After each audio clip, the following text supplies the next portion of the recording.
Okay.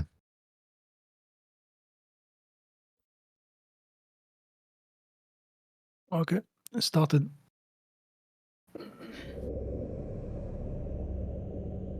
Yep.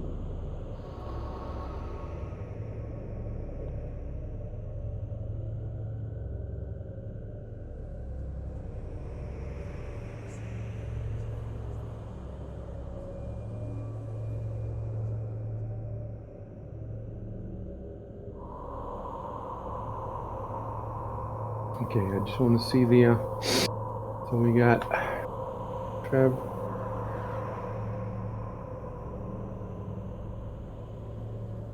All right, everybody's streaming. Now, what we need to do for Shub and Exiled is get them showing on Discord that they're streaming.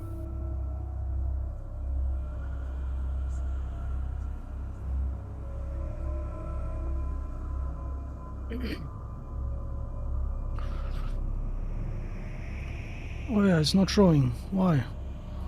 It looks like it's showing for me. Oh, now it's showing Oh, for both of you. now it's showing. Okay.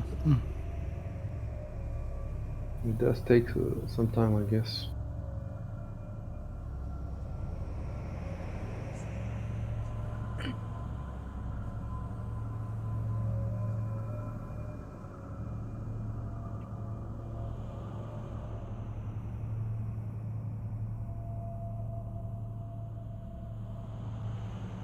Okay, I need to add something to my notes.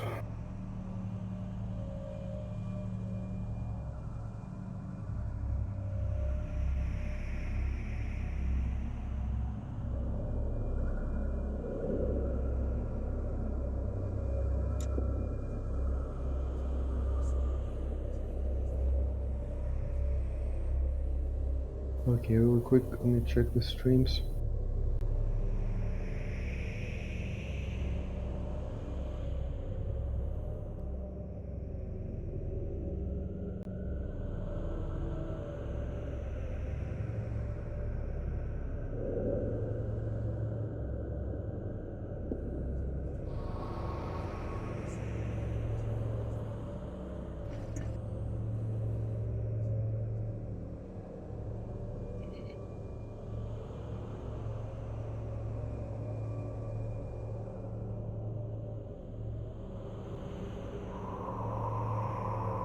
Great.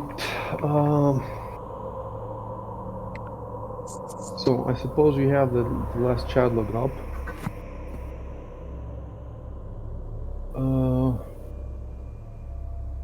Let me look at it real quick.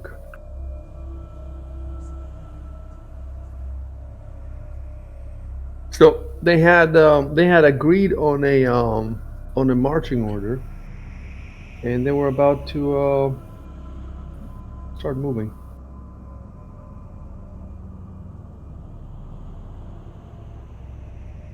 The thing is, how was the marching order? And so you've explored the little 3 rooms that are to the left. The 3 little rooms, you've explored those. Okay, you know what? Let's first deal with Arco's darts, I guess. Actions.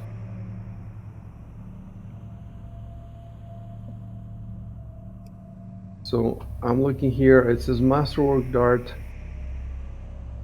We haven't put the ammo, so let me check the inventory. The inventory says you have 12 of those. So I'm gonna go back and put 12 in ammo. So had any of these darts hit the target? The battle was it session 10 or session 9? It was session 9, I think.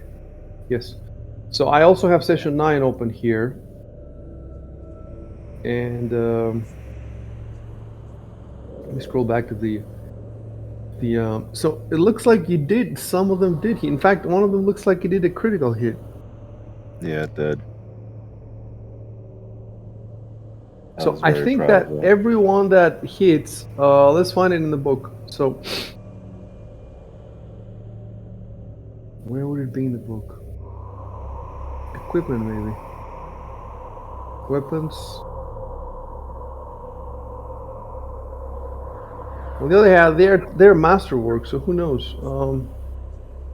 Oh, I've seen masterwork ammunition is damaged, effectively destroyed when used. Okay. Masterwork ammunition is damaged. So if masterwork ammunition is damaged, then normal ammunition would be damaged too. We don't have to look for it. Master ammunition is damaged, effectively destroyed when used. So it doesn't say anything about, I don't know, but show me the mend thing. Show me what it, where is that? Oh, It let's is find this. yeah. I think it's an Orison. Might be a cantrip though. I'm not sure. I'm searching for it. Okay. Mend. You can just pull up from the sidebar the spells and then type mend. It's called mending. Yeah, It's mending. 0. It's 0 in all schools. It's wizards as well as repairs So it's a cantrip. damaged objects, restoring 1d4 hit points to the object. So you know, you need to look at how hit points the object has.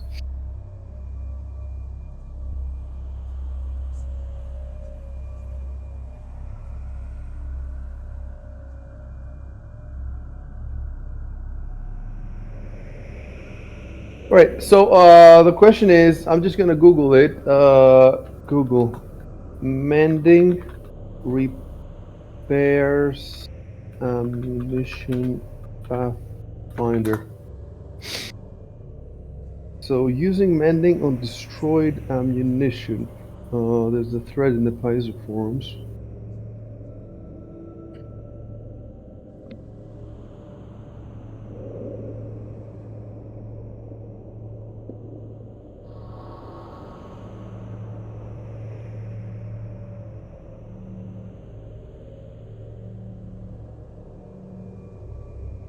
It's another spell, make whole apparently, but it probably is higher level.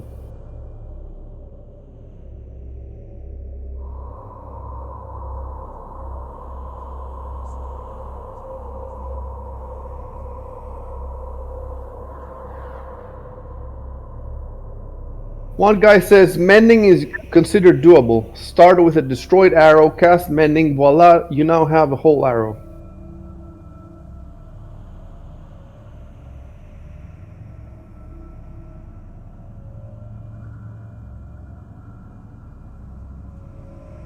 I'm gonna put it in Discord. The other reason I'm putting them in Discord is that, you know, so that we have a record of them and we can find them later if we need them again.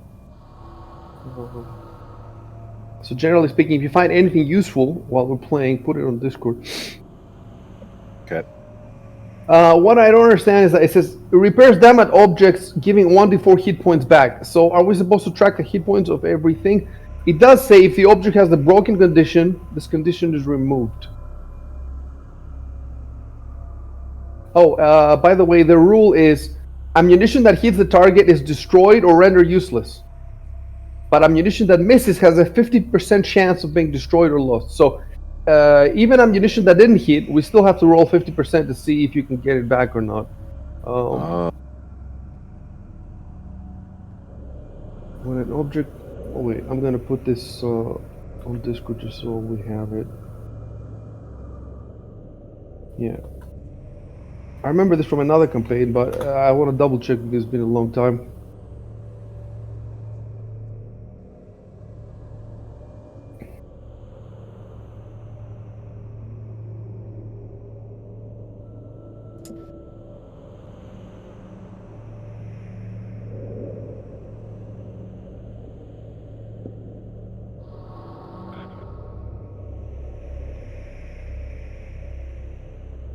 Right, so there's somebody arguing that you cannot fix ammunition.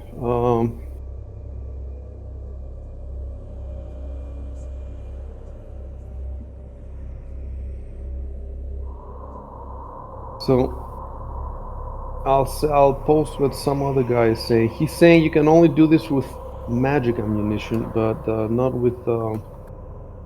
He says it's not game breaking, but it is not raw. I don't know what raw means. It sounds like it's a kind of an acronym, like hardcore. It's an acronym for. It's an acronym for read as written. Oh. Or rules as written. Ruled as written, or something like that. They mean that it's the That he has rule. the coolest interpretation. That's what he means. No, Mhm. no, not ruled rules. Well, It's the same things, whatever. I don't. I doubt it will be rule. If it's rules as written, it's probably not a very good. Anyway, it could be that. But that's why I posted or something like that. We can Google it, I guess. Hold on. It's rules as written.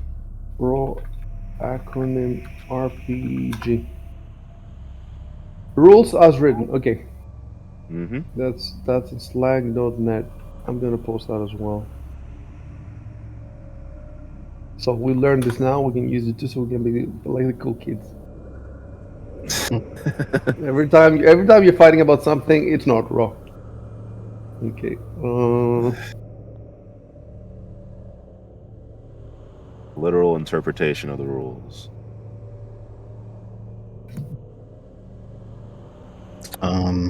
All right. There's I another guy found that says mending will not. Okay, I'll post it.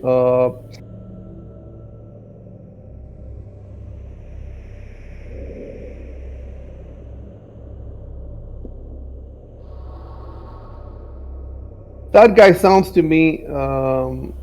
This is so useful. The internet, Yeah. you know. All right. Check the last thing I posted.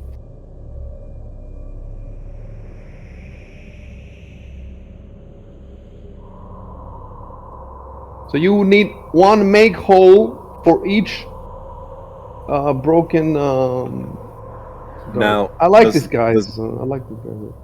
yeah, he was saying what you were saying before about when it hits, it gets destroyed. But if it misses and it hits like a wall or something, there's a 50% chance of it being That's a broken. 50%. Yeah. So we're gonna Okay. rule that. Oh, so does that mean that the 50% chance is broken and not destroyed? You see what I'm saying? Let me look at the. Yeah, that's what I mean. Does that mean?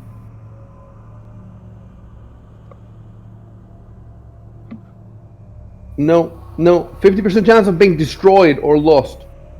So even the Uh, 50% chance is for destroyed, not for broken. so it's a no-go. It's a no-go. So basically, forget about mending for these. It's for mending is for something that's broken, not destroyed. This is completely fucking destroyed. I haven't read the whole thread, but I should read it at some point.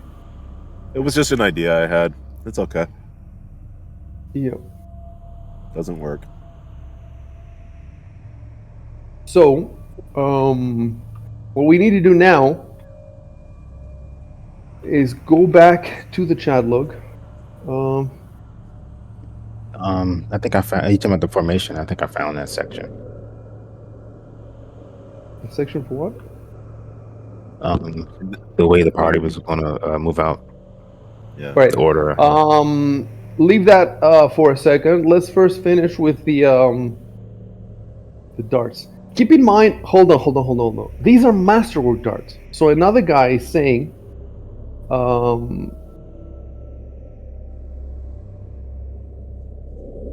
for magic ammunition, you can use it twice if mending is available. Use it twice. That's what the guy says, and then another guy said the same for because these 12 darts that you have, like maybe you shouldn't have if they really do get destroyed with every hit. Maybe you shouldn't have used them unless it was obvious that you guys needed to use them. You see what I'm saying? Because if somebody would just kill that thing with an extra sword slash, why are you throwing away those masterwork darts? Yeah. So let's go back. Let's go back to the Paizo thread and look at the other guy who said about masterwork. He said something. Oh wait, no, it's not the Paizo. It's the actual rule book that I found. It says.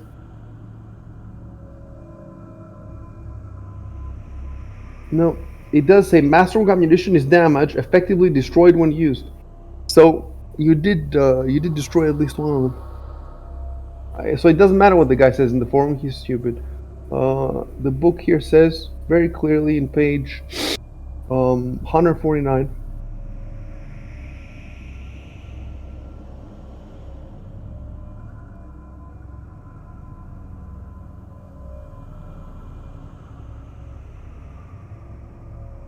Yep. I'm gonna put that from the book. Page 149.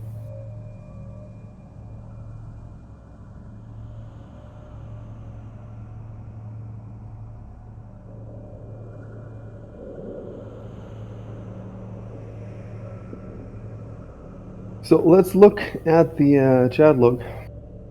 Let's see when the battle started. This is a long battle. Doesn't look like a very. So all I have to do is just search for dart. Search for dart, and let's see. It's mentioned 9 times. I draw a dart and throw it at the creature. You roll 14. You hit, and it did 2 damage. So it looks like hit once, and then again you rolled another one. It's automatic hit because it's 20. You rolled 20, and it was confirmed critical hit, and that did 2 hit points plus 4 hit points, 6 hit points.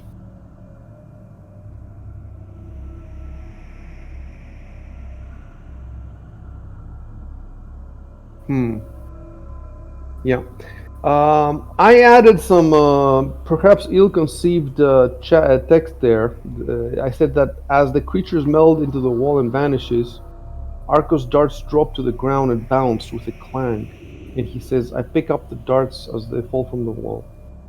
So I'm trying to think about that. The darts are destroyed, so why no?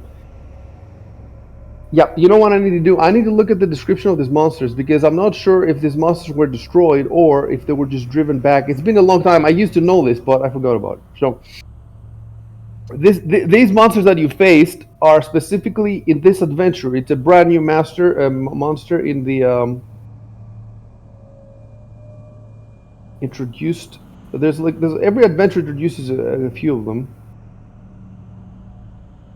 Bestiary. I don't know how do you pronounce it bestiary or Bestiary sounds more correct because they're beasts. Yeah. Yeah. Yes, but there's no a. There's no a. You know, Yeah, I've in heard the people say bestiary. bestiary. I didn't like it though, but that's what they said. Okay. Well, it's not a word. It's not a word that we're going to be using a lot. Okay. So let me read about this thing. And every one of these is like 2 pages.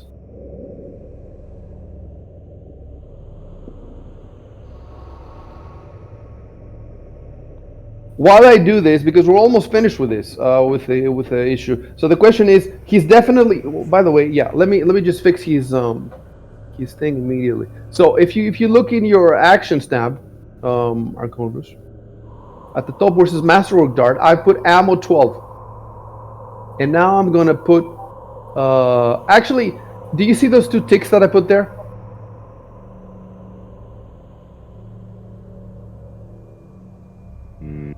Not real. Where are they? All right. So go to your character sheet and look at the bottom tab that says Actions. Yep. Can you see your Masterwork Dart? Yeah.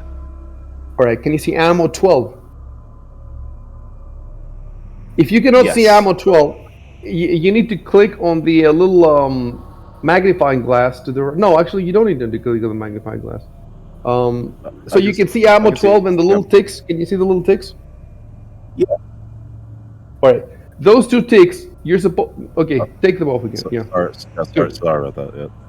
So those 2 ticks, you're supposed to be putting them there as you throw the darts. So that after the battle, you'll know that you've thrown 2 darts. And then we can figure out if they're destroyed or if they're you can pick them up or whatever. So now that we know that they're destroyed, I remove the 2 ticks, and instead of ammo 12 there, it should say ammo 10. I put ammo 10. You see? Can you see that? Yes. Ammo 10, right? And now I also have to go in your inventory because they're not linked. It would be nice if they were linked. in your inventory, I have to go where it says Masterward Dart, and I have to bring it down from 12 to 10. So I just did that. Okay. So that's how. And the sling bullets also, you have. We'll figure it out. Don't do anything. Generally, nobody touches his sheet unless I've told you to touch something. So we're done with the darts, and keep that in mind. If you want to use more of them, well, you did help kill those, those things. That was a bunch of hit points that you took off of them, so that was good. But you're gonna run out of them eventually, and it's gonna be pretty soon, And you can't buy. Well, you can buy more. I don't know how expensive they are. Let me see. Well, I've removed the cost. Anyway, you probably see it in the. All right. That's done. The question is, should I remove it also from the chat log? And so you're gonna have to give me a couple of minutes to read this monster's description. In the meantime, why don't you guys focus on picturing in your head the marching order and put it on Discord. So whoever, for example, Exile thinks he's got it, put it on Discord, and then the rest of you can look at it, and you can see if you can correct it, and I'll look at it in a few seconds. I'm actually going to mute all of you so I can read with the piece. I'll be back in a couple of minutes. All right. So I found this from the chat log. Yeah.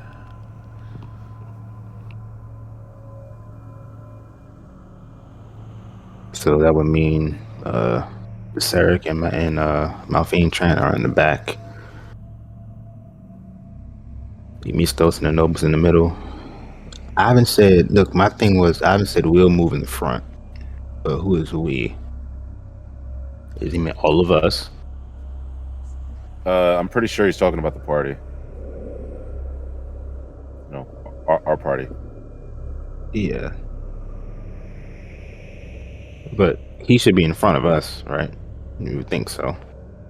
Yeah. Since I also found that ruling on the regaining spells for divine spellcasters.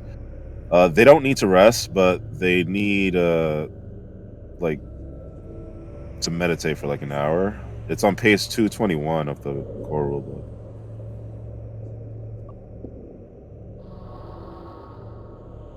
Just they need wanted to to throw meditate for that out. 24 hours. 24. No. Is that what you said? Oh, No, I heard you wrong. Absolutely not. No. No, they have to do it for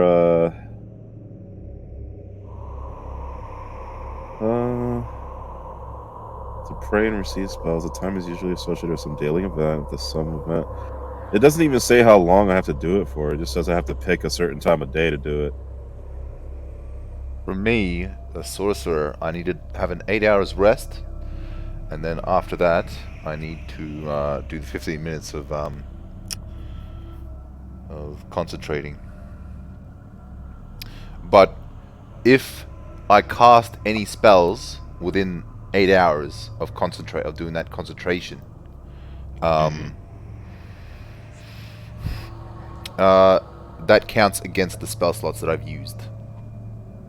So they don't come back. So basically, you need to. Ideally, you'd be doing the 15 minutes of concentration immediately after the 8 hours of rest. There's no like, or I guess you could do it like, if you can cast a spell and then 8 hours later do the 15 minutes to get that spell back during that day. So you could sort of game it a little bit like that. Yeah, it depends on. It's kind of weird how it. Yeah. Especially with the 8 hours of rest. But yeah, if you're taking that sleep, if you're going to sleep anyway for 8 hours or doing the rest for 8 hours, you probably used up all your spells anyway, or like that's the ideal, right? You've used up all your spells, so you want to take that 15 minutes to get them all back. Or I guess there could also be external circumstances where you don't cast all your spells. You might have like 1 or 2 left or something. So if you just concentrate, do you get the spells back that you used that day or no? I need to. So If you were to concentrate without rest. without rest, I have to do it after rest. I have to do it after the rest. Not immediately Okay. after, but at some point during the same day. Oh no, it doesn't have to be the same day, but after the rest. So basically, if you just sleep 8 hours and wake back up, then you won't have your spells back until you do the Yeah, exactly, concentration. exactly. So Okay. if we get ambushed during that rest, and I have no spells, for that combat. Wow. Damn. Yep. That's plausible. That happens. That could Mm-hmm. happen. Yeah, so it's always, I guess it's ideal not to use up all your spells unless you're absolutely sure. And You there's no usually have a real way. safe rest in place. There's no real way. There's no real way to be sure, right? Yeah, you just. Yeah, I guess not.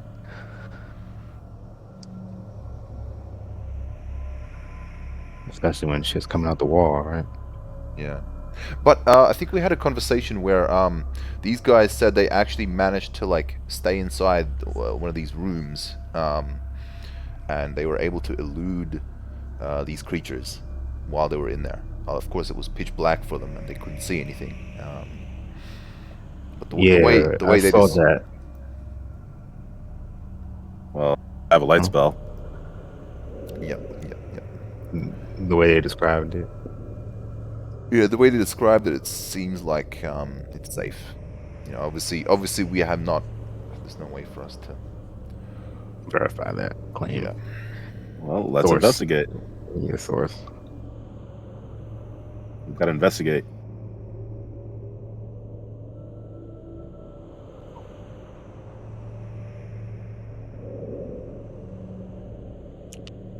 So in our fight, you use magic missile twice.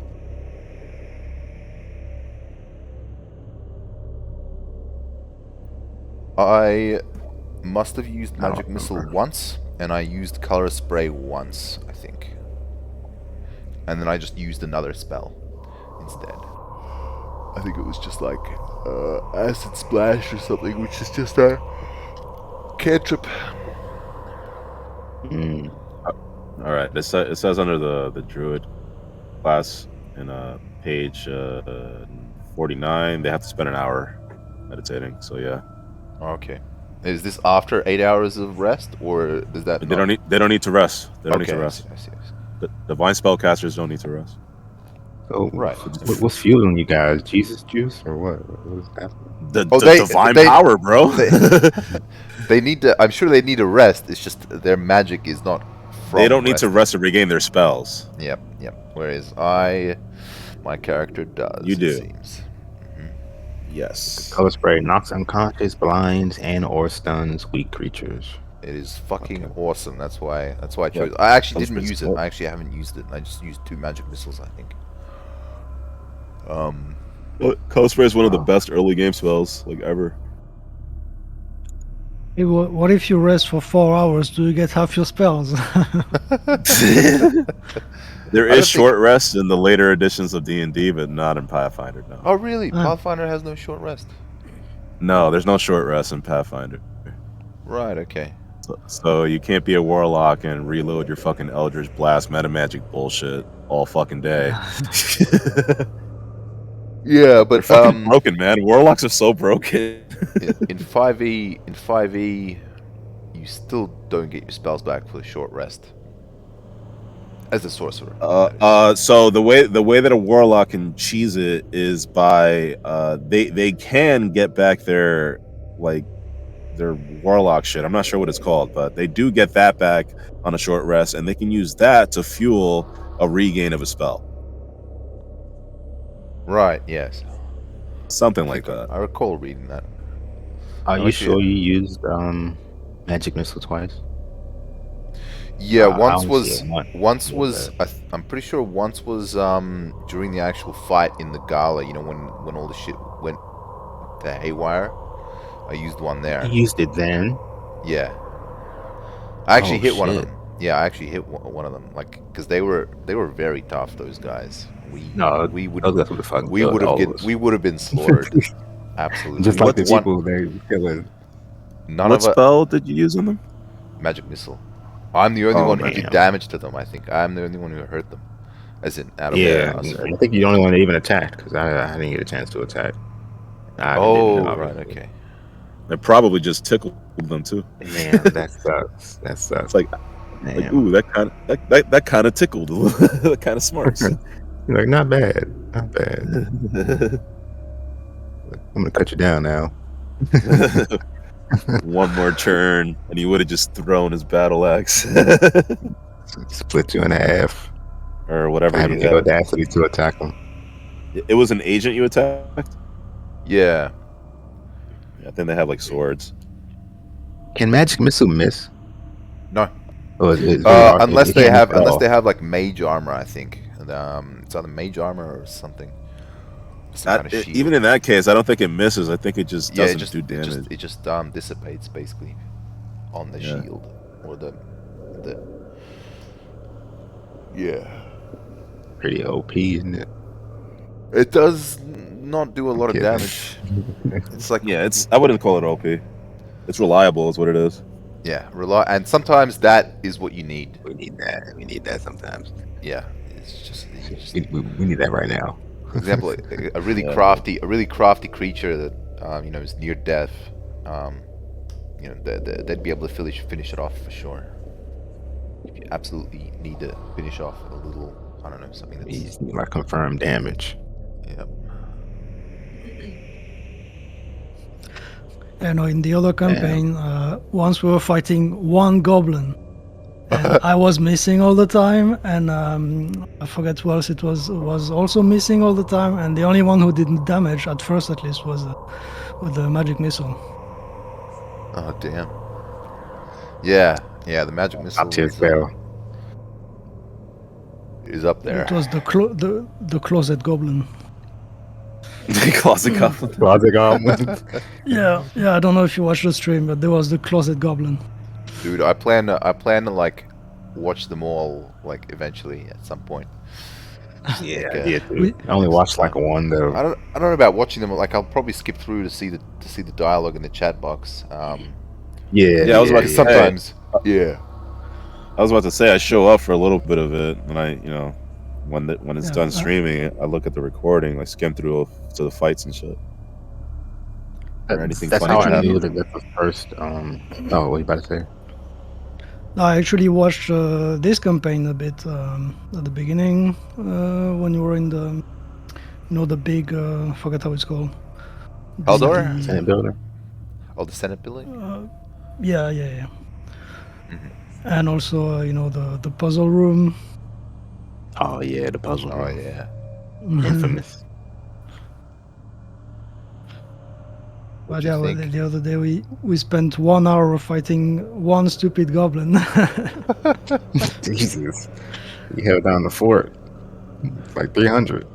We haven't even fought anything. Like we have fought a couple of things, but it's like everybody else has got their Large scale battles. But yeah. I think we got something coming up. The way this shit is looking, we're gonna have some. Yeah, of course. Yeah, I mean, we got some battles coming up. Battles or not, I Kind was of definitely nervous. fucking gripping basically. This Oh campaign. yeah, for sure. R.I.P. Cowbill. I forget. Did you actually steal all the Did you take all the plates and stuff that was in the other room, Valkian? No. Not yet. No. We were gonna. Because Yeah, it was like I don't wanna break either you carry all that shit out like at the same time, like with a big sack or whatever. Well, like when we're under threat from all these. I think we discussed that in character. Plus, I was doing acrobatics and stuff. I use acrobatics to flank the one of those wall thingies. Mm-hmm. I can't remember the name of it right now. Yeah, that's how I was able to even attack it because I used the acrobatics to skip one of the Oh, they squares had that had attack opportunity. they had the opportunity. Yeah, they got opportunity reach bullshit. They had like like 10 or 15 feet or something. Attack I range. think they had the reach, I but they think it's also 10. have like they also had that feat, like really good opportunity attacks. Yeah, it might be like more than one or something. Yeah, like they attack on entry into the square. Um, That's something. awesome. Yeah, more than one. Maybe more than one was it though. I'm not sure what specifically. I think so. I'm surprised It's he didn't take any damage at all. You imagine a giant character with that feat with a fucking reach weapon? dude. Absolutely gonna get that increased size spell or whatever it's called. Large person. Enlarged person. Yeah. I'm gonna try to get the same for my wolf. Shubin, you're gonna love that fucking shit, man. I hope. Oh, dude, Enlarged. yeah. You want to make your token bigger? Yes. Yeah, it makes your token You would bigger. you would have to because they would count as a large creature and they take up Hmm. like 4 squares. Yeah, basically. Like, bro, Yeah, man. I don't think he could fit down here, huh? I don't know how tall is the ceiling. Oh shit, I I don't don't know. recall. Yeah, I don't know. Uh,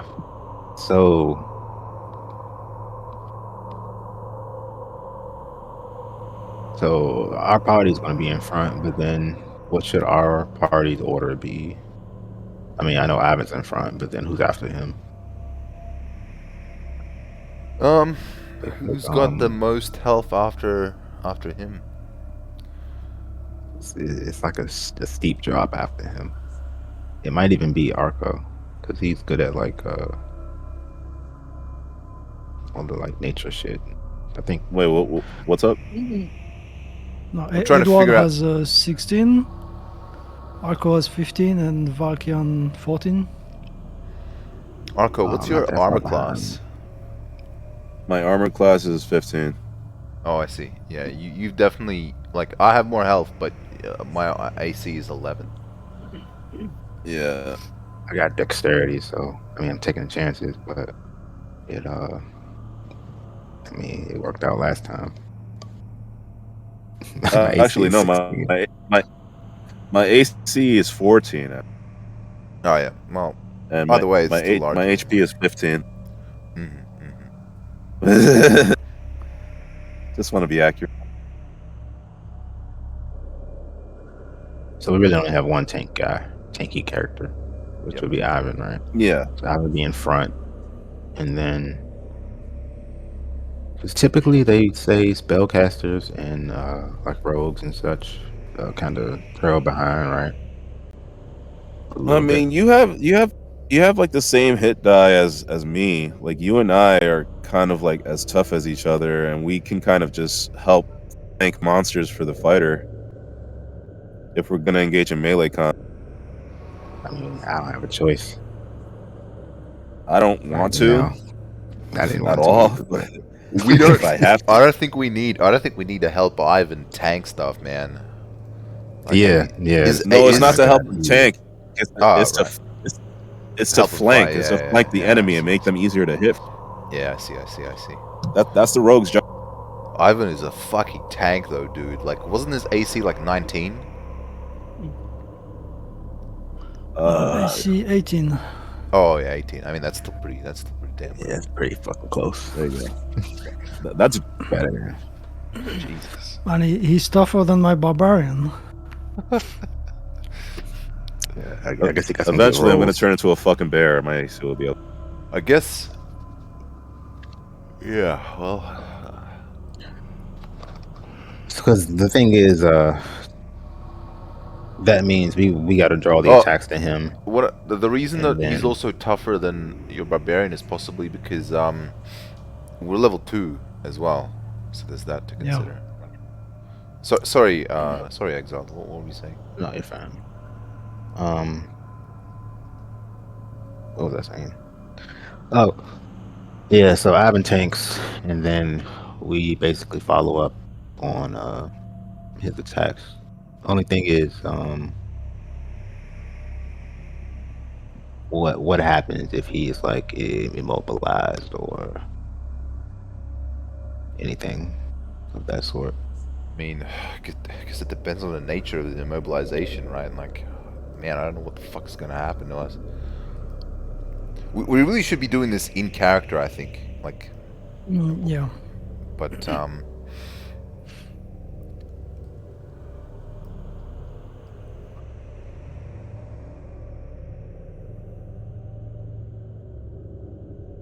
Yeah, that's a good point. we'll just say who's going in front, right? Like Ivan.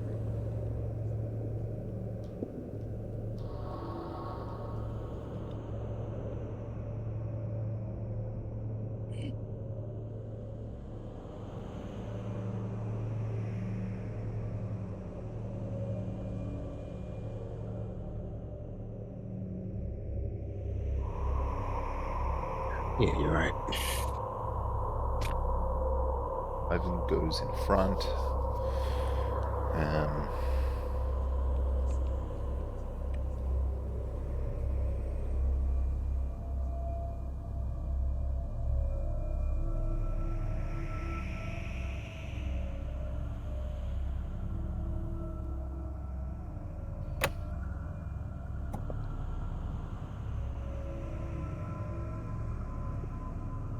So the last thing that was said was about stabbing the the halfling if he tries anything, and yeah, then right. my fiend trans said she likes his style. So Okay, there's 3 nobles. mm-hmm.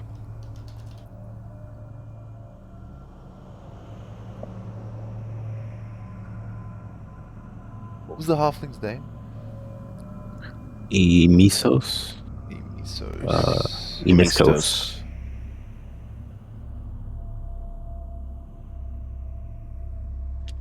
Got mutton chop. Yes, he has a whole portrait and everything. Like, I guess maybe this is kind of gaming, huh? Maybe he truly is just. I'm looking down the lady's top. If you zoom in. Me too. Anyway, uh,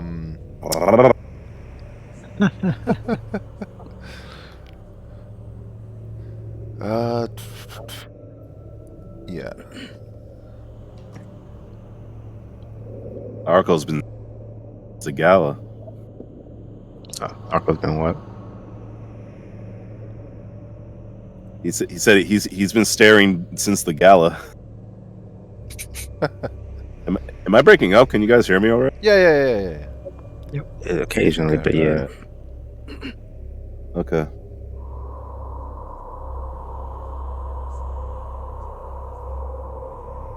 Well, we do have a Asteric with us right now, so maybe we can afford to take more risks, you know. Yeah, cleric. That's definitely something. Let's not start thinking that way. Yeah. Yeah.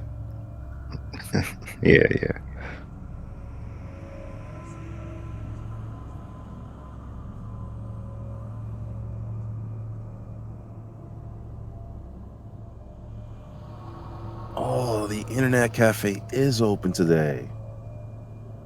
They just opened later.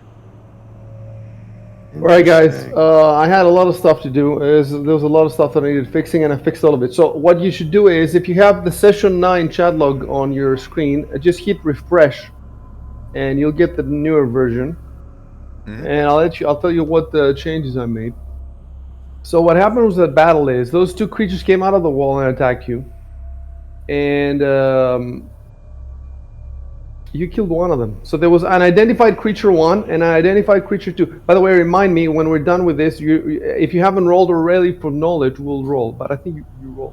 We'll check that. Before we check that, though, so there was an identified creature 1 and an identified creature 2. So what happens towards the end of the battle? Let me see here. Yes.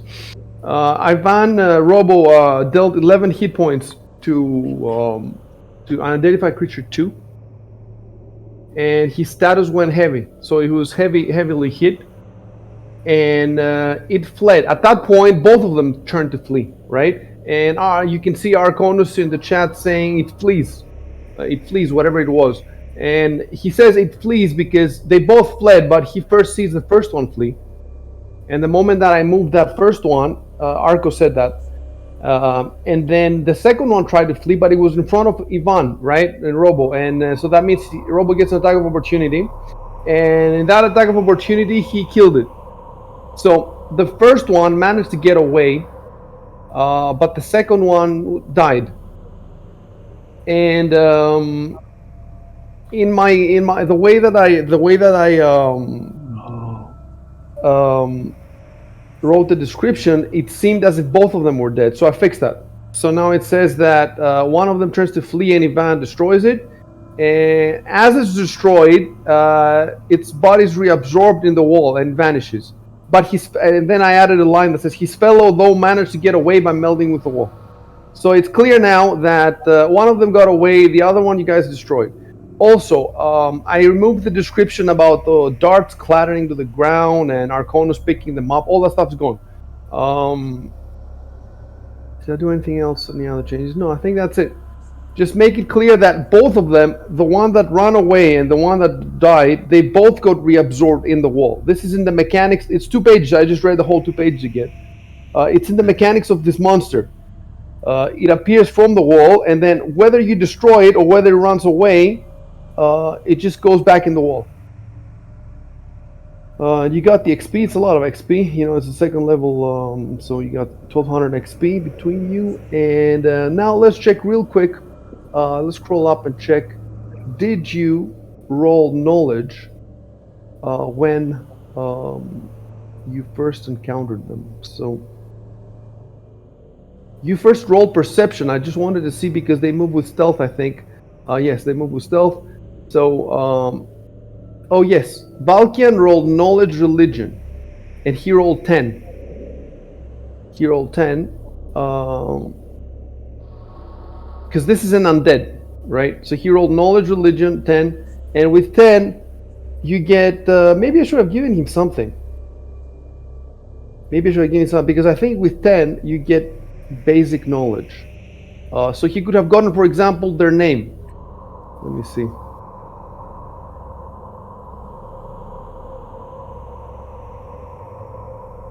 So knowledge, religion.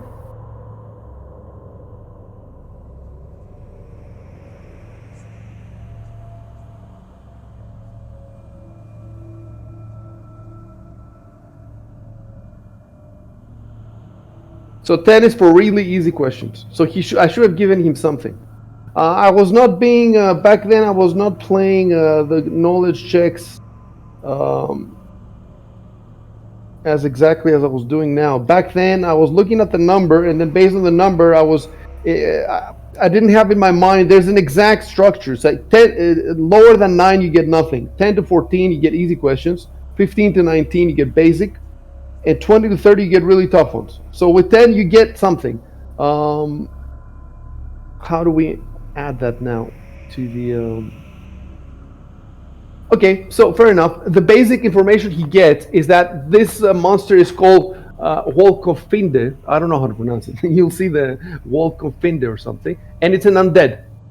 So that's useful information in the sense that, if you have a priest, maybe he can try turning undead, or he can use the heal. If you use the priest positive energy, positive channel energy, then the undead take damage from that. So let me see how I will add it to the... It's a bit tricky because now that I'm going to add the names, that means whenever they're mentioned in the combat tracker, I also have to substitute their name. Anyway, that's the last thing, so we're getting there. We figure out a bunch of stuff. Remember, one of them isn't dead, right? That's ominous. That is ominous, yes. There's more ominous stuff, but I'm not going to say it. Right. So, What are you talking about? boy. It's a cozy field of green grass. We are No, it's totally not. safe down here. It's not bad at all. All right, let's see where it says Valkian, skill, knowledge, religion. So then, and the way it should happen is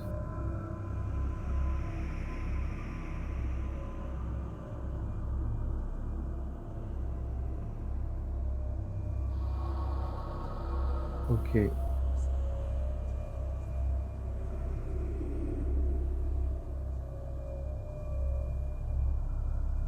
So,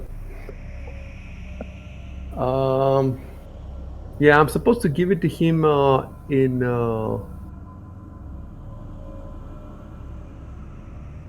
secret. So I'm gonna have to copy paste the secret format line from somebody else. Right, and then Vulcan.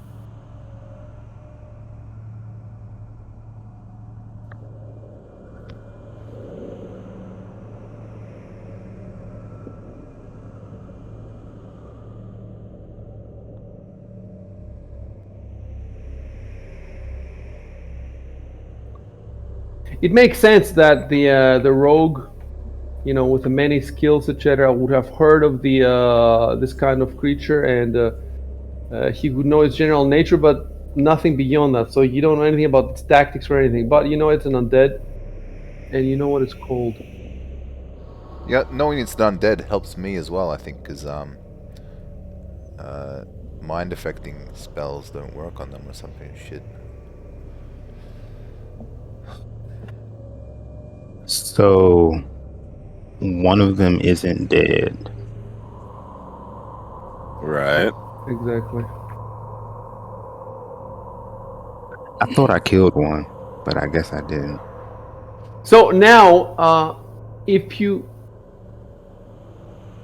can you hear what's happening? Yes. Can you guys hear Hello? me? Yes, What? yes. Yeah. Okay. Yeah. There Yeah. was What's happening? I don't know what it might be the Discord, or it could be the bot that was screwed up for some reason. Oh, That's why you really don't want to be using Discord bots, but we have no other option right now. Right. So let me fix the chat log. So Valkian, the creature is a type of undead called Walkenfide. That's all you know about it. The creature is. Wait, should it be capitalized, its name, or no? Like, for example, Goblin, I don't think it's capitalized. So I think I'll put it lowercase. Let me see. No, lowercase, like in the book. Okay. So first, I added this. I'm adding this line. It's not reflected yet. I'll tell you when I update it in the. You can refresh the page. So I'm giving a right after the skill check. I'm giving a secret whisper to Valkian that says the creature is a type of undead called Walkofinde. That's all you know about it. Actually, the name itself, if you see the name, it does give a hint of its nature beyond the undead.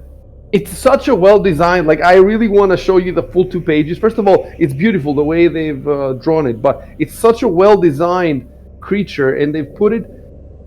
They've, if you read this history and all that, they have put the, you know, they have like tied the history of this creature to the rise and fall of empires and stuff. And you are now in an empire that's old and that's decaying, and you are under the Senate. So the space where you are has a very long history. That's why these creatures are here. It's not random. The reason all the creatures you'll meet in this fucking dungeon are amazing and amazingly well blended with the history. So I hope you do well on the knowledge checks, because it's easy for me. If you do well on these checks, I can just give you more and more of the background. But what I was gonna say is, so he rolled once for this creature, right? But next time, if you meet the same creature again, he's gonna roll again. And basically, the rationale is that since you fought it once, he's learned something from observing, observing while fighting it. So if he rolls higher, I will give him something. And but it's a lot. Like there's 2 full pages of background plus all the stats. So even if you roll 10 times, there's still stuff to learn. And at the end, if you manage to roll, if you level up these knowledge skills and you manage to roll a 30 or a 25 or something, then I can actually give you numbers. I can give you AC. I can give you stuff like that. Okay. So the creature is a type of undead called well-configured. That's all you know about it. And now he's supposed to, he would have said something, right, in the middle of the battle, I suppose, right? So what do you want to say, and I will add it.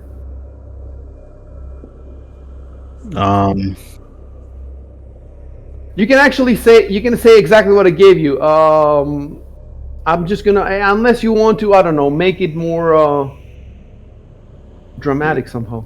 Give it a flourish. Yeah. Yeah, you could say something like, Wait a second. Why the fuck am I rolling Valkian if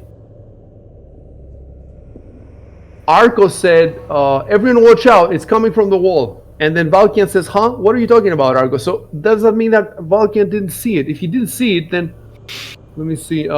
We rolled, okay, so here it rolled stealth and it rolled 19, right? And then you guys rolled perception, and everybody saw it except Valkian. Valkian rolled 8, so he didn't see it. Everybody else rolled 27, 20, and 20, and the creature rolled 19. So that's why. So I shouldn't have rolled knowledge for it until he saw it. So I'm now gonna copy paste the knowledge check further down. Hold a sec.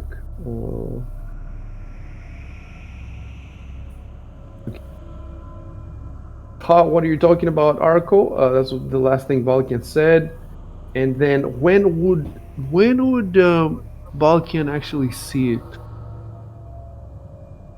Would it see it? It would see it, I guess, in the next round, right? Or would it see it after they attacked? Because once they attack, they're not stealthing anymore. They reveal themselves, right? I think that's when he would see it, and then that's when he could roll the knowledge and he could speak. So first the stealth checks. Ivan drops the lantern, braces himself for attack.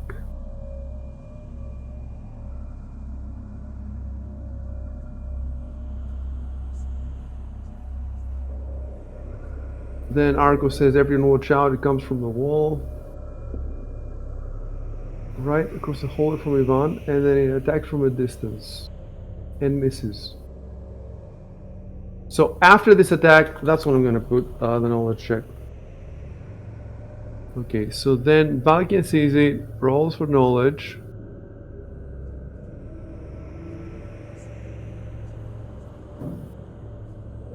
And then he gets the information, and then immediately, can he speak immediately? Because he's already spoken, but what did he say? He said, it's a short sentence. What are you talking about? So, yeah. Okay. The way I'm gonna put it is, and you can rephrase it if you want. He only has a short sentence, so he's gonna say, it's a type of undead. Yeah, that's all he needs to say now. Yeah. He doesn't have to say the name. He can say it's a type of undead, right? If you want to rephrase it, and I'm going to put an exclamation mark. It's a type of undead. And in any case, you can't say more. Or you could say it's a type of undead called the Wolkenfinde, but... oh, I know what you could say. You could say it's a Wolkenfinde, a type of undead. So you give all the info in a short sentence. Yeah, that's fine. It's a Wolkenfinde, a type of undead.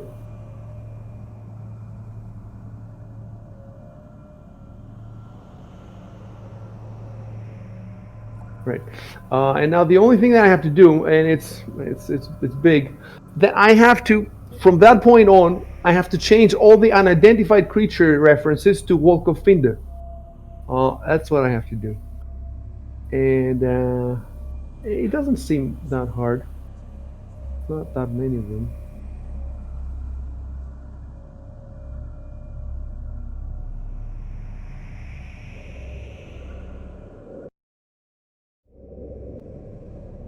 Oh, I think now is when the repeat happened. Did you hear this? Yeah, I just heard that. Yeah. Yeah. So it looks like the repeat is working. That would be pretty cool. That would be really cool. So we can play as many hours we want, and it just keeps looping. And I will also need this for next week's for the Ruins of Aslan campaign. I guess we'll see if it repeats again, right? Because you only said repeat one, or is that? Oh, I see. I see. Well, maybe yeah. Maybe I could. I have to keep doing it. Yeah. Yeah. Well, I'm not gonna change it now. We're gonna wait to see what happens, and then I can just type repeat 30 or something if it works that way. Mm-hmm. Because we're gonna play 30 hours. But- it's 1 Yes. hour. It's 1 hour. We're gonna be playing on Tuesday.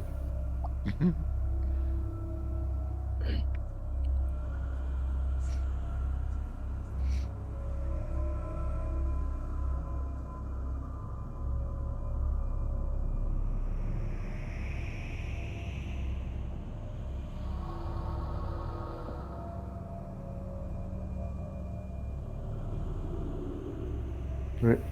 So now, afterwards, this is an identify creature 2, and I'm just going to put Walk of Finder 2.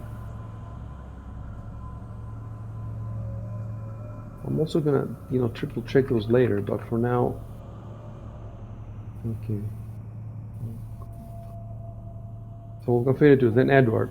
Effect flat-footed, magic missile at Walk of Finder 1. That's good. Magic missile force. Volcafide 1 status wounded.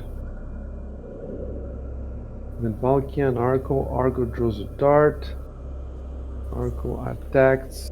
Unidentified creature. There's an option to replace all mentions of an identified creature with Volcafide in the text editor, but I don't want to also replace the ones earlier up.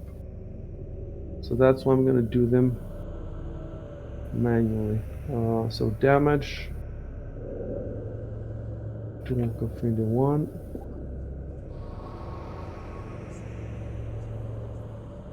And then Arconus disconnected. He was disconnected a lot in that. Did I? Yeah, in that session. Not now. In that session back in. Yeah. And then Welcome Fade 1, and then Arconus connected. Delete that line. Slashing. Unidentified creature 1. Welcome Fade 1. And then turn is Welcome Fade 1. Perception. Why are we doing all this perception? Oh, because there was a second one that you didn't know about, and it was stealthing. Yeah. First one attacked you, and then while he was attacking you, the other one stealth. And you roll perception. Let's see what happened. You roll 16, 21, 18, 13, and he rolled 22, so nobody saw the second one coming. And these mechanics are so cool, man. We didn't have anything like this in the second edition. Like most of this stuff was hand-waved. And now, like, you can almost run the battle without me. Like, everything is so clearly delineated in the rules that you barely need the GM once a battle has started. Which means, that you can automate it in the VGT. So it attacked Ivan and missed. Huh. Why did it attack twice?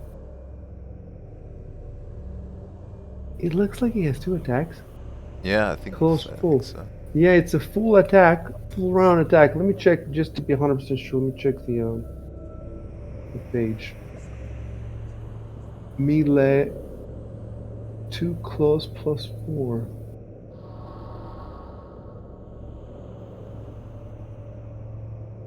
Yeah, it looks like it. 2 attacks. Wait. Let me look at it.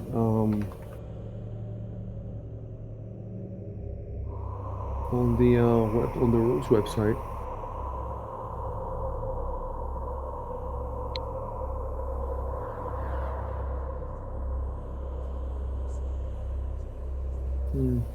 Let me look at it also on Fantasy Grounds.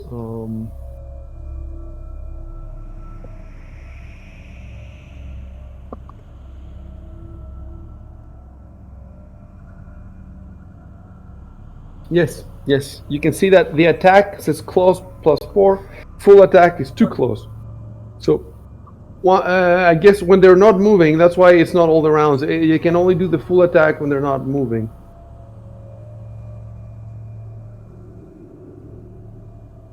So I did 2 attacks, missed both of them, and then there was the turn of the second one, which it seems that it just moved. I think this is where it just moved. revealed itself. As in it must have revealed Yeah. itself at this point. Yeah.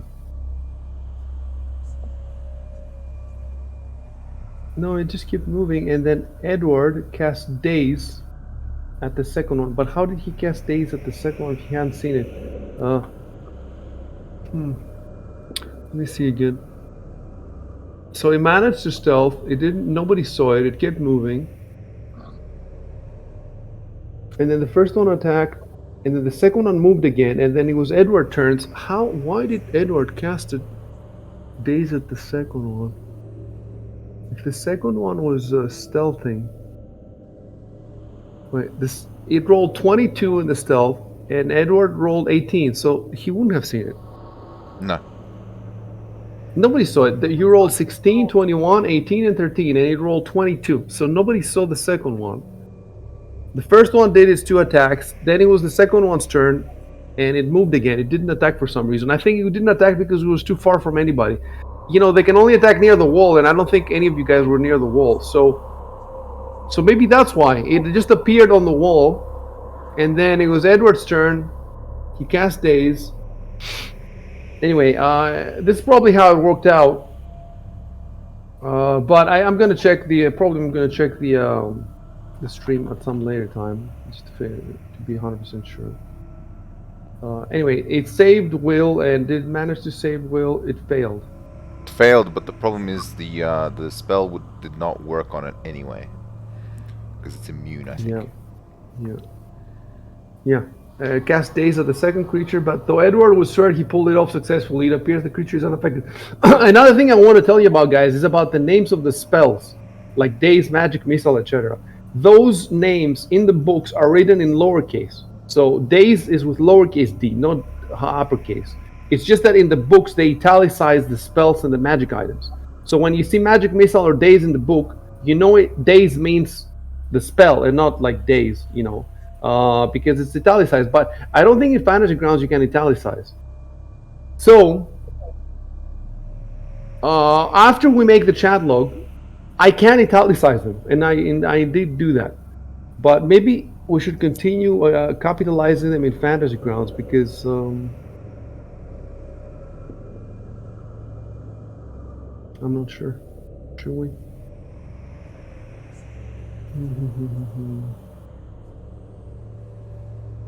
No, let's go with lowercase. So I'm gonna lowercase the days here. So spells, magic items, all lowercase. Just like the books. Because the creature is unaffected. Anyway, but then Valkian continues for the entire. Alright. I continue to change unidentified creature to Pathfinder, Mist, Valkian Acrobatics. Then Valkian attacks with a rapier and hits. You did pretty well in this battle.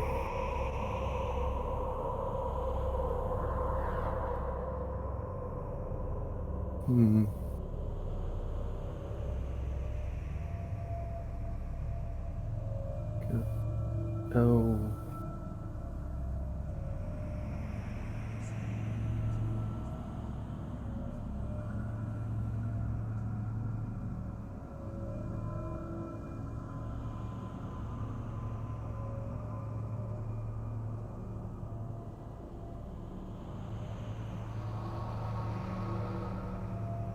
Right, so he hit with a rapier, the first creature.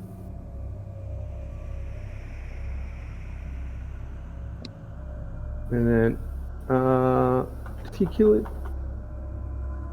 Wait. Dude, if he killed it...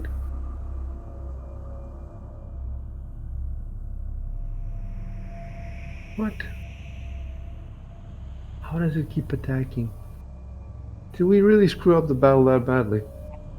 Vulcan attacks Volcofeda 1 with his rapier. And it says here status dead. It looks like it killed it. The first one. Then it's Arco's turn. And Arco attacks the second one with his darts. He does critical strike. He hits critically.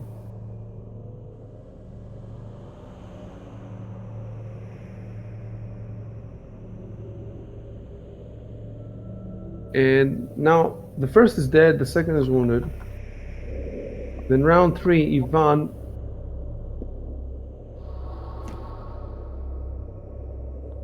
moves. It looks like he moved, and he got an attack of opportunity from one of them, from the first one. Dude, how did he get an attack of opportunity from the first one if the first one was already dead? How can I have fucked this up so badly?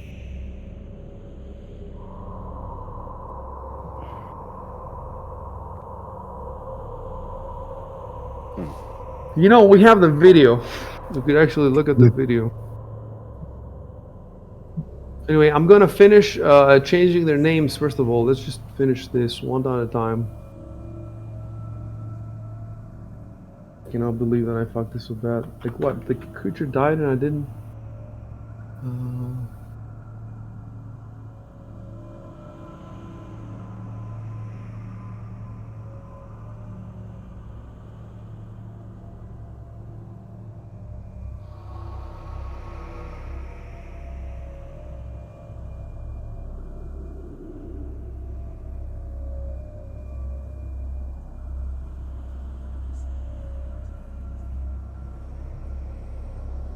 At least we've narrowed it down to 1,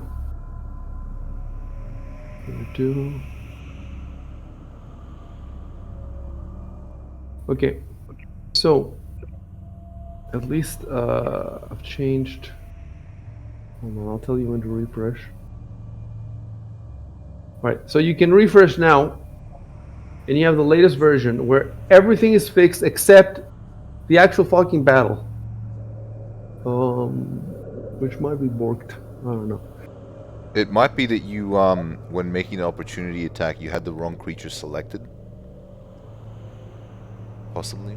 And that's why it's... normally, you know what I would do? Normally, I would just put a note in my notes here to check it for next time. But the problem is, it makes a difference if one of them is still alive or not. So we can't put this on for next time. We really have to watch this fucking video and see what happened. I don't see a way out of this.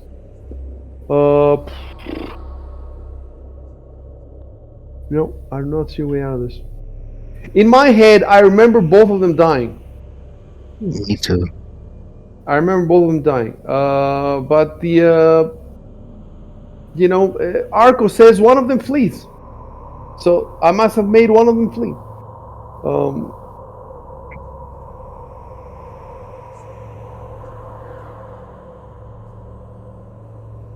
What I'm going to do is I'm just going to mute you guys and I'm going to watch the video for 5 minutes and I'll be back. You guys can also watch the video if you want.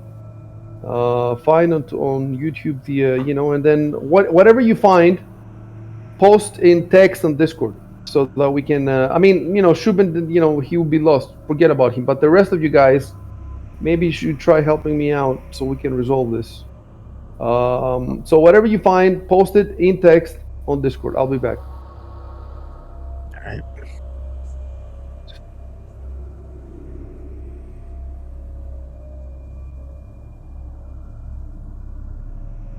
Session 9.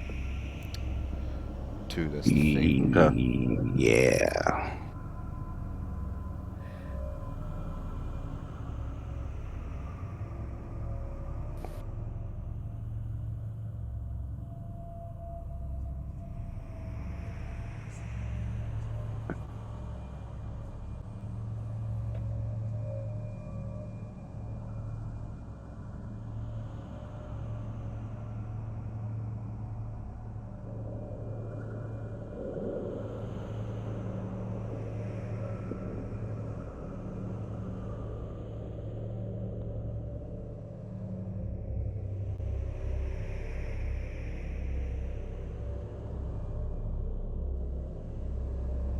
I hate what YouTube has done with this fucking thing. It's like you can't just put up the oldest videos of a channel anymore. Like search Yeah. for the oldest. Ridiculous. Oh, yeah. I had to use the search function to find it. Yep.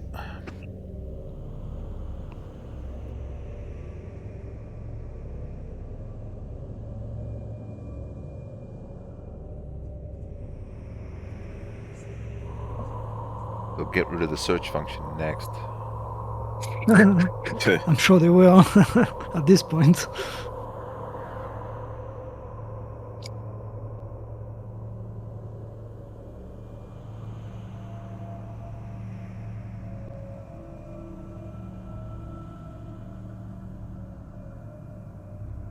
So around the 5 hour mark, well, 4:54.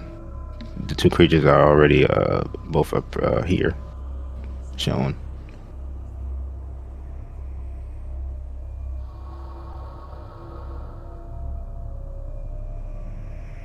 Oh, okay. So, let me throw that in the chat.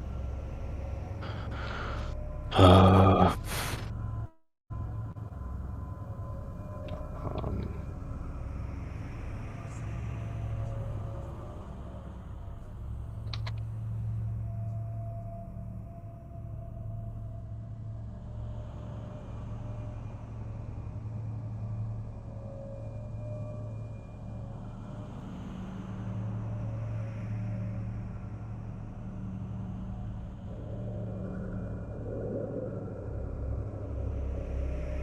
it's weird that's not in the chat log.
Sheesh.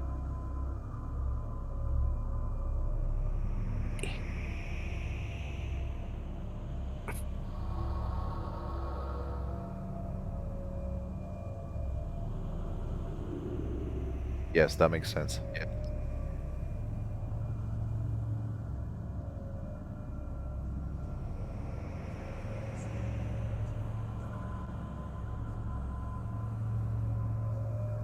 Yeah.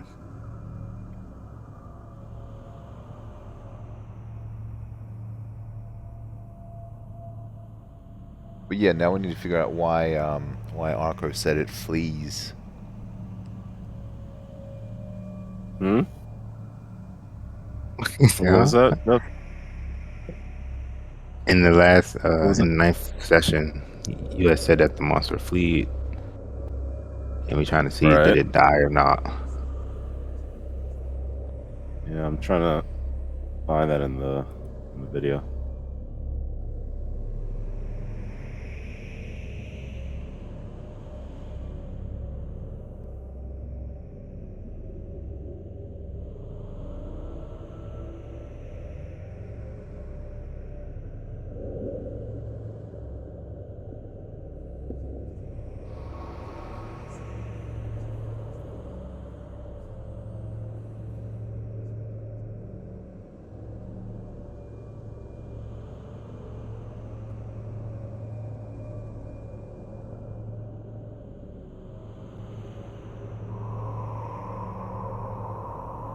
like it might be around the 5 hour 23 mark. Oh shit! Damn.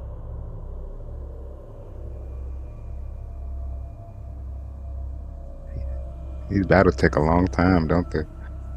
Yeah, I mean, this was kind of like our first proper battle, and I actually had to figure out how to play these monsters that have some unique shit, right? Unique move set, full round actions, and attacks of opportunity and stuff.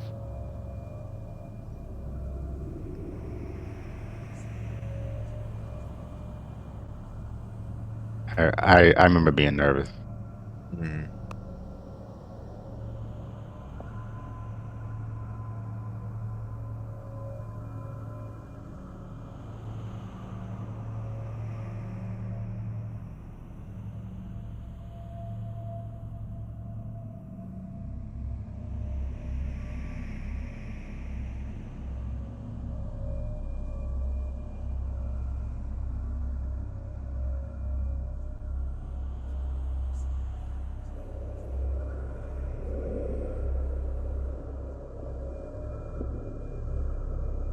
I'm trying to figure out.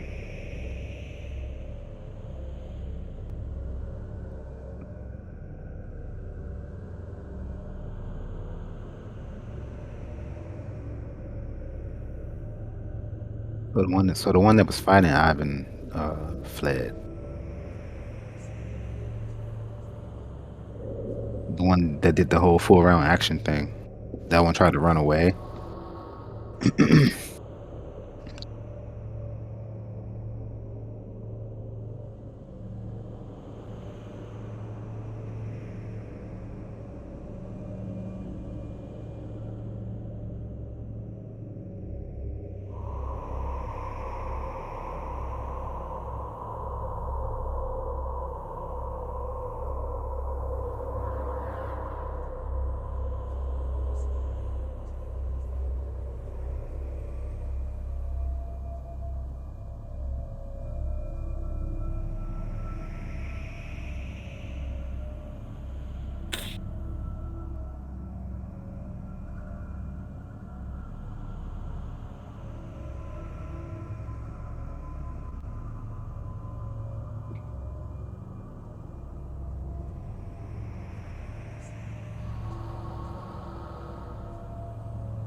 That's what I don't get. How the hell did they get that far away?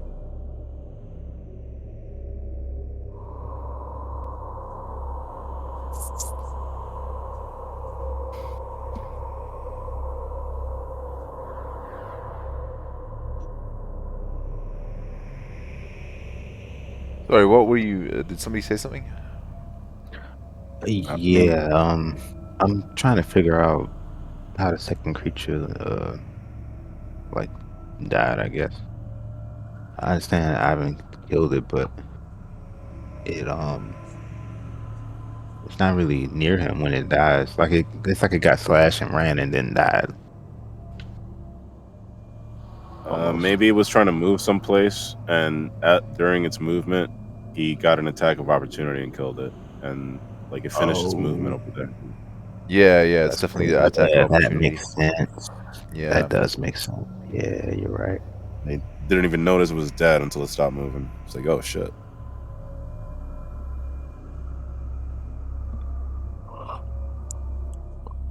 Yep, that's exactly what happened. Hmm. Yep. It even says the opportunity. Yeah, you're right.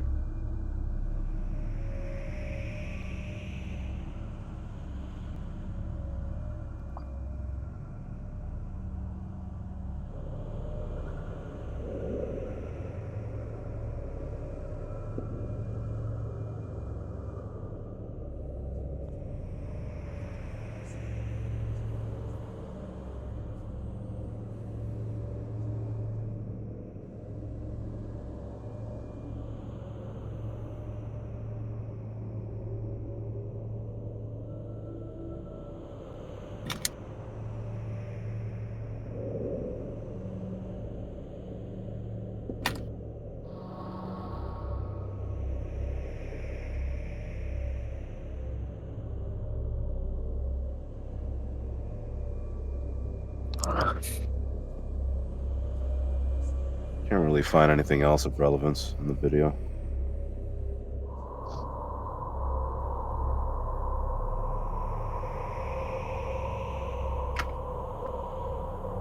Whose perspective are you using in the video timestamps? Because I'm using the one with exiled. Yeah. Okay. Yeah, right. I should say my.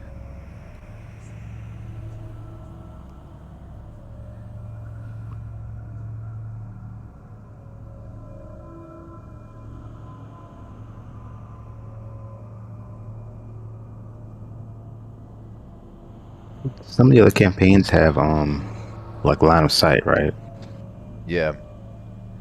So then different perspectives look different, depending on who.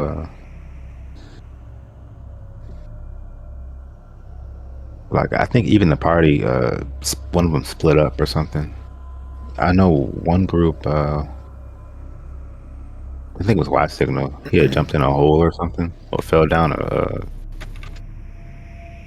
a ship, like the Yep. lower levels of a ship.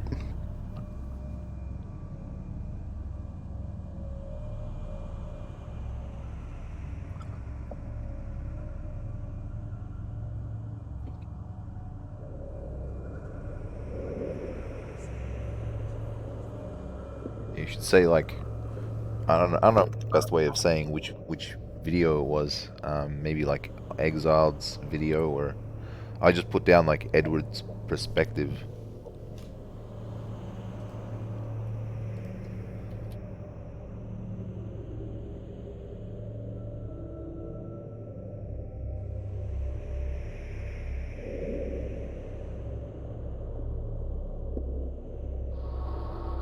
Yeah, you're right.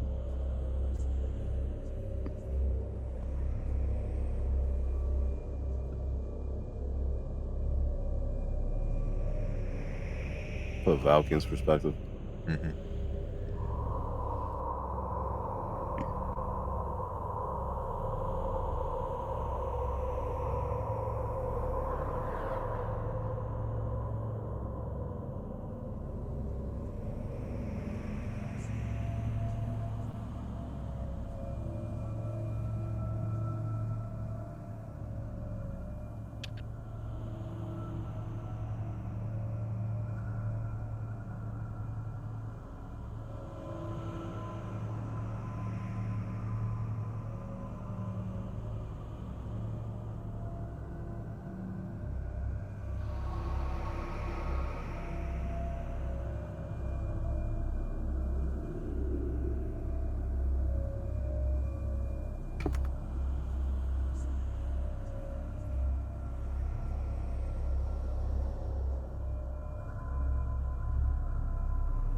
Oh, okay, that's good.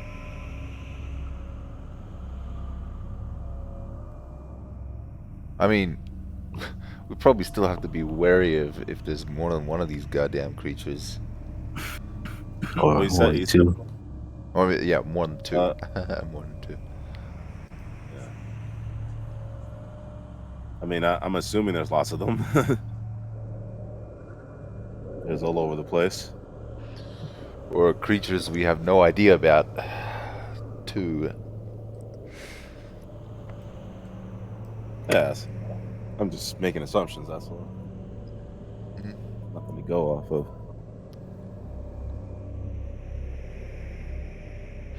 Oh shit, we have like all the stuff here, like summon monster scroll.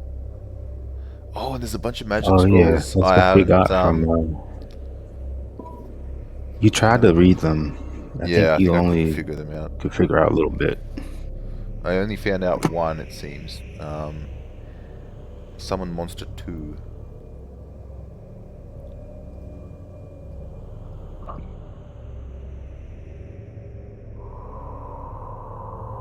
You're looking at the party sheet. No, it's just my character sheet. What do I have on me? But the party sheet would.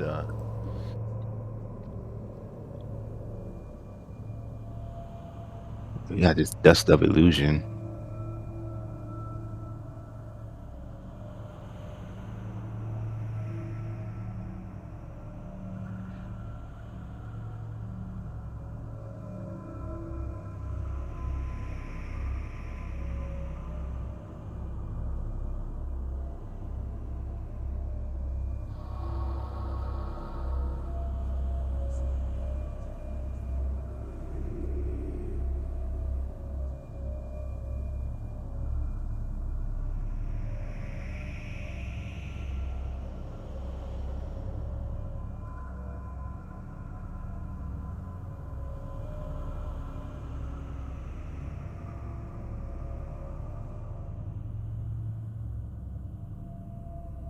Yeah, Dust of Illusion. Both of us have that.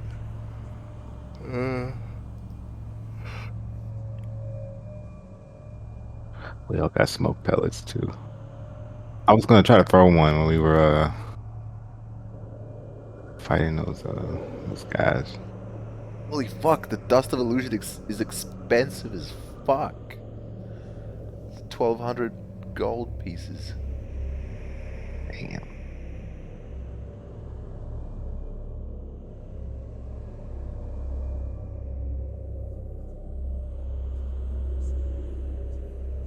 Yeah, I guess we don't exactly know what it does, huh?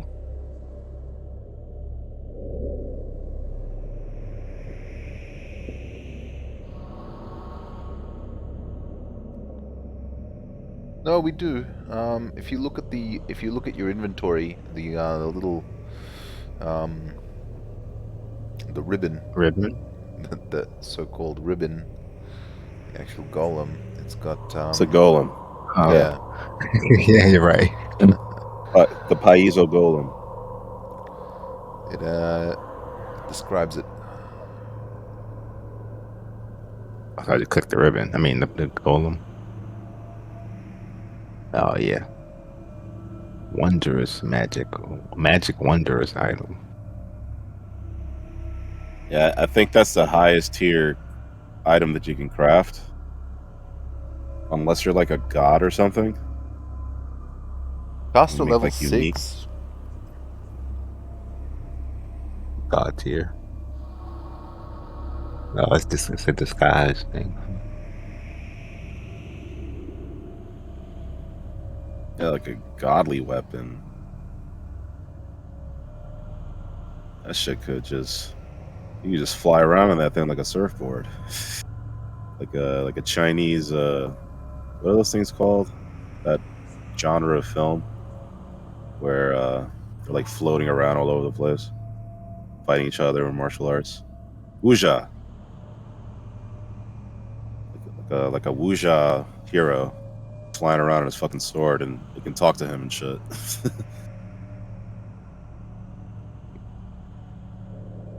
Wuxia, I don't. That's a new one. WUXIA. It's like Crouching Tiger, Hidden Dragon. If you ever saw that. Yeah, I saw it, but it was ages back. Can't Yeah. remember what what happened. You I just ever I seen just remember Hero with Jet Li? I just remember not seeing any tigers or dragons. I can't remember that either. Damn, I don't Exo. think I've seen that one. You need to take your ass to F movies. Watch some good shit. I've been watching movies on F movies for the past week. The hell is that movie? What is that? Is that a F movies dot. Well, I mean, you want to use like different extensions and shit because obviously because there's like streaming movies for free. I'll DM you the link. I don't want to talk too much about this on stream. right? You too, Exiled. Hold on. Yeah, see, when you Google it, there's a whole ton of I use dot coffee. I, That coffee. I just torrent everything Fmovies.com. Yeah, you can do that too. because there has been times when we've ran out of the internet or whatever, or just the internet's gone for us. So just in case, Like movie night. Fuck it. yeah, exactly. You don't have to I worry gotta about. start. I gotta get a fucking couple terabytes of storage and start doing that. Super cheap now, like Yeah. really cheap. Yeah, price has been going down.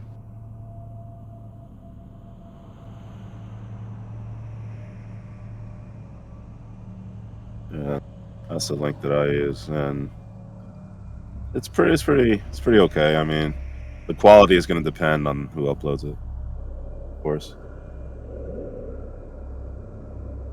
That remind me of the old movies people would walk across the screen and shit that people had recorded in Yeah, cameras.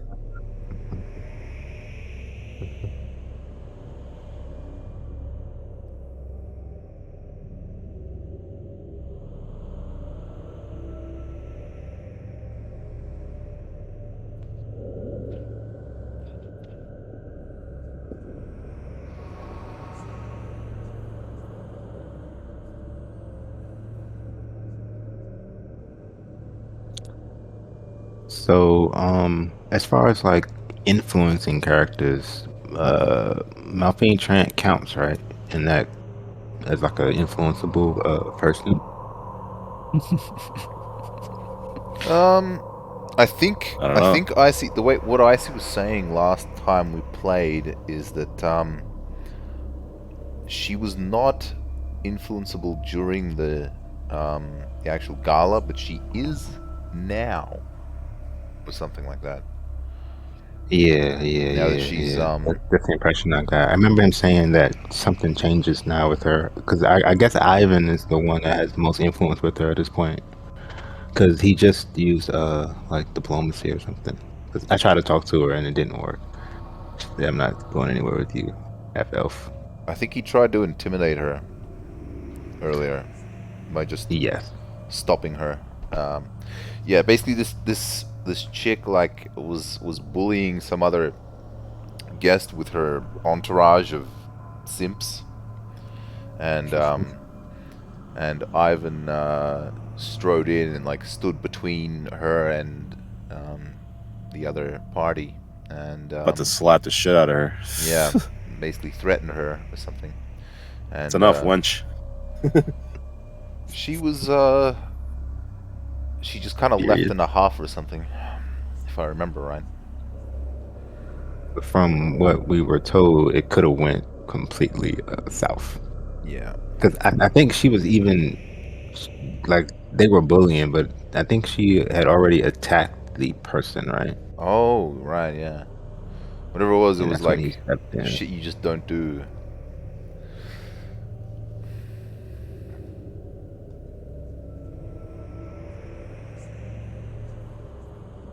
Yeah.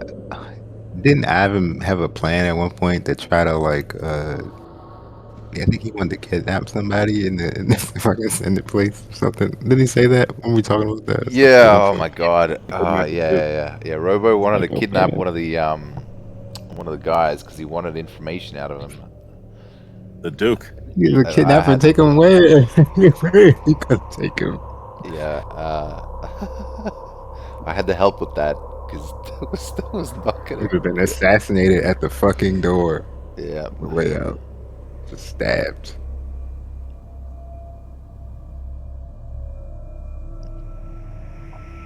It's funny that that's even a possibility, though. Even attempt to do that, and like it could actually work.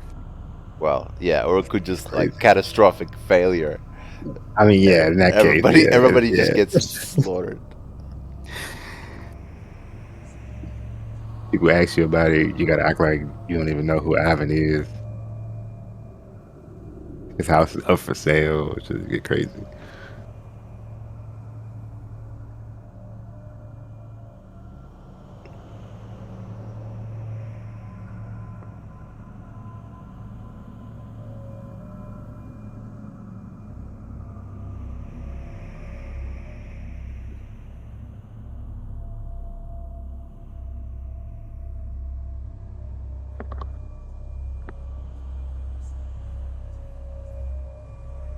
I guess Shubin would be the first person to play two characters in so far, right? Yeah, I think so. Yeah, I guess. I don't know where we're going, but That's great because you're taking the lead. You know that. We don't know where we're going uh, either, so it's fine. I'll just go back to where the thing is, or go back to the puzzle room. Safe space. So, if you look at the map right now, that the safe space is through the. If you look down the very south of it, there's like some stairs heading up. Yeah. That's where we came out. There should be a door there, but it's missing for some reason. Mm. We teleported out, and there's another room in front of that room, like a stair. It was like a staircase and another like puzzle, right? Or like a Yeah, but door or it was something. Like I don't think there. Wait, was there another? I don't think there was another door. Was there?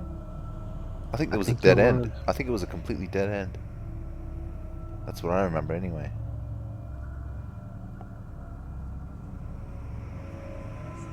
It was. It's been a while. I can't remember. Yeah. And so you've already explored the two rooms on the left, I guess. Yeah, I'm not sure. I don't think we did like a proper search of them, but Uh-huh. from what it We might seemed have. like, I it can't just seemed remember. kind of like there was nothing there in the first place. Or rather, I didn't get any magical auras. They look kind of dusty and just empty. The room at the top. Did we do that one as well? The top left. I think we would have done all of them. I guess if we didn't do it, it wouldn't be visible, right? Yeah, yeah. It was a whole line of sight thing. And so the door to the at the top, you didn't. Was it locked or what? Um, you mean to the top right? That giant room with all the Yeah, yeah. I think um. we just didn't enter. We didn't even try the door. I think Oh, we just went in there and then We saw some stuff. We found some scrolls. yeah. There's quite We a few found things on the some stuff I table. could take, and we kind of went back out because we had these guys with us, these nobles here. We had them come in the room with us, and then we kind of were just thinking about what we would do next, and then we went back. I don't know why did we not go that way? Because the where we are right now is like a corridor that we haven't explored yet, I guess. And that door seemed Like I don't think we knew that the door would just kind of what it seems like it is like that it loops around into the same sort of corridor right now. But I'm not sure. It seems that way, yeah.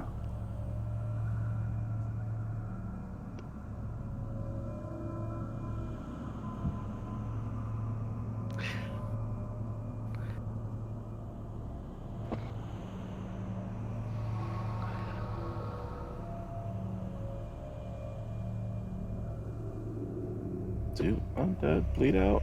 I don't know. Maybe undead get stronger when they die. See that makes sense. That won't be good. Then we killed 2 of them.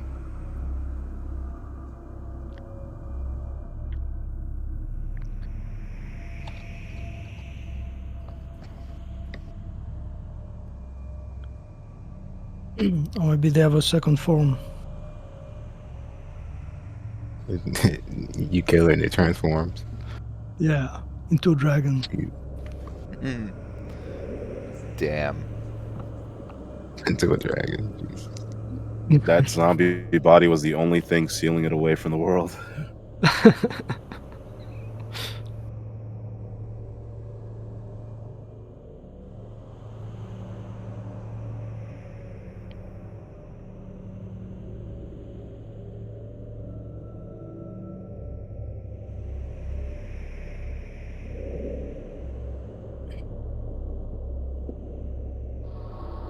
Oh, wait. They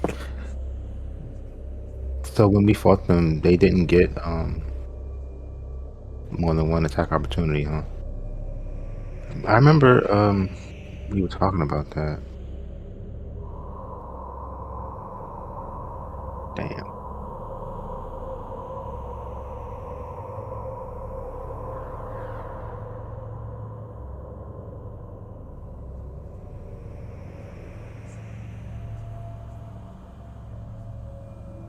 Yeah. Yep. That's right.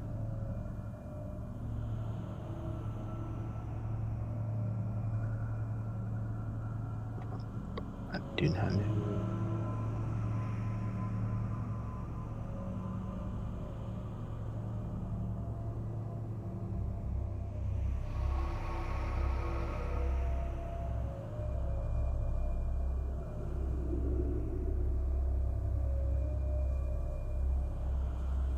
Oh,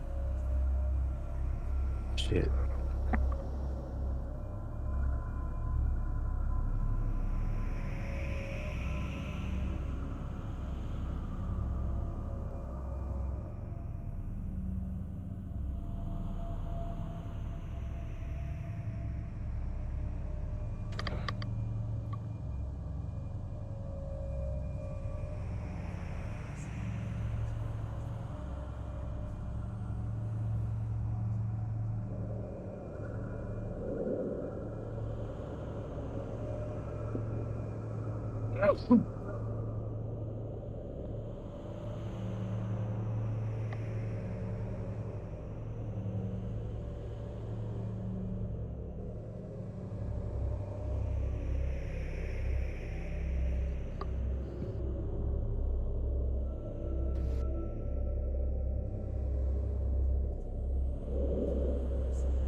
So I guess there's a chance we didn't get through this battle unscathed.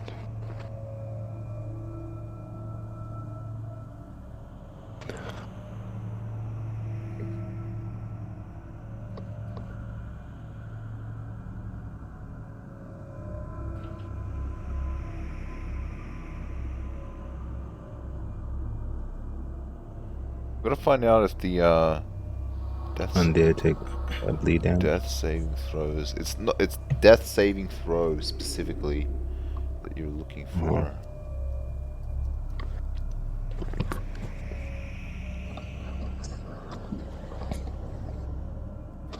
I think. That's what.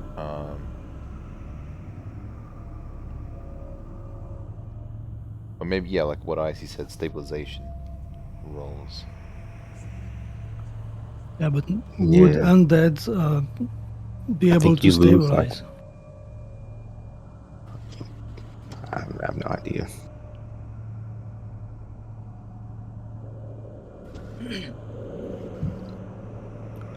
Because yeah, normally when you get to 0, you're not dead. But how is it for undead? I don't know. I don't know if this is in the core rulebook, but I can't find it.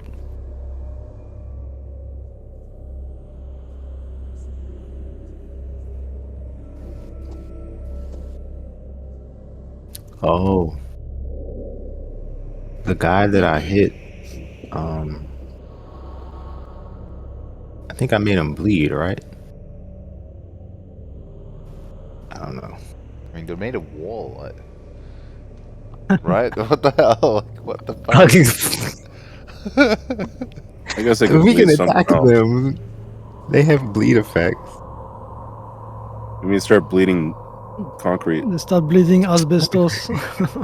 asbestos. Because here it says characters taking continuous damage, such as from an acid arrow or a bleed effect, automatically fail all constitution checks made to stabilize. So then that would mean that they just die. At least the one I attacked.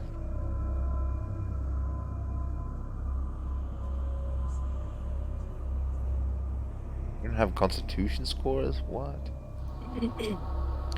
Oh yeah, actually, I also Uh, just found it in the rulebook.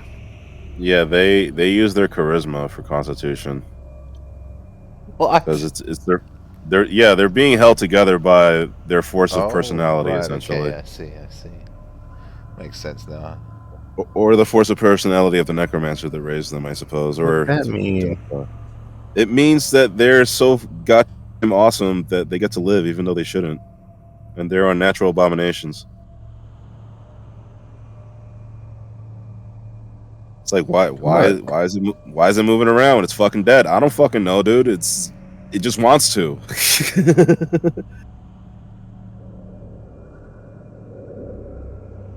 Gotta put it down.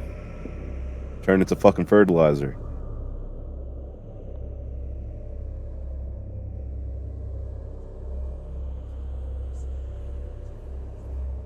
Didn't somebody say something about constitution? I mean, charisma or something? You were joking. In regards to what? Stabilization. Oh, I thought I heard that, but maybe I didn't. yeah, I don't know about that.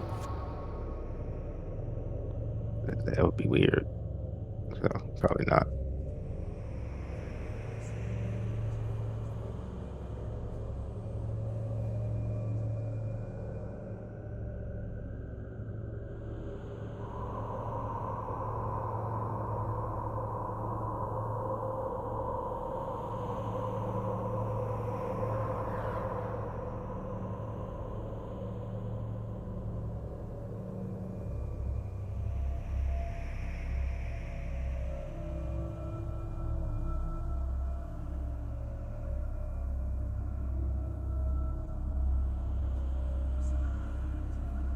Oh yeah, we have that fucking magical spoon that allows us to eat whatever, right? Yeah, Gruel. The gruel yeah, spoon. delicious. Spoon of gruel. Very, very useful. We'll never go hungry. We won't be happy about it.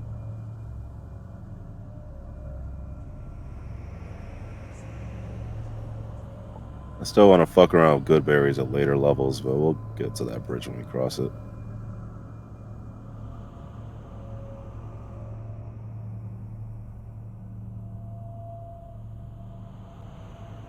Do you think they're useful at later levels?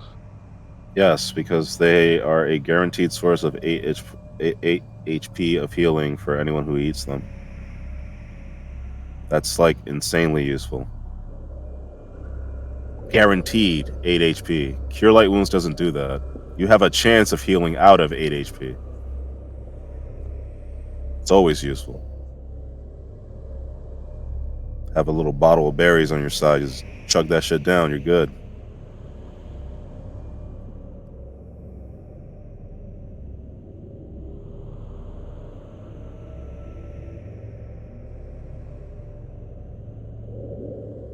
Oh yeah, the days. So the wind Take a would look. go get berries, but you can grow them, right?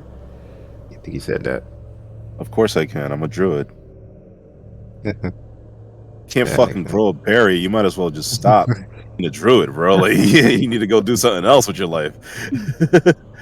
What are you doing? I might as well ask you, can you steal something? Do you know how to do that? can you pickpocket? Yeah, right. It's not too hard for you, is it? You just insulted me, my good sir. I challenge you to a duel. No wolves allowed.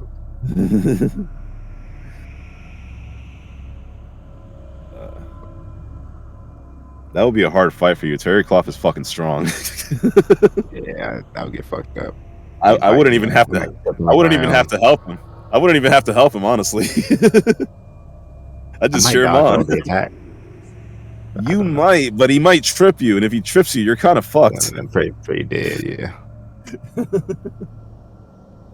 I have to learn some magic. And he's gonna get stronger and stronger. And I can buff him, and I can give him magic items to wear, and I can awaken him at I later guess they're levels so feeding that when he has you're to. in, huh? What was that? I said, I guess the innkeeper's feeding them or something. Well, he's a fucking wolf. He's just fucking. First of all, we hit him in the barn. They don't know that the wolf is there. Secondly, who knows where he's at? He could be dead right now for all we know. Maybe Arca will feel a disturbance in the forest when he does. No, a leash? No! He just left him in a barn. Yes! He's already attacked 3 people. Maybe. He's fighting the dragon right now. He'll be fine. Fucking wolf, man. He'll be fine. He knows what to do. Shit, the woods is crazy, bro. There's jackanapes and gobbledygooks and will-o-wisps and leprechauns. He's used to crazy shit. What else are we trying to figure out? Aside from the resting thing, or the me regaining my spells thing.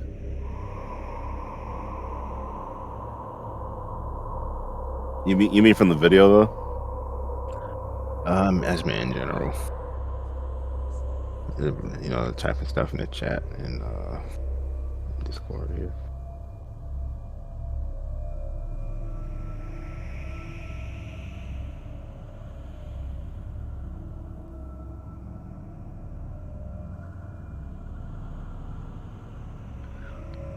Do you also see little triangles above our tokens?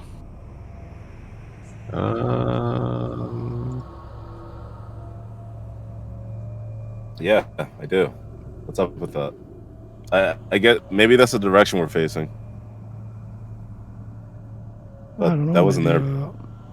Maybe I see it on some setting.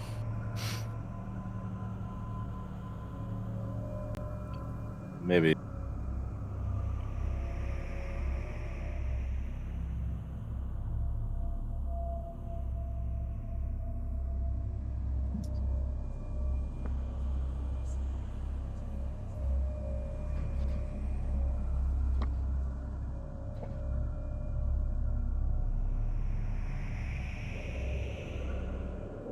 So the question is, do they have other abilities to bring themselves back from the brink of death?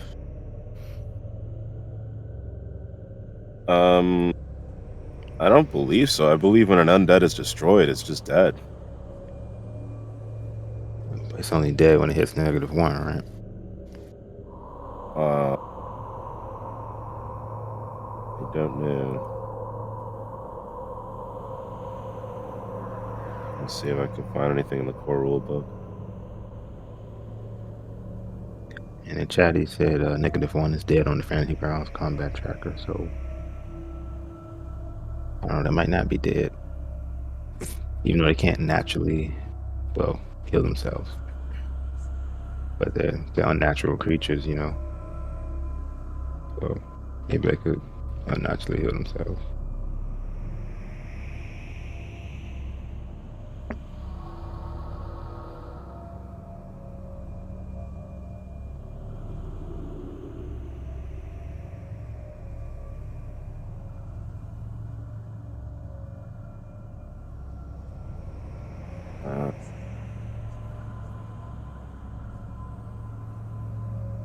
There's ways to heal undead. You have to use like evil spells and shit, or channel negative energy that heals them. True. Or inflict light wounds, something like that. That's like the opposite of cure light wounds. That works on them. Cure light wounds spell. Yeah, if you use that on an evil or an undead, anything that's powered by negative energy. I was reading up on those guys and I was looking through the classes again. They seem like fucking obstacles in a party. Oh. Like I couldn't, like the evil Clerics and such. I couldn't figure what? out how they would, like the evil Clerics. The evil Clerics? Yeah, like those different. What's a Cleric? What's that? I mean, cleric. Oh, cleric. It's like, what the fuck, nigga? What did you just say? Yeah, evil clerics they're awesome, man. They can do all sorts of shit. Clerics kick ass, dude. Like, they're such a cool class.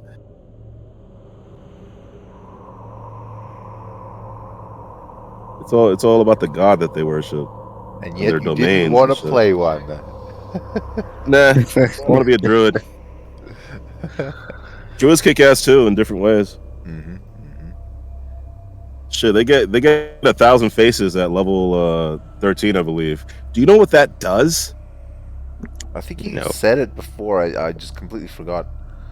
I can look like whoever the fuck I want at will. Huh. What? That's actually pretty good. That's fucking insane. So you could pass as a human then? I could pass as anything, any humanoid.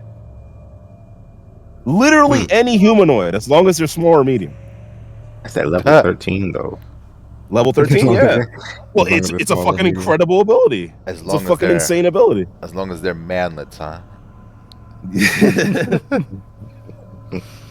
I said medium. I'm medium. I said manlets. It's fine. Well, excuse me. You're not even huge. Get out of my face, bro. Dude, how many fucking 5-foot squares you take up? Do you even lift? Do you even lift elephants, bro?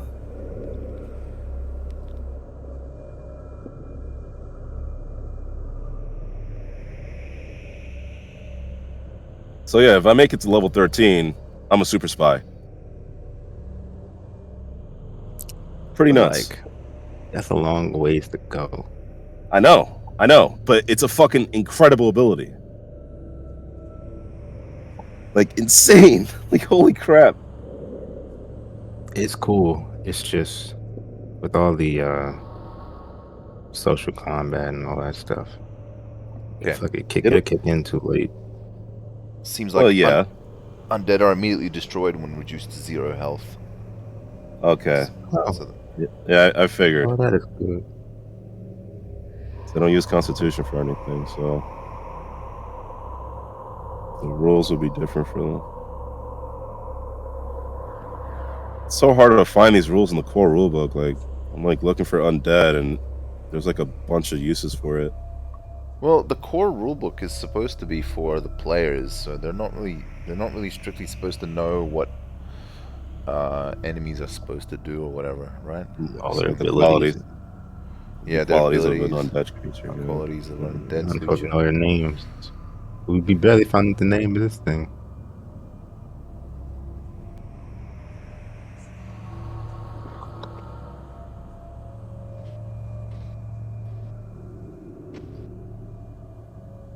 That's good.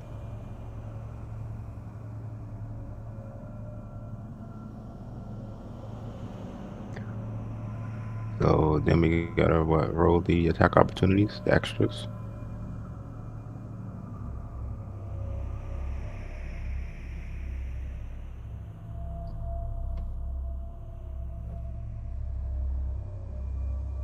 Hmm.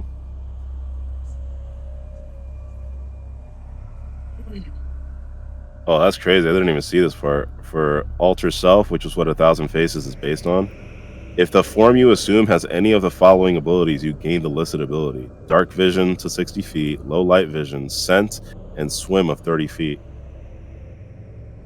How long does That's this pretty. ability last? Like, what? Uh, uh, when it's used as 1,000 Faces, it's at will. So that means I could use it whenever I want, as long as I'm in my normal form, like I'm not transformed into anything else, and it lasts for as long as I want. I feel kind of ripped off with the whole half elf vision thing. When we teleported into that fucking safe room, I couldn't see shit. Well, well, yeah, you just have we don't have dark vision. We just have low light vision. Yeah, in It 5e used to it's be just dark Yeah, yeah. vision. It's just like Oh, and 5e they just take most away the most nuance. most characters can see in the dark in fucking 5e unless you're just a plain old Most boring human. characters, that's so dumb. Yeah, man. everybody can Like see why? in the night Like by why walking bother around in the even? daytime. Why bother even having dark spots in your dungeons if people whatever? Doesn't make sense. It's like Splinter Cell with all light all the time, no shadows. As if using the alter self Yeah, spell. yeah. How the hell does that work? Like stealth and I, shit. If everybody I has mean, night vision. Well, not everybody. I think there's like a couple of races that don't. So if you choose those races, you're like, okay, well, I guess I don't get to see in the dark. I think dark elves get like superior night, dark vision too, hmm. so they can see like in color as well. That's the thing. You can't see in color. I think that's the thing. It's like black and white or Oh, whatever. And they see infrared. Yeah, something like that. Maybe. Damn. still though, that's not bad. Shouldn't be able to see color without light. That's where it gets the color. That's the light that is bouncing off its surface. Don't throw logic into this. They only see in Only 2-bit, bro. 2-bit. that's all 2-bit you light. get, On and off. and you should be glad for that. Binary vision. Oh, you get +2 size bonus to your dexterity when using Alter Self too. That's fucking cool. Wait a minute. Jesus. If the form you take is that of a medium humanoid, you gain a +2 size bonus to your strength. Okay, it says +2 size bonus. What if I'm already medium? No, that can't be the case.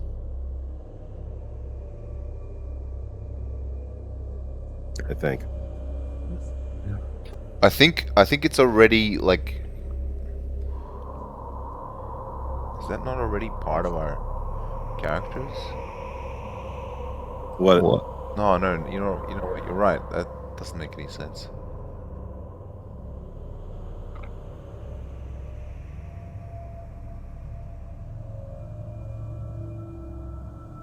It just says that. I'm assuming they mean if you grow into a medium-sized one from a small one, or it's not like that though. Yeah, right, right.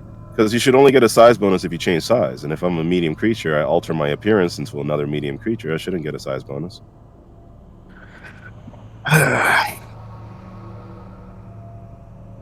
Well, We'll worry about that when we get to level 13. If you fucking live. Yeah, that too. That too.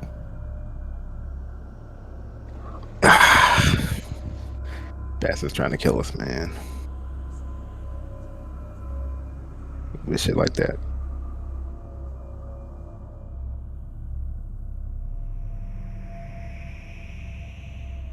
Great. Great.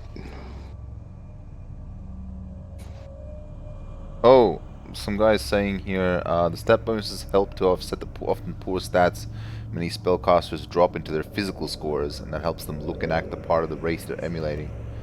And yes, a human can turn into a human and get the bonus, but remember, it's only +2 for 1 min per level. No Bull, fucking way. bull strength is +4 with the same duration. Ultra self gives you more choices, and choices are for a caster what it's all about. That's a very detailed answer. So I can just appear as a buffer version of myself and just get a +2 to my strength.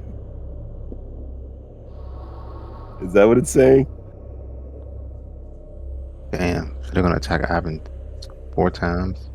Damn, I got fucked up then. Did I really get 2 attacks of opportunity? Huh. That's a pretty tough enemy, huh? Thank God we killed him. Emphasis on we. Together, guys. Together. Yeah. It wasn't Ivan doing all the work. Teamwork. Oh no, you know what? Actually, no. It was also Technically, I Exiled. killed one. Exiled killed one, and Ivan killed one. I didn't do a lot of damage, but technically. Hmm. Oh, maybe that's what the arrows are for. The combat tracker. Hey? Oh. Yep. Yeah, that makes sense, right? All right. You need to know which way you're looking when you're fighting people. In case you get flanked or some shit. Yeah, I think that is it. I don't recall the arrows though. Oh, it kind of makes sense now. They get 2 attacks opportunity, right? Plus their normal attack. And then we just happen to run into Malphine Trant, and she has a retainer that's a cleric. What? Oh, you mean to say that like they seem to be like a hard encounter, and Yeah, that like we it's kind need of convenient, these guys to help support. convenient. Mm-hmm.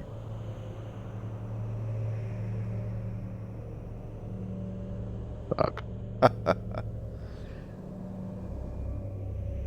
Oh, you missed. Easy, man. Easy miss. Can't stop Ivan that easily. He tanked that shit. Got him right in the dick and he didn't care. After this match, his name is forever Lord Ivan. Ivan the Unbreakable.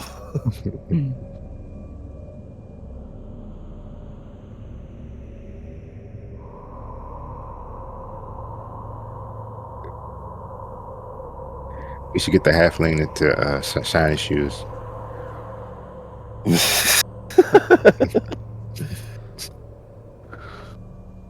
Oh, halflings.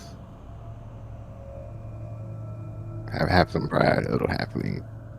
They're basically just indentured servants in every major human civilization in the world. Like that's their niche in life. I feel bad for them, bro.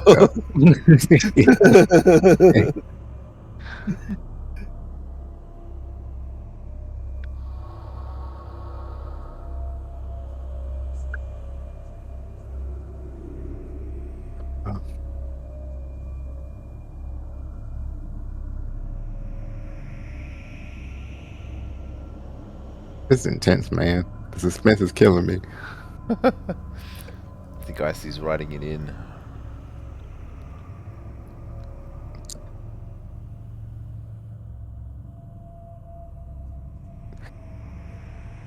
If it was me, all 3 of the next attacks would hit. It'd be all critical.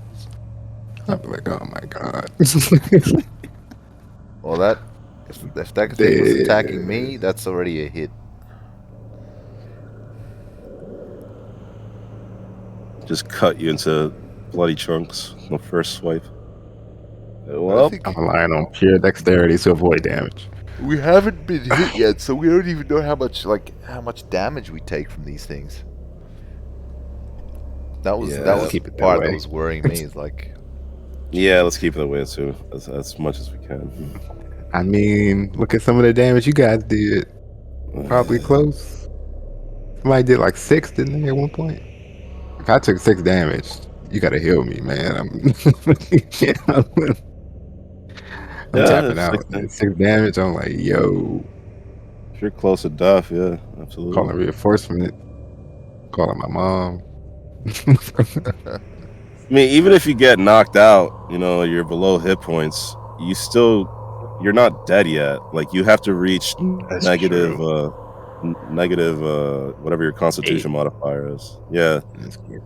Oh, your 9 your now, right? your Did I your increase hit it? die I or don't know. something like that. Yeah, but then I could try to stabilize you. Uh, And then that person is basically useless for like X amount of time. yeah, they need a rest. I forgot what the mechanics are with that whole thing. I But don't know what they are, but naturally, you don't gain health back too fast. I think it helps if someone's like tending to you. So if that happened, we would have to like try to take a break or something like so he could tend to like another character can tend to another character's like wounds to help them heal a little bit faster. I think. I'm going off pure memory though.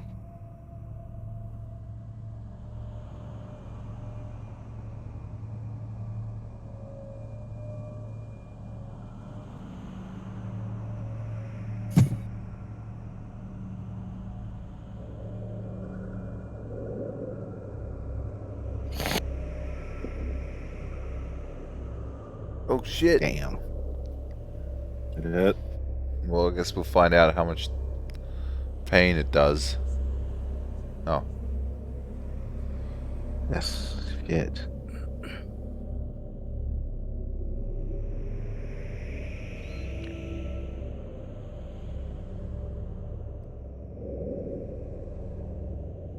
Five Got 2 HP. more attacks.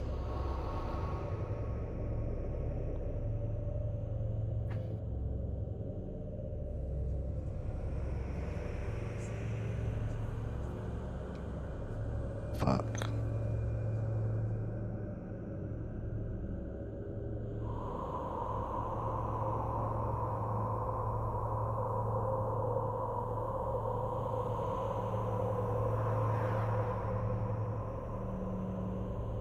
At least that's it though.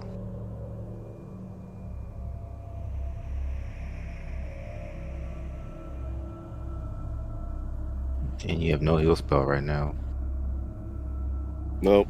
we do have a cleric with us. Yeah, that's right.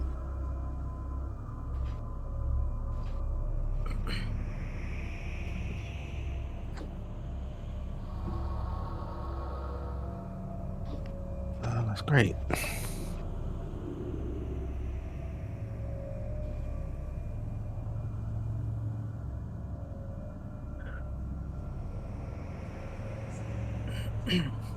I mean, you guys have pretty good HP.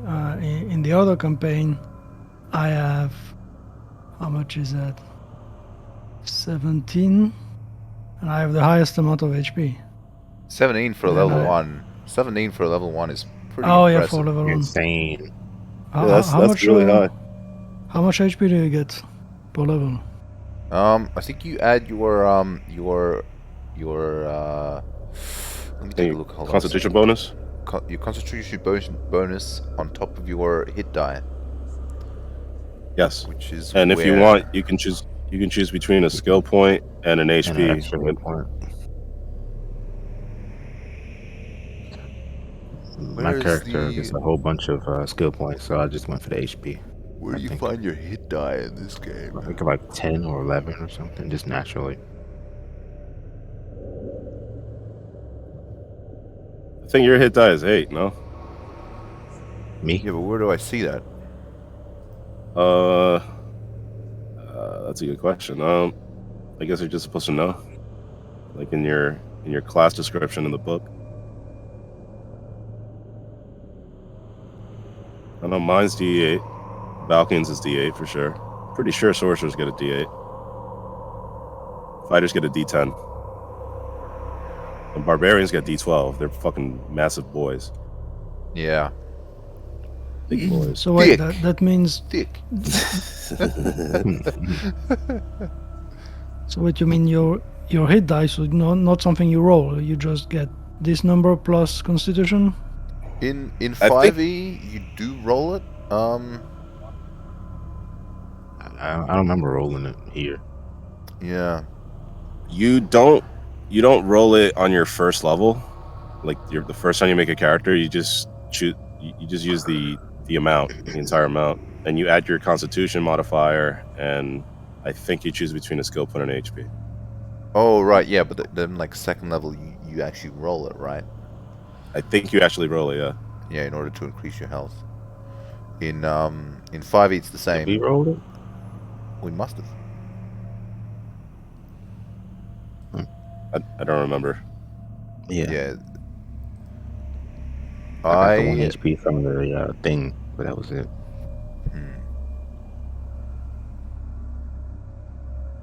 At any rate, I have 16 health. My character. That's pretty good for a wizard, Yeah. basically. Yeah. Adjacent. Yeah, that's D8 times 2. Wizard adjacent I class. mean, I did take a survivability skill trait. I think. That increases your constitution or hit points. Yeah, a little bit. Oh, you picked that as your trait. Like campaign trait? No, not a trait. Sorry, a feat. Toughness. I chose. Oh, you chose toughness. Okay, that makes sense. You wanted to offset the frailness of the Yeah. interesting. Chat 9 is done. I was looking at the sorcerer. I don't know what they call them.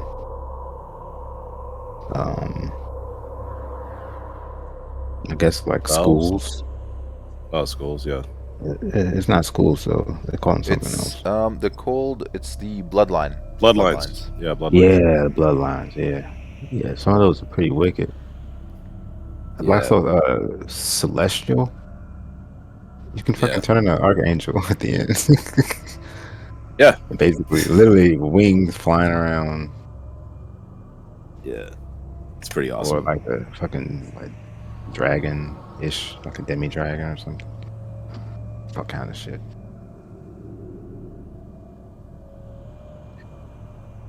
Yeah, there's some Now cool I'm stuff in wondering there. if I'm wondering if the XP is per creature or for the fight.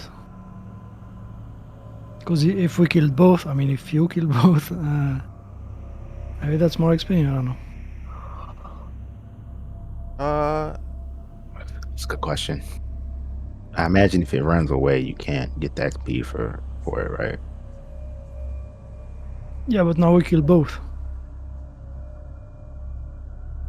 We'd always kill both though. It's just we okay. didn't. We just forgot, basically. Oh. Did we get the experience? I don't think we got the experience or anything. I'm not sure how often IC updates the experience thingy.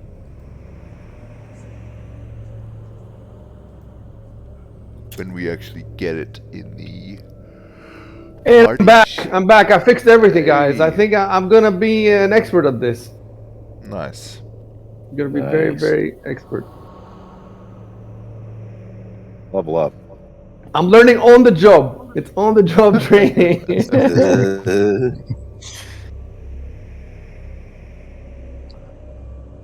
I haven't got It hit. just feels like it feels so good to have like the chat log actually reflect what happened. I mean, I could have done something cheap, like say that the two opportunity attacks missed, right? But now we rolled them, and one of them hit, and he got 5 hit points. So that makes the game more interesting. Yeah. And we know that we've run everything. Yeah, these things have like it's 2 pages of rules just for this one fucking monster, and I missed the extra attack of opportunity that it gets. And It now we gets it killed because of its. the only Now two that exist in this dungeon, and we'll never see them again ever. that's what I was thinking. I was thinking like there might be no more in this adventure or even this dire campaign, and I was thinking, are there at least some of them in some other campaigns so that I can use it again? But if there's in other campaigns, then what would it say, tell those people that play the other campaign? Would it say buy War for the Crown Chapter 1 to see the however, they have them on the internet though. That's the thing. All the rules are on the internet, including monster stats, for free. So I think that's how. Oh, I saw a discussion about that. Um, that's not true of. I don't think that's true of D&D. That's only true of Pathfinder. That all the rules, all the rule books, even though there's like thousands of pages, all of them are on the internet for free. Not the artwork, just the rules. So even if it's a monster that was used in a fucking scenario, in a Pathfinder Society scenario that nobody has, they can still put it wherever they want in the future product because you can always find it for free.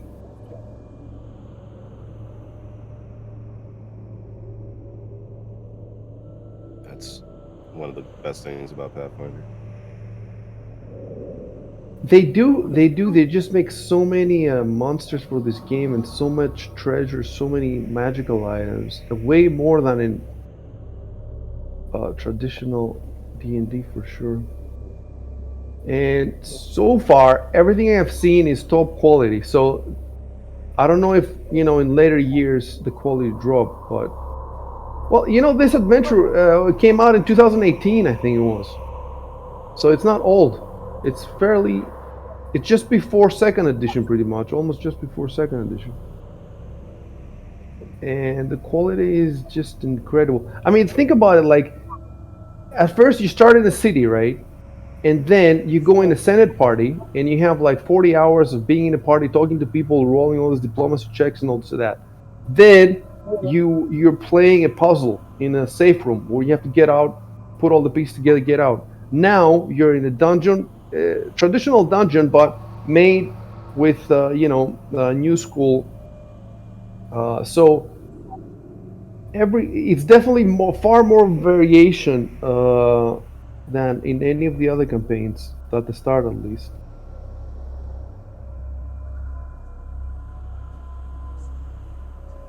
Definitely no reason to get bored, apart from the part that you're playing with a crappy GM that doesn't know the rules, Yeah, and everything takes forever. it'll get better. I'm learning though, like I'm learning so fast, and I've learned also, the other 4 games that I played the last 2 weeks. Right. So I think everything's done, except the order. And is anybody speaking on the background, or you have a phone on or something?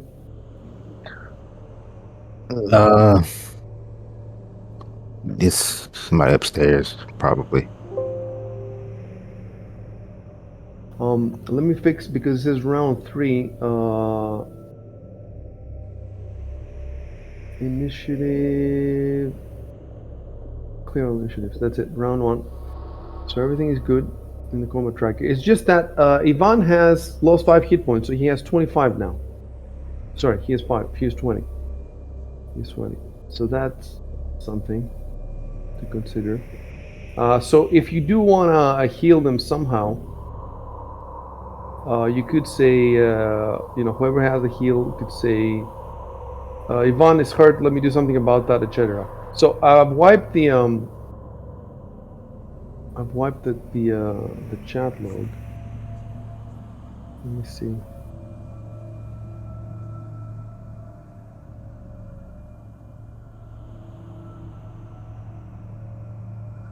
Let me scroll up where you said the order. Right. It seems like you figured out the order, but you haven't started moving out yet. So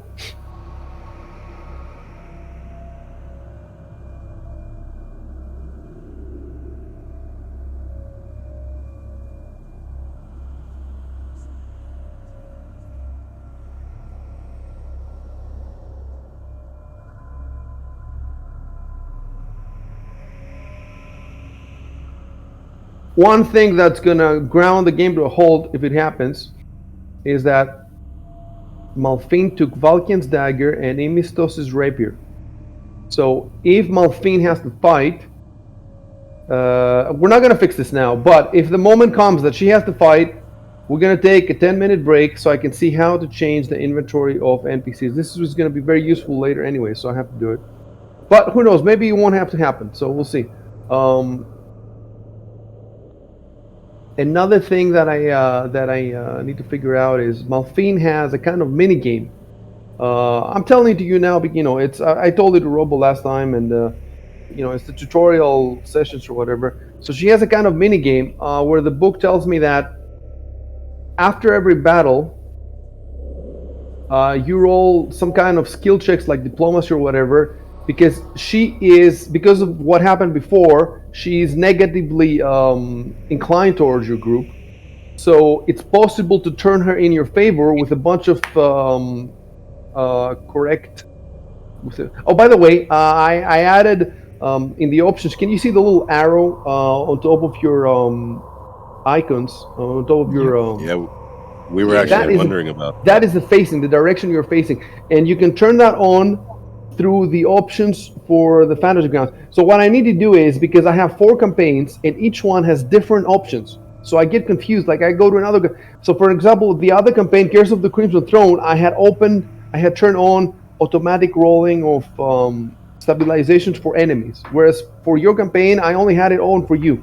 And now I turn it on for you too. So I made a note to myself to go through all 4 campaigns and harmonize these options so I don't get confused. So now I added this facing. It's the first time we've had this. We haven't had this before. And I think it's going to be useful, right? Because it's good to know which way your character is facing. And I think the way you manipulate this, for example, I right click on Arcos. Yeah. You right click on them, and then there's rotate left and rotate right. You see that? Rotate left. Wait. Okay. Yeah. Okay. So you can try it now if you want. Right click on your character in the map, and rotate left, rotate right. And what I want you to do is, this is going to be a little tricky. When you move your character, let's say Arco wants to move his character up, right? I want to make sure before he moves that the arrow is pointing in the direction that he moves. Otherwise, he's moving like a crab sideways, or he's stepping back. You see what I'm saying? So you might want to take a step back while it's facing forwards, but whatever you do, I want it to be consistent with what we see on screen. So now that's good that Shuben has his character pointing towards Malfin, because they were talking before. So that's good. And so choose each one of you now one direction. Yeah, exactly. Edward too can also look towards Malfin, because they had a chat over there. And the other 2 guys look whichever way you want. But when I roll dice about perception, all that stuff, I will take into account your facing. So, for example, since Arco is at the edge of the group, maybe he wants to look north, if that is north. I don't know if it's north or not, but maybe he wants to look north, just in case anybody's coming from that direction, So it's going to make things a little more complicated for us, but it's good. Let me see. So, about that mini game then, I wanted to see, because I have a note for me here, I wanted to see where we are with that mini game with Malfin.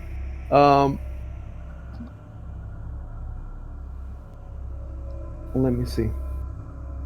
So basically, Robo got a bonus to that because he offered his condolences. Malfin's father died upstairs, the senator, and Robo said, "My condolences." And the book says that if you do that, you get a bonus to the minigame. So let me look at that for a sec. Okay, here we go. There's a whole influencing Malfine. It's called. It's a text box on the side, and it says. Let me read this for a second.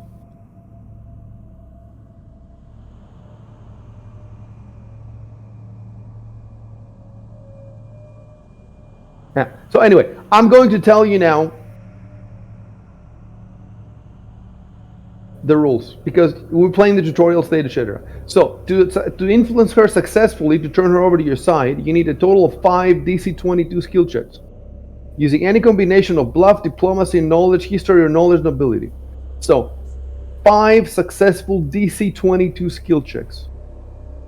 Any character offering comfort or sympathy for the loss of her father gains a +4 circumstance bonus on future checks to influence Malfine. So now only Ivan has this +4 for all these checks. The PCs can first attempt to influence Malfine immediately after encountering her, and once after each subsequent combat encounter. So I was telling Robo the last time that I didn't know how to integrate this mini game without telling you about the rules. Like, how would I? Like it says here, the first roll makes sense, right? Because you just met her and you want to influence her, etc. But how do you explain to the players without revealing the rules that there's going to be a check after every combat? And I remember that Robo did give me a solution that sounded good. I don't remember what it was. It was a year ago, right? So I guess I could go back to the. Probably I will do that. Maybe Well, she the could thing is, I don't approach know. the person. Maybe she could approach the person herself. Yeah, that's the thing, because somebody has to initiate the bluff, diplomacy, knowledge, history, knowledge, and nobility. So what she would have to do, basically, if I wanted to play it fully natural, it would be after every combat, at some point. It doesn't have to be immediately after every combat. Actually, yeah, it doesn't have to be immediately after every combat. She can approach and start, unless the PC started themselves. But why would they start it? You know, they see all these characters. Why would, after every combat, they go specifically to Malfine? You see what I'm saying? It's a bit too gamey. And so I have to, as a GM, like that's a good suggestion. And Robo, I think, had a different one, but I can't remember now. It's been so long. And it says here that you get all sorts of rewards from her and help or whatever. The more of these you succeed, so you don't actually have to succeed all of them. But the more of them you succeed, the more stuff you get from her, basically. So let me see if you get anything. So, but the question is, did you roll the first? Have we rolled the first one? I think we did roll the first one. I need to check the chat log again. I don't know how you would play this game if you were not. Yeah, because I think I tried to do it first and I failed, and then Ivan ended up doing it. Oh, Valkyrian tried first. Okay, so this should be in chat log 10, right? Wait, maybe it's right after the battle. It's no. No. We didn't meet them until after. Yeah, until 10. Must have been only 10.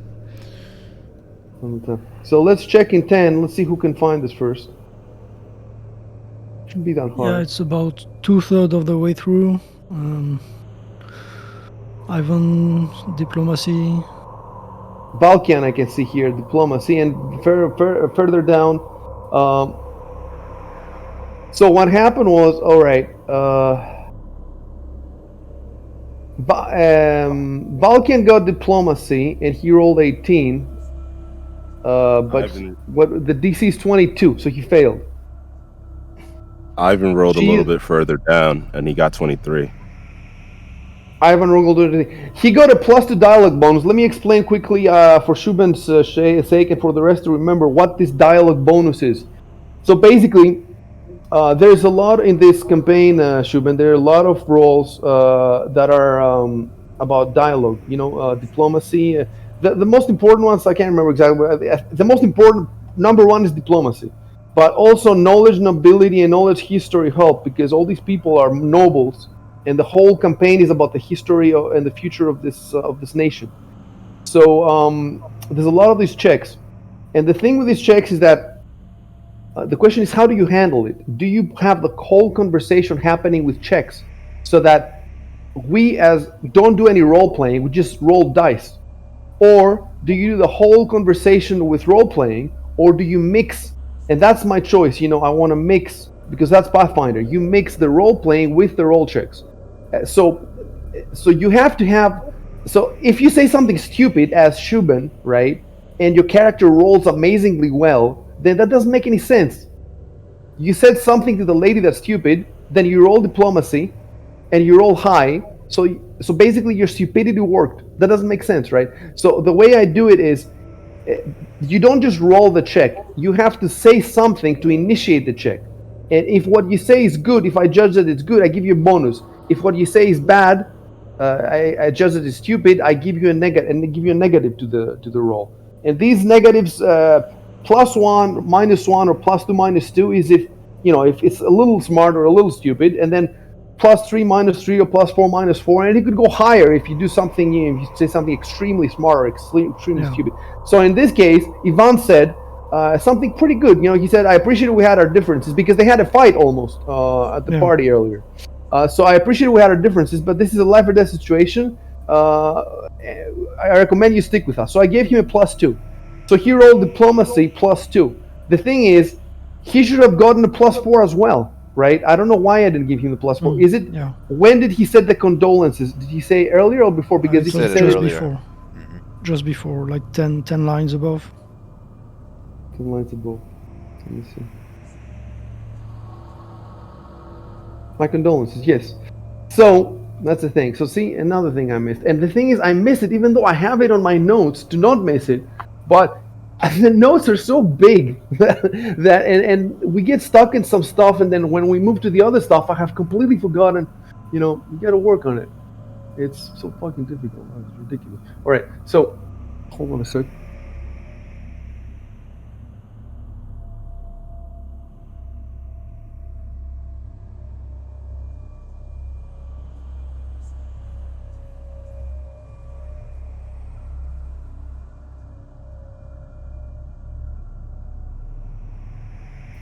This is just so well designed.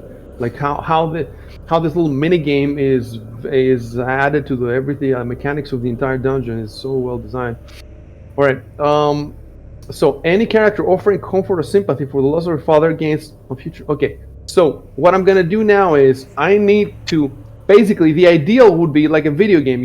The moment that Ivan said that thing, right under I should have added +4 circumstance bonus. You see what I'm saying? So that he knows that what he did is good, and that from now on he has a +4 bonus. I mean, it's reflected in the dialogue. Let me see. Is it reflected in the dialogue? Look, it must be. No, it's not. So even though he said my condolences, I did not seem to have typed anything as a. I should have typed something that I don't know. It's hard to come up with something good on the spot. I should have like that. Her countenance changes. She's not gonna suck his cock right there. But not yet. not yet. But it's funny because this group hasn't used even though there's all this super powerful pussy in that party. There's just so much powerful pussy. They never try to hit on anybody. I think I didn't have the mechanics ready. And now you're in a fucking dungeon and there's nothing. Well, you have her here, but she's definitely not one of the most powerful ones, nor one of the prettiest ones. But you could try. So yeah, that's what I'm gonna have to do now. I'm gonna have to under the condolences.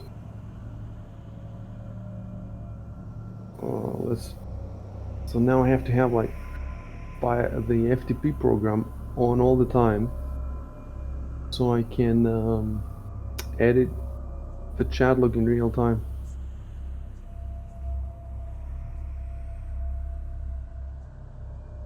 I wasn't lying. This is gonna be a slow session, but we'll get there. At least we're remembering what happened last time, and we're catching up. All right. So session 10. Edit.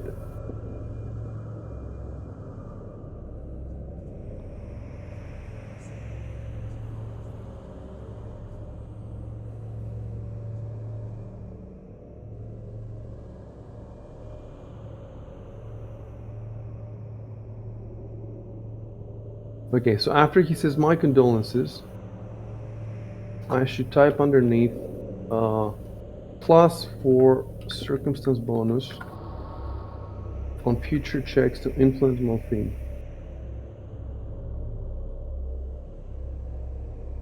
And I need to format it correctly.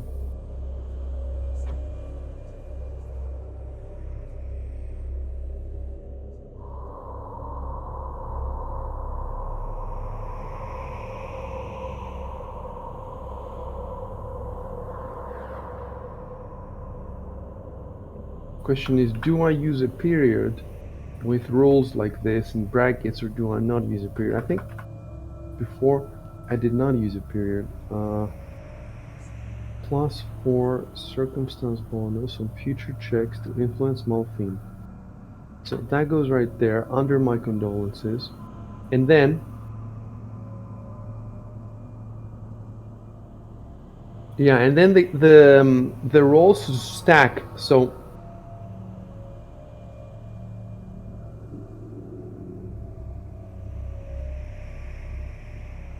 I really like the ambience. Don't you guys like the ambience? It's just so high quality.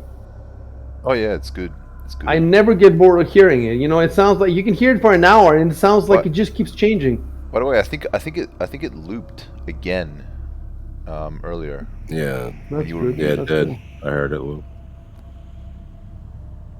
So it must just be on forever. That will be amazing. I mean, it stopped before, right? It hasn't stopped yet. Yeah, briefly, No. right? Like, oh yeah. It hasn't Yeah, stopped. like a couple seconds. Right, so +4, and then I go down where I give him the +2. So now he gets a +2 dialogue bonus, and he gets a +4 circumstance bonus. Oh, and now I have the dialogue bonus. I have capitalized. Should I be capitalizing them? Yes. I will be. Well, what does the book do? The book doesn't capitalize them. Let me see. +4 circumstance bonus. No, in the book they're not capitalized. So I guess. I won't be capitalizing. Right. So I'm gonna make even the dialogue bonus lowercase. +2 dialogue bonus.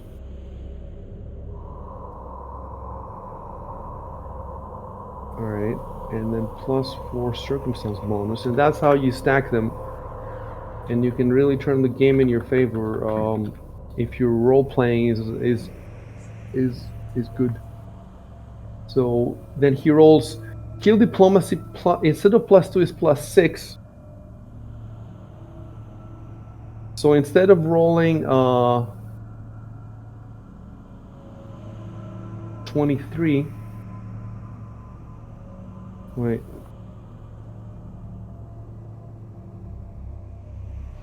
So instead of d20 +3, it should be d20 +7. And then instead of 23, he rolls 27, which is really high. Why is it +3? Let me see. It seems like he has a -1. No, he has a +1. Let me see. So Ivan's skills diplomacy.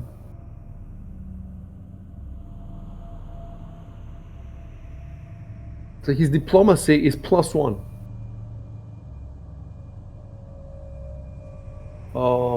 +2 becomes +3. +2 from the dialogue bonus becomes +3. And then +4 becomes +7. Let me double check that and we're good if that's it.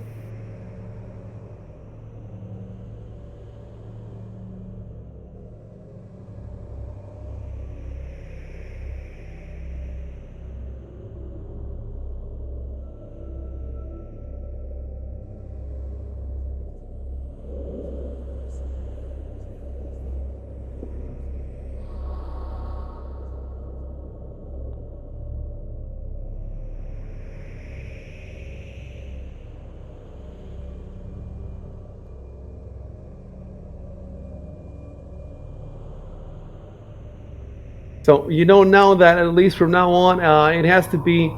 It's best if Ivan is the first one to talk to her after every combat. Um,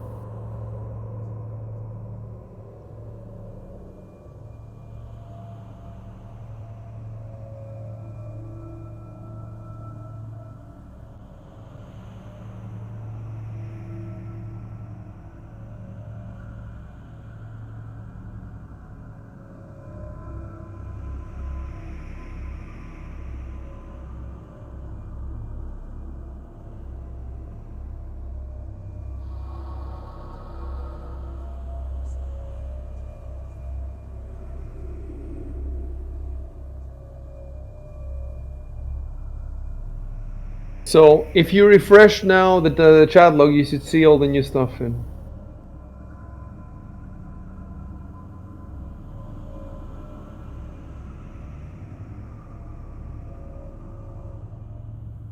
Plus the dialogue, plus for circumstance 27, and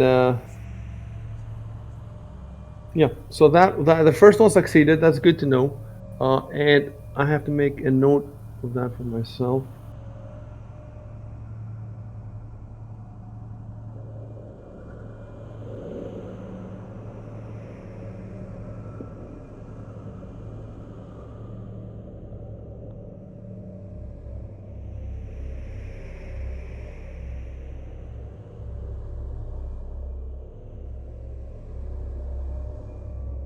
So you see, it's just so easy. So I made a note here. It says the first check succeeded with 27 out of 22. So it needed to be 22, succeeded with 27. So now I'm supposed to roll another one after the next combat, but it's so easy to forget about this roll. Like there's so many other things to remember. It's just so easy to forget, and I just have to come up with a some kind of system in the notes that prioritizes. You know that I do have a system, but all right. So you can see a GM that doesn't prepare a lot for these adventures is just gonna, you know that Dan completely forgot to run random encounters in the city in the beginning. In the beginning in the city, there was supposed to be, I think every 4 hours or something, you're supposed to roll for random encounters. And how many hours did you spend in the city? You spent half a day or something like that. So he should have rolled at least 2-3 times for random encounters in the city, and he rolled nothing because the book is 100 pages. The first book is 100 pages, right? The random encounters are at the end. They're like page 95 or something. All these books, the random encounters are at the end. So if you're only running one chapter, the first chapter, then you think to yourself, okay, I can just read the first chapter, which is like 20 pages, right? So you're never going to get to the 95 page. So you're not even going to know that there is random encounters. And I told Dan specifically, Dan, you have to read the whole book because all these books say that before you run it, you have to read the whole book. And I told him to read it, and he told me that he did read it, right? I made him read it because if I hadn't, he wouldn't have read it. But even after reading it, he forgot it. That's how difficult it is to remember everything because there's so much to remember. You really have to make notes about everything. And he forgot about the random encounters. You play the entire. So now what do I do about it? Because maybe you've lost XP that you could have gotten. Obviously, you've lost. Look, it's possible. The random encounters, I can't remember what it is. It's like 30% or 20% or something, right? So it's possible to roll 3 times and not get a single random encounter. It's possible. And that's what we're going to say what happened in the first part of this, in the city part, in the early part. We're going to say that Dan rolled 3. First of all, you can't even know. Like, you wouldn't know if I didn't tell you. So I could tell you, yes, Dan rolled 3 times and there was no encounter. Anyway. And I'm supposed to be rolling for encounters in here as well. So what if I roll a random encounter, you have a battle, and then I forget that I'm supposed to do the Malfine minigame? You see what I'm saying? Anyway, and now I've told you so you can help me out, you can remind me, right? But normally I'm not supposed to tell you about the Malfine minigame. I'm supposed to run it all in my brain. So, right. I think we're ready to go now. I think we're ready to go. What I want to see is this. Let me look at the party sheet for a sec. And if you look at the party sheet, I'll bring up the party sheet. Let me see. You go to the top right of the screen, and there's the 3 little guys together. That's the party sheet. Click on that, and then click on order, and you can see the party order. Oh. Right. Okay. So is everybody there yet? Wow. And yes, they changed it. It didn't used to have the squares. Now it has the squares. So my question is, can we put the NPCs there as well? That's what I would like to see. So let me first try something. I'm just gonna drop you guys here, and let's see. And then I want to see if I can drop NPCs as well. Let's see if I can drop Malfine. No. Can I drop Emistos? No. Anyway, go ahead and make an order. Make an order for yourselves there. Forwards is up. So you see the little arrow at the top. That's forwards. So this is not going to be your order in this dungeon, right? This is going to be your order generally when you're moving around as a group through the city, let's say, and something happens. That's the order I'm going to use. Whatever you put now. And yes, you can occupy the middle square as well if you want. Oh shit! It's a target. Whoever's in the middle is gonna get. Yeah. Uh,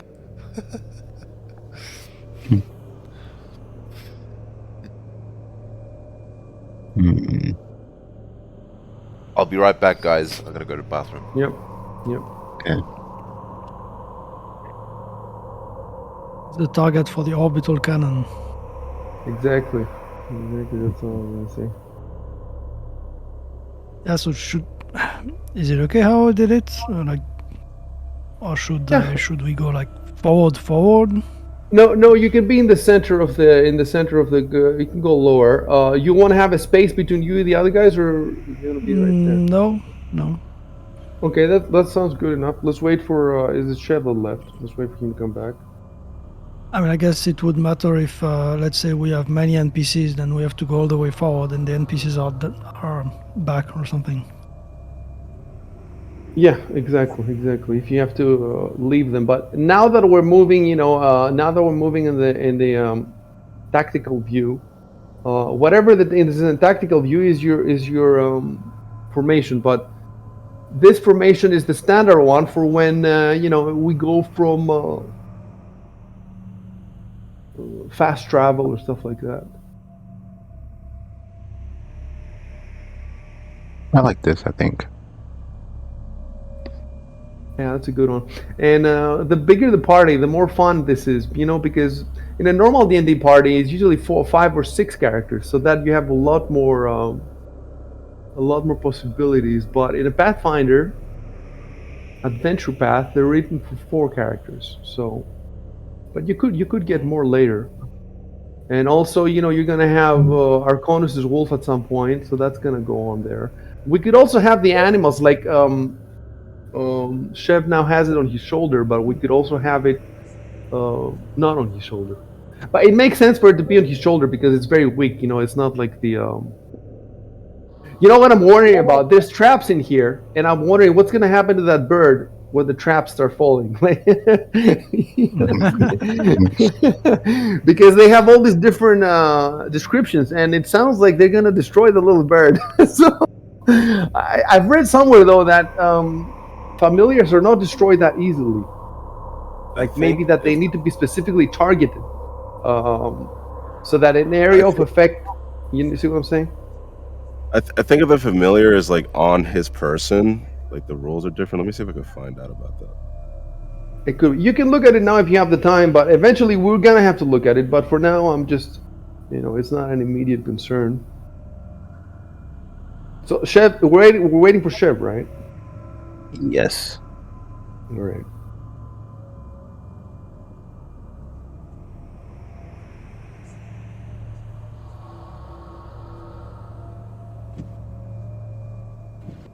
Three hours, and now we're starting to move. And that's just the stream, because before the stream,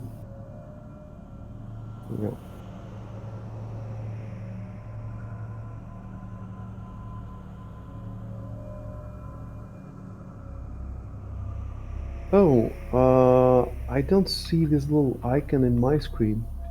I've seen Exile's screen. The other characters have a little icon to the bottom right of them. What is this icon? Yeah, I thought that it was a lock, but A lock. Lock means you can't move them. You can only move your own. Fair enough. And I don't see this because I can move all of you. All right. Is it going to start again or no? It started. Yeah, Great. took a little bit of time that time. Back. What I All right, miss? so, Has the dragon arrived? Do you like the formation? Looks good to Yeah. me. Are you good with it? Yeah. All right. So we can close the formation now.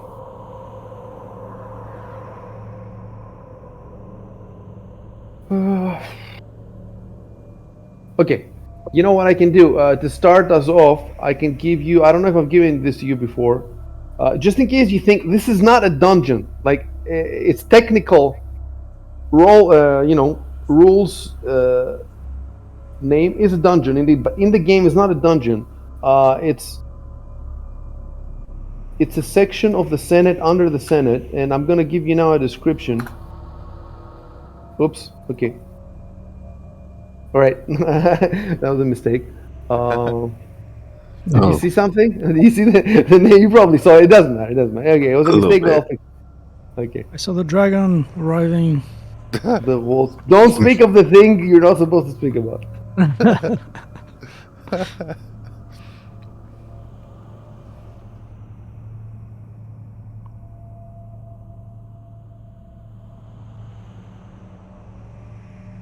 Okay, I'm fixing this. So it's something to set the mood. If you haven't seen it before, that this.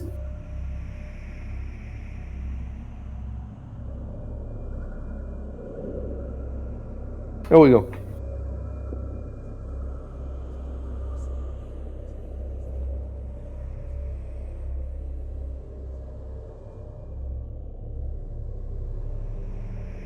So it's definitely part of the Senate. Just below it somewhere. So now, what we're gonna do is this.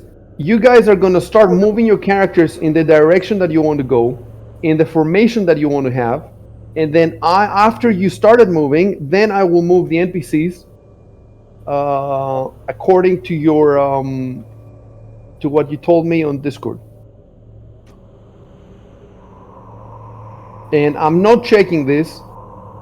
It's up to you to check that they're moving the way that you wanted them to move. And you can also adjust it. At any point you can say that you can go there and you can go here. So it says here, Ivan goes in front. So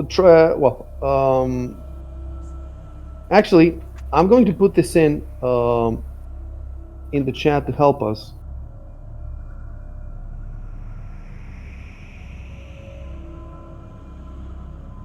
Right. So now you have in the brackets. So start moving like this, and also you have to decide which direction you want to go. Right. You have a couple of directions to pick from, and you can start chatting between yourselves about the directions. Remember, hit enter to speak or control enter to act. If it's an action, control enter. If it's just to speak, enter. If you're unsure about something, ask me before. It's better to ask before clicking on anything. Shub has played 2 games, so he's fresh, but the rest of you haven't played in like a year, so anything you need, ask me. So, Shub, you can start, you can start moving. Yeah, I'm just not sure which direction. direction? Yep. Yeah. Let me tell you something. The NPCs came from here. So you guys, let me give you you guys came from here. After you escaped from the safe room, you came from this hallway, right? And right here there was a hidden door that you opened, and right next to the hidden door there was a lantern on the ground with a blue light that it seems like a magical lantern. Like the light seems to never go out. And now I think it's the cleric that holds it. The Joe one holds this lantern. And so you came in here, and in here there was a body on the ground that was killed by those 2 monsters, and those monsters came out of the walls here and here, right? And I think the body on the ground had a ring that Edward pocketed, Chev pocketed, and then you fought the two monsters. You destroyed them, and after you destroyed them, you heard noises from here. And slowly, all these people, there were 3 nobles, and then there's the lady here, and the lady came with the cleric, right? and then this guy was on his own, the halfling. So there were in three groups that they approached you. I think the first group was the three nobles. Then it was Malphine, the lady Malphine, with her cleric friend, and the last group alone was the halfling servant Imistus, and they all came from this side here. Well, actually, I think the nobles came from this room. Let me check real quick. It says here.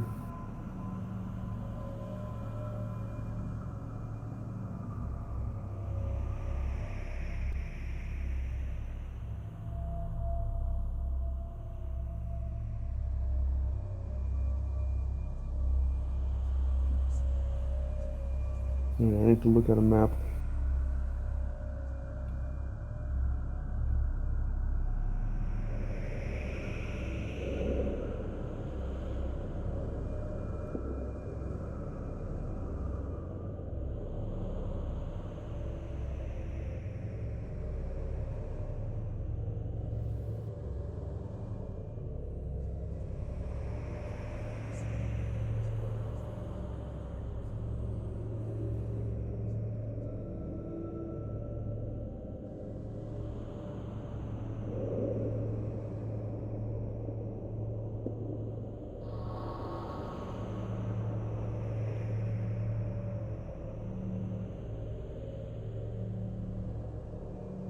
Huh.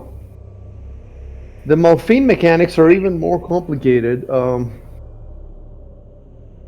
It says here, Malphine is not pleased to see you, but she has been cowed by the violence she witnessed above, including the death of her father. She can be cajoled into agreeing to protect the other survivors with a successful DC 15 diplomacy or intimidate check, or into joining you with a successful 20. So you definitely, both checks, you succeeded. Both in agreeing to protect the other survivors and in agreeing to join you to find a way out. So if you had failed at these, she would not have come along with you, basically. So you succeeded at these. That's no. Okay, so we did as well. So I'm looking at the rooms now. Imistos definitely came from this direction. And from the same direction came Malphine and the cleric. And now the question is, where did the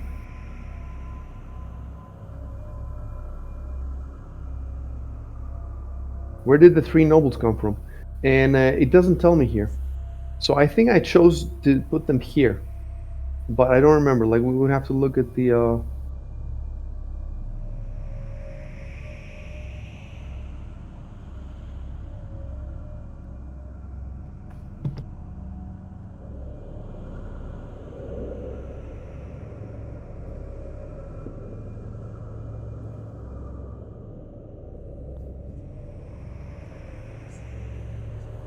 Yeah. All right. So I'm gonna have to look really quickly at the video to see where I put them.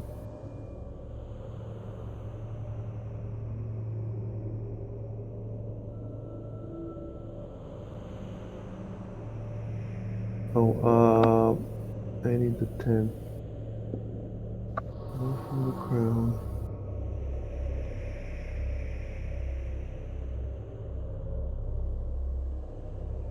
Right.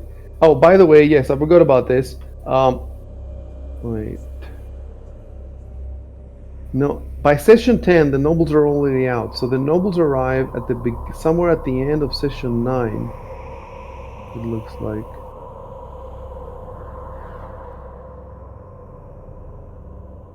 So first you kill the Walk of Fiends, and then yes, they come from the left. So they come from this direction. So you guys were here after killing those things, and they came from this direction, the three nobles, and then you entered this room with the conference table, and you found scrolls and a bunch of stuff on the table, and then you came out and searched these three rooms, right? And then the others came from the shrouded area from here. and you've actually asked the others like what the rooms look like and everything, and they've told you all these little rooms surrounding the conference table. They're little safe rooms, and they all look the same. They either have a couple of chairs or a table and a couple of chairs. Um, so your expectation, if you go this way, is that there won't be a dragon. There will be more little rooms with, waiting rooms, basically. That's your expectation for that direction. For this direction, you don't really have an expectation because nobody came from there. And my only question now is which room exactly did the three nobles come from? Did they come from this one, or from this one, or from the? I don't think it's this one because this one you would have seen them. So it's one of the other two. Let me look a bit more at the. Yeah. Oh, let's see.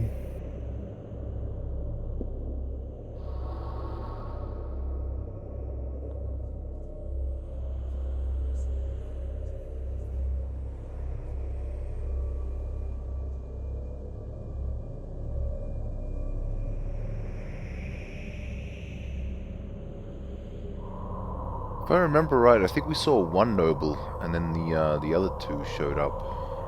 Like Yeah. he was around. He saw us around the corner here somewhere, and then he called out to us or something. That was a while back. I don't remember too well. Okay, I'm watching this. I'm watching this. I'm gonna watch a few minutes of this until I figure it out.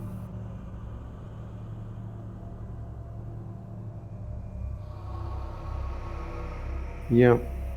So he came out, talked to you, and then he went back, I think, to bring his the rest of his party. Yes. Yes, you hear a voice from behind you from the hallway, and you guys went. Who goes there, etc. The dead man was a friend of theirs, or Devil, he calls him. Okay, I'm gonna. Well, actually, I don't have to watch the video. It will take forever. I know that. I'm just gonna go back really quickly to the. Devlin's chat body log. isn't on the map, is it? No. No, I think I did draw the body momentarily with the chalk, with the, but because those drawings when you draw by hand doesn't look good. I only put them down as long as it's needed for you guys. I could actually have put a body. I think I actually do have a dead body. Let me see. But would I have a dead noble? That's the thing. Anyway, let me first figure out this thing. When you met the. So after the Vulcan fetus, yes, right. I'm reading it now.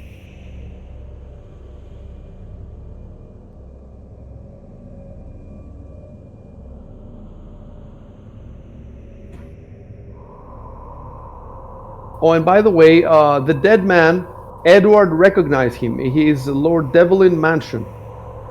So he rolled. Did he roll anything for that, or? Yeah, he rolled knowledge nobility.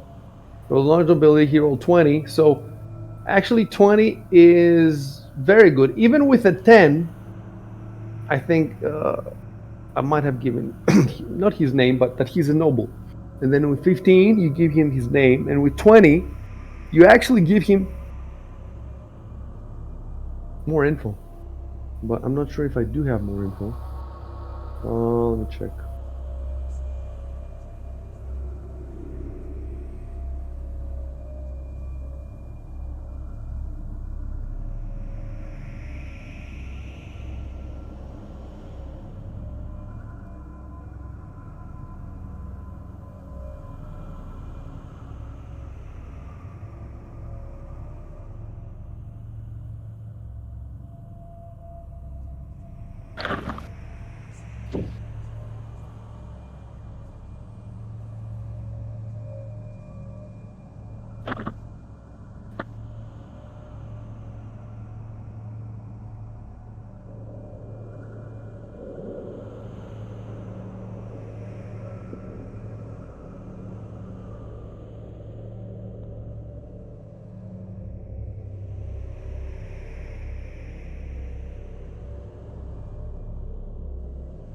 Oh, okay. Yeah, I know exactly which room Lord Wilfan Botolis came from. Let me see.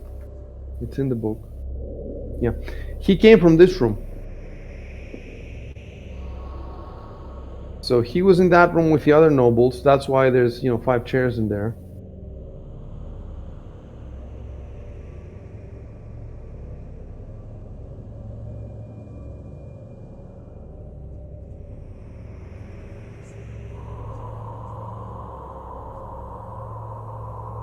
It says 2 rounds after the sounds of combat end. So 2 rounds after the sound of combat end, he came out. He picked out from that area to determine what's happened. And once he's sure that the danger has passed, he exits and calls out to the other civilians. Yes. And then he brought his the other nobles.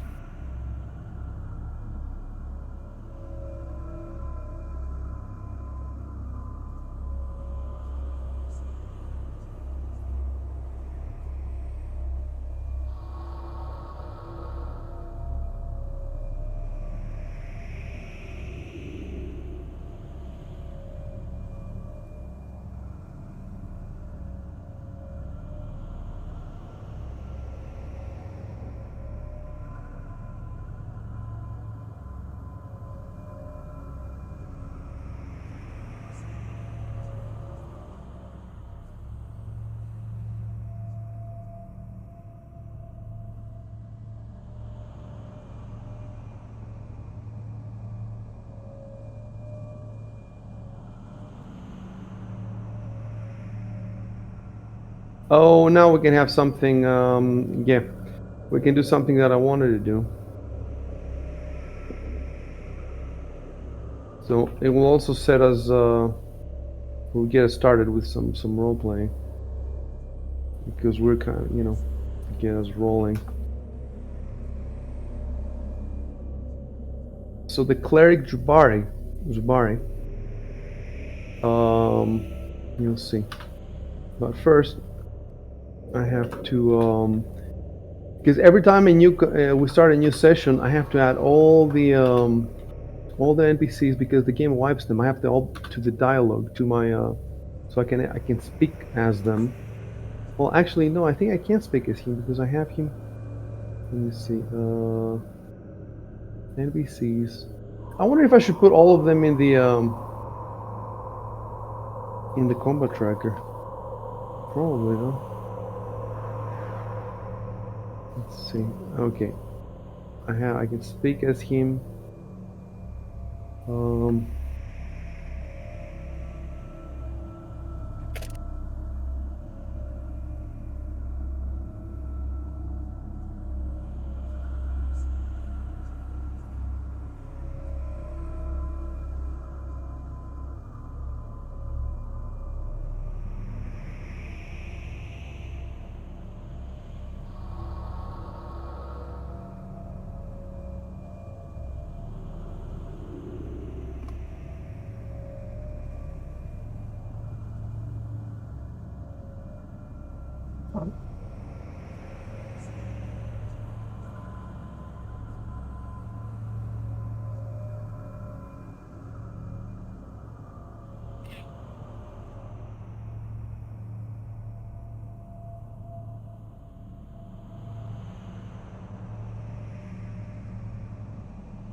Okay.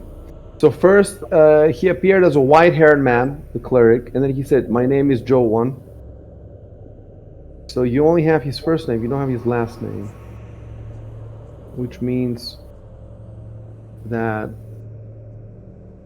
I have to, yes, non-ID name, Joe One. All right.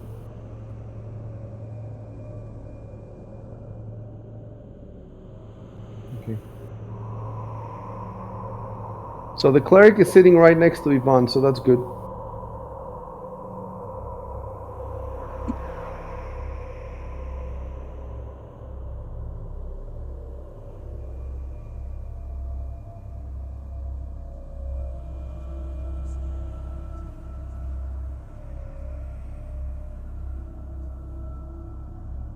Don't type anything. Wait a sec.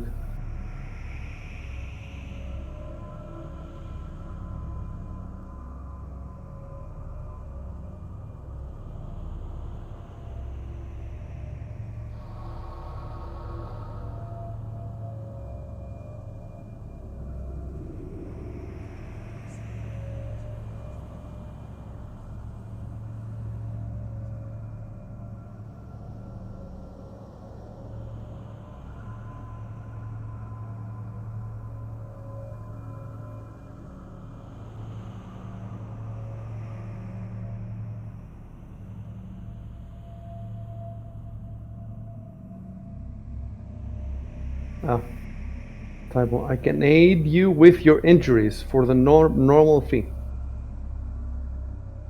Nope, not normal. For the typical. Typical.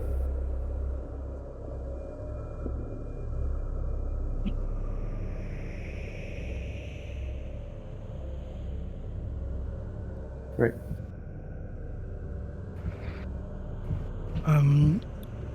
Do we So have... he's basically offering to heal you for if you pay him. So Yeah. you can ask how much you want, or you can say no thanks, or you can say what the fuck are you doing? We're in danger, and you're gonna charge me. Yeah, first I'd like to know, because of course I'm new to this party, I'd like to know if there's anyone Yeah. else who can heal me, Yeah. like Arco or... Let me explain to you how that works here. Arco is a druid, and as we're finding out, he's not as good at healing as a cleric.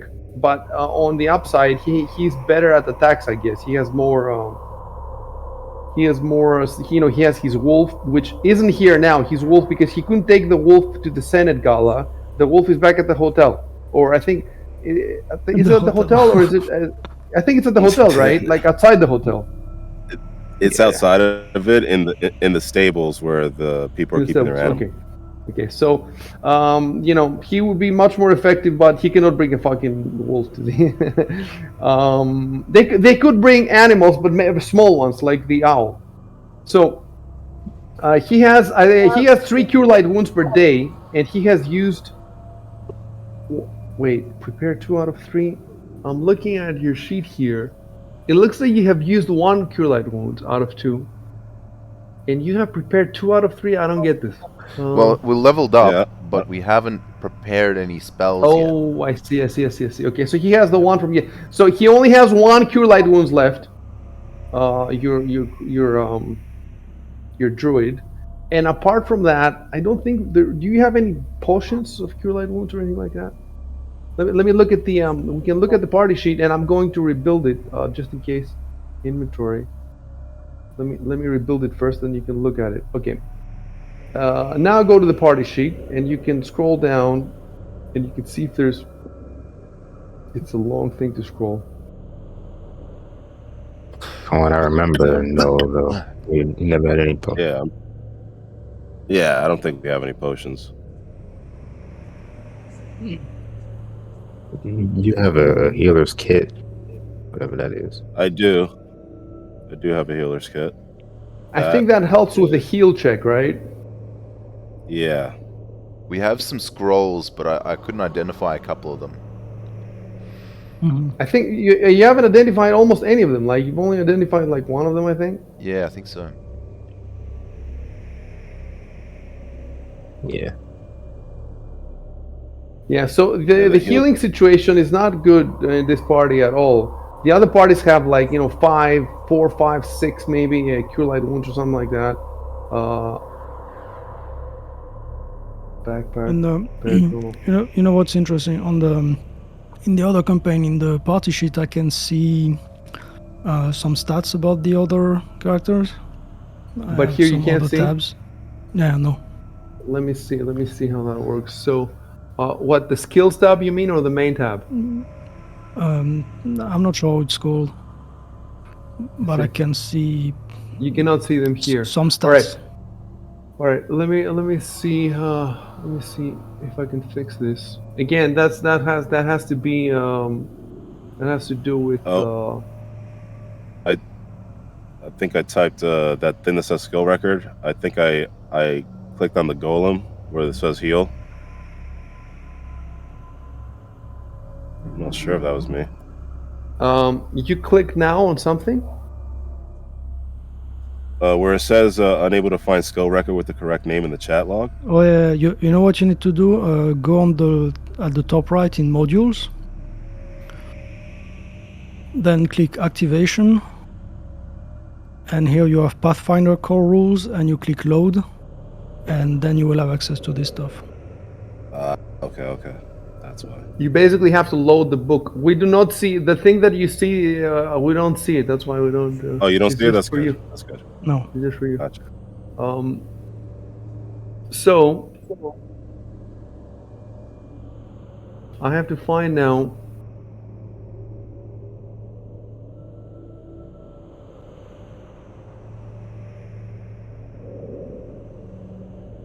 Death markers, currencies. Manual entry. We have 20 coins from some weird source as some kind of. Those coins probably are. Are those the coins that? You remember the coins that were Those are the supposed to ones go from the the panic safe room, from room the safety when we room? teleported.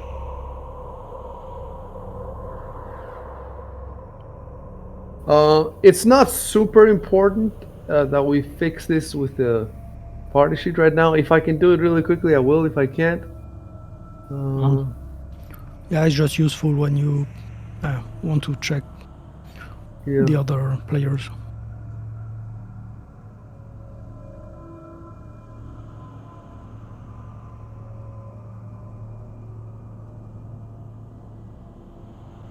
No, I'm not finding it in the options.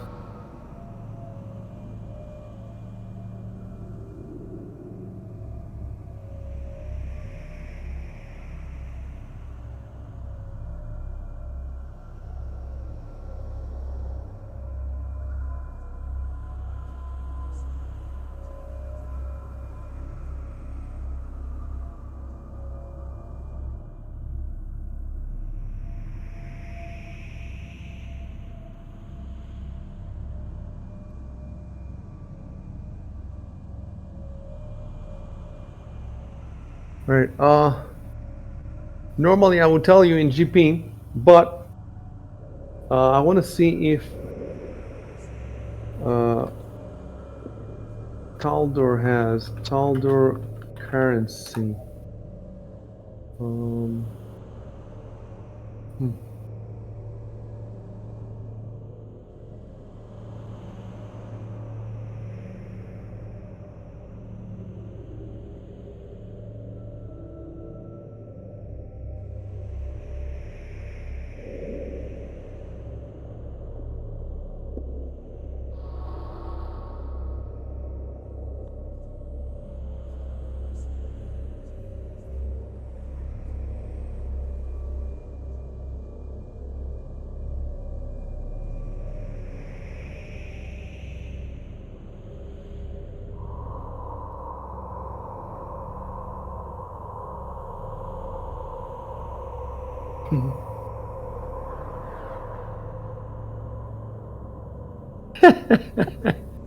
There's a discussion about this in the Paizo forum, and all the guys have different ideas of what Taldor's, because they say it's not officially stated anywhere.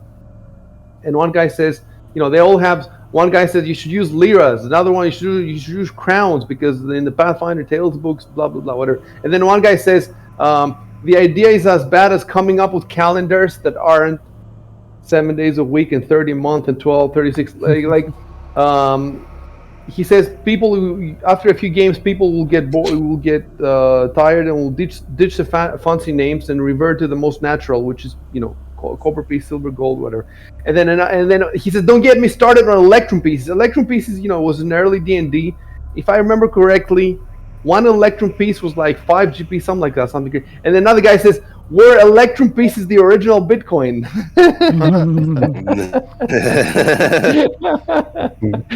Wait, I'm gonna put the discussion on Discord. Is the original is the Electrum pieces. So, but I do remember. Hold on, let me see.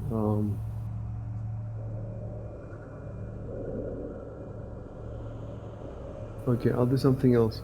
Pathfinder currency, because I know that in Corvosa, where the other guys are, they use the Corvosan sail, the gold sail, because the coins there, they have sails on them, and I actually have a picture of the coin, so we're gonna start using them with the other guys. But I want to see about Taldor if it says anything. So it has a section on Varizia, River Kingdoms, on Syria, Numeria, whatever, but it doesn't have on Taldor, which doesn't make much sense because Taldor is like the original. Does not make sense.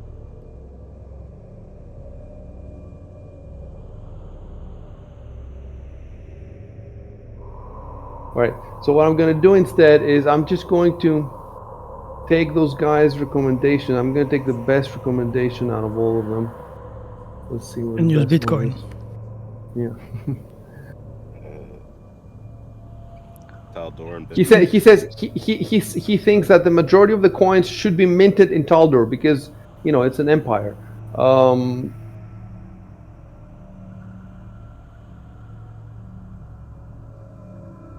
And the other guy they're says still gold coins.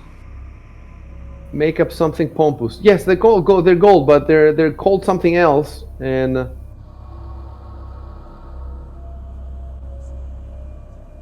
you can call them crowns. One of them says call them crowns.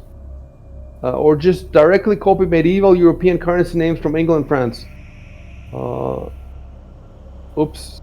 Yeah. When you see a spoiler in the forum and there's a button that says show, don't click on it, right? So I gave you a link now. You can read the link that I gave you, but there is a spoiler hidden, so don't click on it. If you did click on it, just click hide again and just forget what you read. But then if the gold coins are crowns, what are the silver coins? Well, it could be gold crowns, Tiara. silver crowns, copper crowns. Yeah. Okay.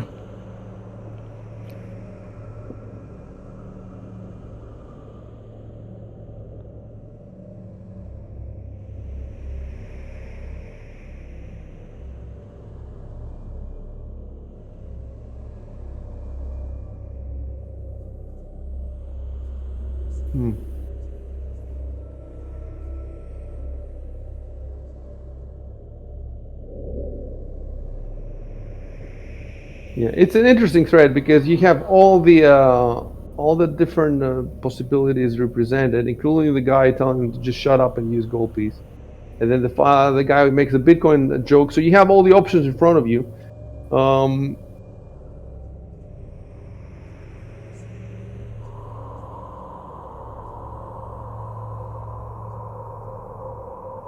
Well, the one option is to use crowns. That would be the easiest. It's war for the crown. When we use crowns, it's Saldor. And the other option, the other guy is is a more elaborate. He says gold lira, and then one Kirsch. Oh, you know what? But I'm not going to use that because that is Byzantine Ottoman. And in the Pathfinder world, Earth exists, and you can go there. There's actually a couple of campaigns that go there to Earth. So we don't want to use anything from Earth directly because then it won't make sense. So we're going to go with the crown then. That makes sense to go with the crown. So he will tell you that it's. However, the actual adventure calls it gold piece. So the service actually costs 10. It says costs 10 gold piece, 10 gold pieces for first level spells because he's offering you a cure light wounds. By the way, he's offering you a cure light wound, so he's gonna roll 1d8. So you might have to pay 10 gold for like 1 hit point. But keep in mind though that the people here are a lot richer than in your other campaign, like in Rise of the Runelords, where you get 5 gold pieces for I think for the ears of a goblin or something like that. Here they get a lot more. They've already gotten a bunch of treasure on them, like all this, but it's just that you can't sell it in the dungeon, and you can't. Let me see what kind of money they got. So you go to the party sheet, and you should be able to in the main, I think, not in the main, in Yeah. the inventory. They have 168 GP. They have about the same that you guys have. So if they have 168 GP, 10 GP for one hit point maybe not be good, but you might roll 3, 4, 5. And you can haggle. You can definitely try haggling the price Well, down. that's what I was going to do. Yeah. Oh, really? So basically what you do is, first of all, I have to give you the response. So let me Yeah. finally decide. Gold crowns. Should I go with the book or what? Malphine is taking a liking to you. Maybe, like you could try Maybe to she could pay for finagle it. some heals out of her. Yeah, be your sugar mama.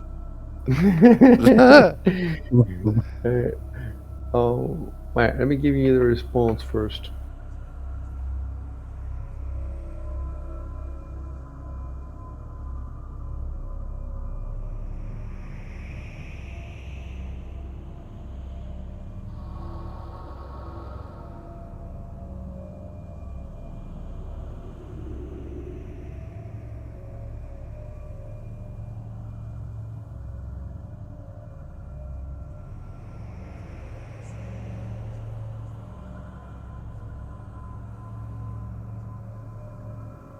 There we go.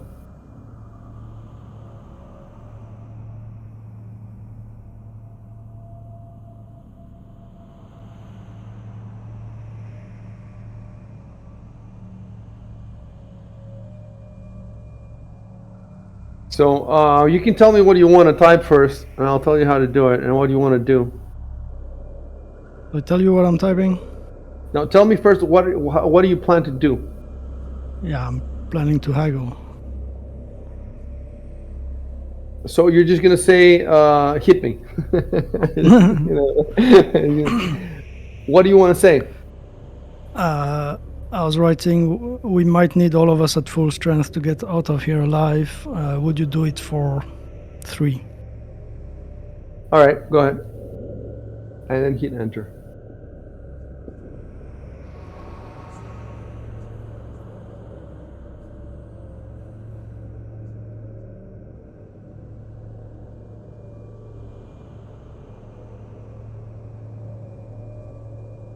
Wait. So he has a response first of all.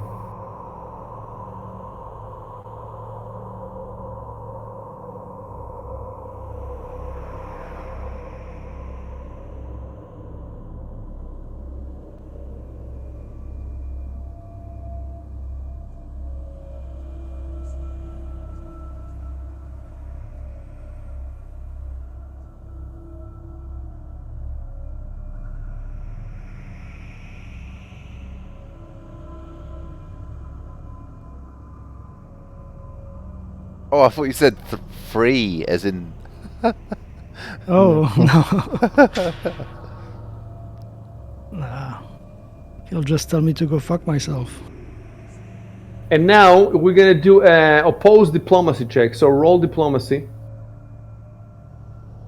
Okay. Diplomacy. He worships the god of merchants. Holy shit. Yeah, he's a cleric of Abadar. Oh, shit. Yeah, that's not gonna Jew. work, is it? God of merchant it is. I was about to say, you can roll a 20. Who invited the Jewish gonna- cleric? Jewish cleric. I mean, he's called Jew one. This is the he's called Yeah, of course. Jesus Damn it. Christ. Oh, he rolled even worse. Oh, but he has a +6. So basically, they both suck at diplomacy, but the Jew sucks a little less.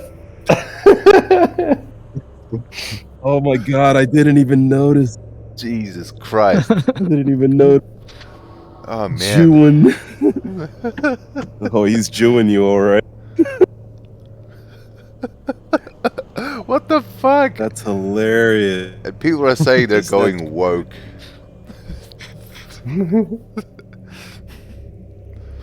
So now you have a well. I wonder if you could try other stuff, but like for example, could you try intimidate? But There's got to be some ovens around here. yeah. Wooden doors, huh? No, I'm not. This is it, and it's up to you now. What do you want to do next? But tell me first what you plan to do, so I can tell you how to write it and all that.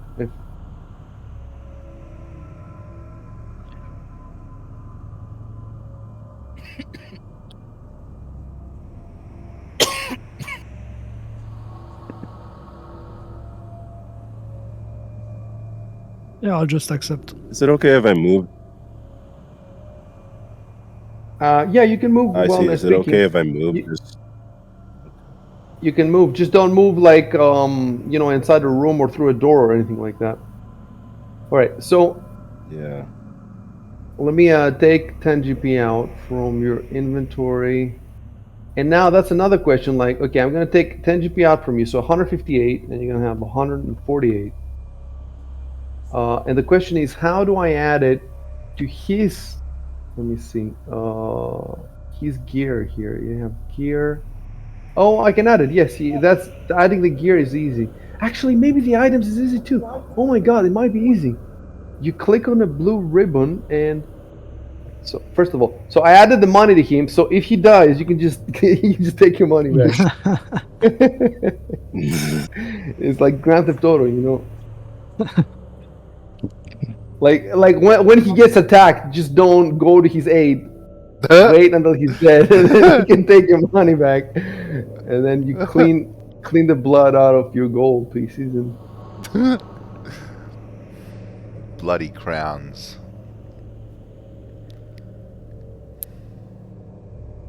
So now he has to do the. So I'm gonna have to put him on the combat tracker. Let's see. I'm so glad that this is working out. Let's see if I do this.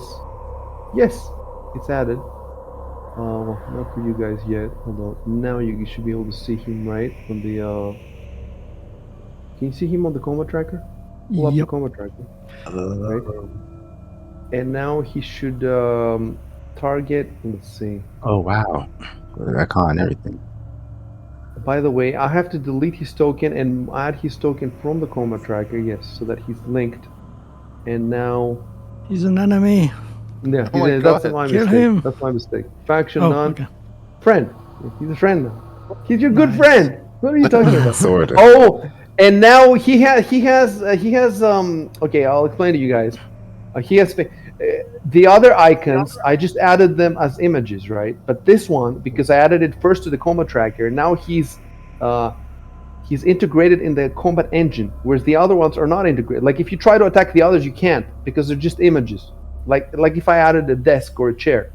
But the correct way to do it with characters is you have to add them from the combat tracker. However, if there's not going to be any combat, I'm not going to, like if you're in the gala and there's 200 NPCs, I'm not going to add 200 NPCs to the combat tracker.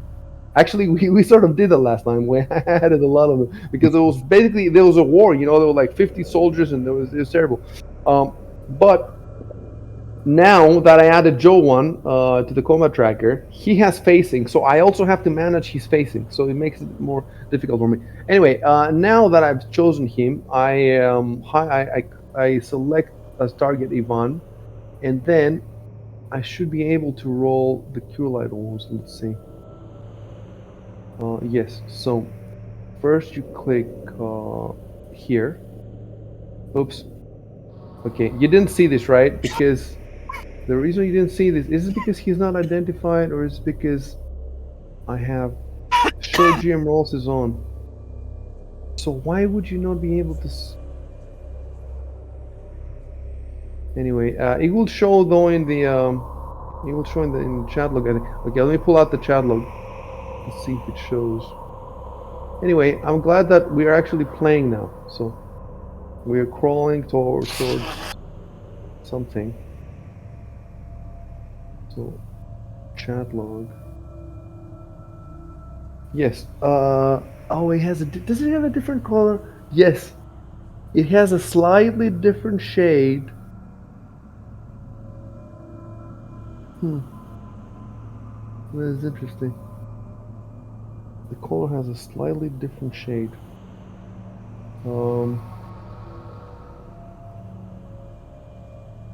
I don't understand it though. Why would it be hidden?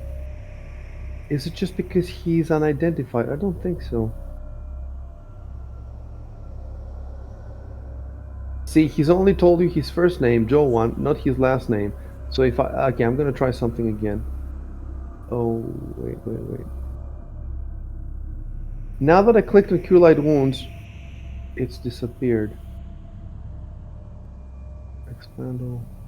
What's Expandle? I don't think I've made NPCs cast spells before. That's why I'm having trouble now. So I clicked on Cure Light Wounds, and it disappeared. How does he get it back? Oh, mode combat. Yes, now I found it. Okay, the standard. So I'm gonna try something again. Let's see. Now, no, it's again hidden. Wait. What if I make him like this? It's again hidden. So it doesn't matter if he's identified or not. I have to find out why it shows his actions as hidden. I don't see any reason why that would be the case. Maybe because he's an NPC. No, oh, and that maybe that's how it handles spells. Yes, so that you don't know what he cast. We'll see. Let's continue then. Fair enough. So first I click Cure Light Wounds here. Then I click Cast. Oh, you can see it now, right? Can you see it now? Oh yeah, Yep. yeah. It popped up. So you could not see the first click I did. You can see the second, and now I hit the click. Nice. At least you got your money's worth. Hey, Why is the color? Why is the color green of the? Did you see the color of the die? Yeah. Yeah. Like yellow. Yeah, it was like a cream color with a green number. That was not my color. That's not any of your colors either, is it? No. We don't know why. No. Anyway, it's a good color for, I guess, for a heal spell. It would be super cool if they designed it that way, but I doubt it. Fantastic. Well, money So- well spent. Money well spent. Yes, that's what I was gonna say. I just have to delete. I have 4 Cure Light Wounds on mine that you can't see, 4 hidden ones, and I just have to delete 3 of them. Okay. Delete extra Cure Light Wounds above. Delete extra. Oh, okay. Fuck that up too. What are you saying, John? What are you saying, fucking Jew? What are you saying? Jewin. He gave away the fact that all of Pathfinder is a virtual reality. Why does Joan look like a goblin? What do they mean by this? Oh, we're gonna Hey, fix man, that, by the cool, way. easy I'm gonna fix semantic that, by the marks. way. Eventually, instead of the goblin, you'll get the character spaces. But I think I'm gonna need to buy a second computer for that or something like that. We'll see. Have they really not updated this? This is like one of the first things that I would do, and this program has been like on sale for like 15 years, and it still hasn't occurred to anybody. You know why it hasn't occurred to them? Because they don't use the chat luck to speak; they speak with their voices. You see, so it's for most people this is not an issue. Anyway, finally we did something. We did something. So, you know what I need to do now?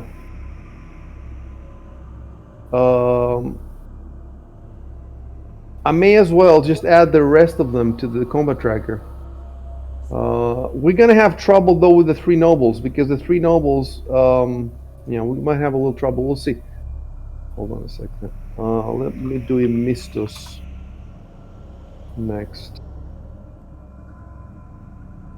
So I drop Emistus to the combat tracker.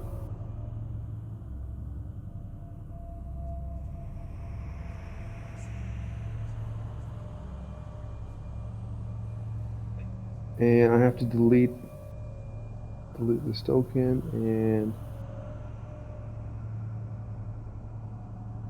this is gonna be That's so a lot much of harder HP. with the okay, and now Malphine. Let's see. Hold on, let me see what you can see in your combat tracker. I have so many windows now, it's crazy. There we go, I missed this.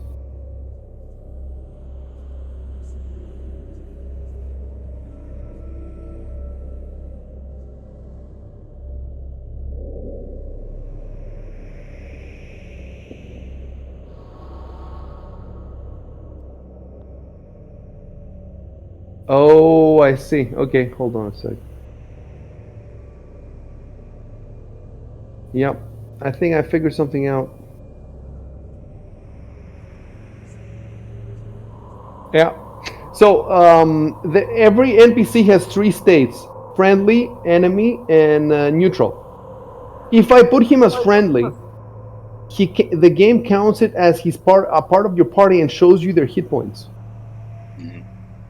But if I put him as neutral, then they don't show your hit points, and that's how I'm going to put them. So all the NPCs that are friendly are actually going to be neutral, and the friendly for us means controlled by you guys.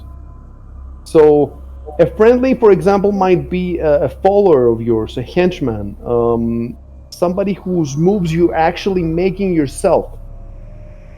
So, like for example, your animals. Focus.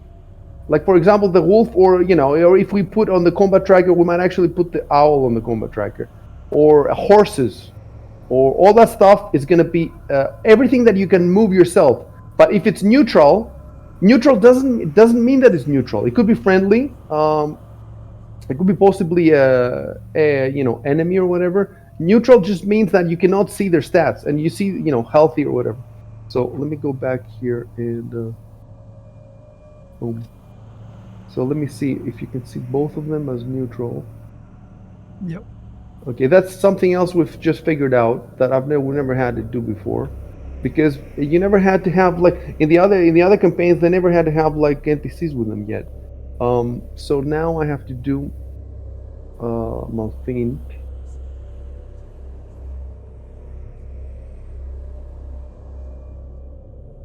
All right, put her there, and boom.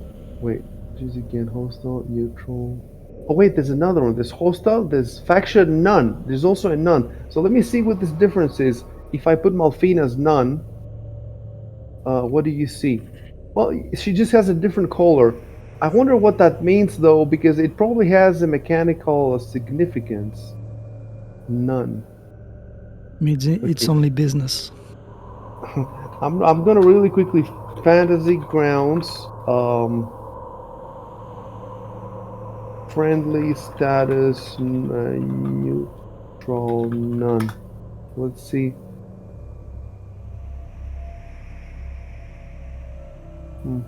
So we don't yet know. Okay, fantasy grounds. There's an old thread from 2009. I don't think that this is still ally, neutral, or enemy. They didn't even have none yet back then. I don't see the reason yet. Now let's see. There's the neutral and there's faction. The little yeah, the faction. The faction is either friend, neutral, none. So I'm gonna stick with neutral for now. Let's drop her as well here. All right. And the problem is the 3 nobles. I'm not given stats on the 3 nobles, but I'm basically given I'll tell you, the NPC stats. They call it, I think they call them, I'll tell you what they call them. So you can basically in the dungeon. I think in the game master's guide, not in the game master's guide, in the back of the core rule book, human aristocrats level 3. So they all have the exact same stats. Human aristocrats level 3. So all I have to do is pull out the aristocrat, and then I may as well do it, I guess. Hold on. Would that be in the NPCs? Aristocrat. No. So that wouldn't be aristocrats. No. Maybe. Where would you find that? Would I have to build them as characters? Let's see something. Is it here?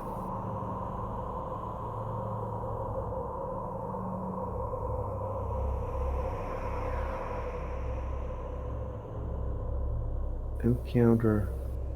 I have the Walk of Fates.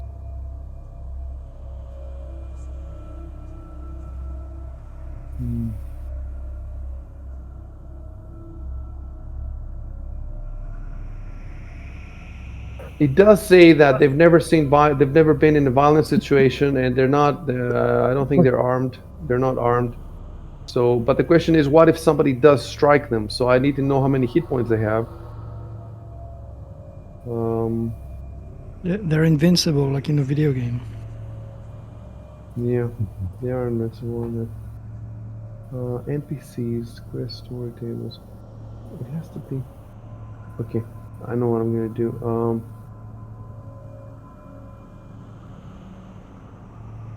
So I'm gonna just Google Fantasy Grounds. Aristocrat. Cats, I guess.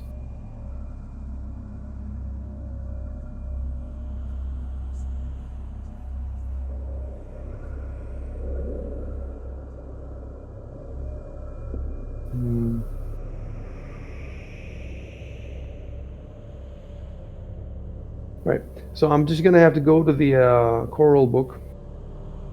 To the where would that be? Is it the game mastering? No.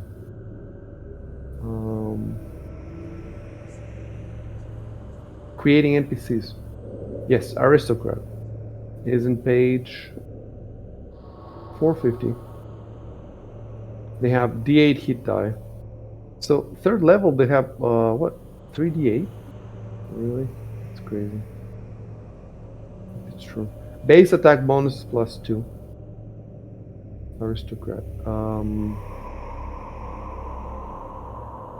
They're proficient in simple and martial weapons and with all types of armor and shields. However, these particular ones haven't seen any combat. They've never been in. It says they've never been in any danger.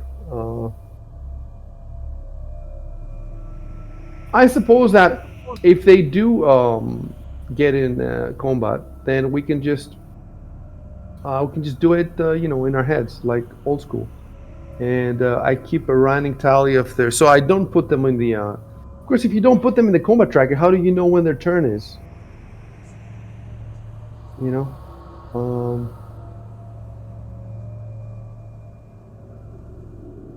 There has to be a way. And by the way, I have to figure this out because in Tailspire, in West Marches, there will be a lot of NPCs followers like this, and there's a whole table with like 50 of the different kinds, and I need to be able to drop them on the combat tracker. So eventually I have to figure it out. So it would be good to figure it out now. But if I can't figure it out quickly, we're just gonna play a little bit more until we get to the point where, because who knows, it might not come up this session. We don't want to. You know what I could do? I know what I could do. I could go in modules and find the choral book and go reference manual and go to creating NPCs, aristocrat, and see if there is here.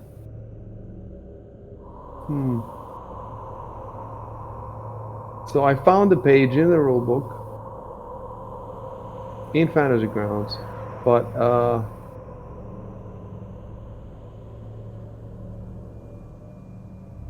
there doesn't seem to be any drag and drop. I thought you said dragon. Yeah. Oh, Nope. oh. All right. So you're just gonna be carrying them with you, and they're gonna be trying to avoid all battle anyway. But who knows if they'll succeed? If And they the get dragon hit by a doesn't care. fireball. The dragon doesn't care. The dragon doesn't give a shit. We pull up the combat track. All right. So the cure light wounds happened. Now what do you do?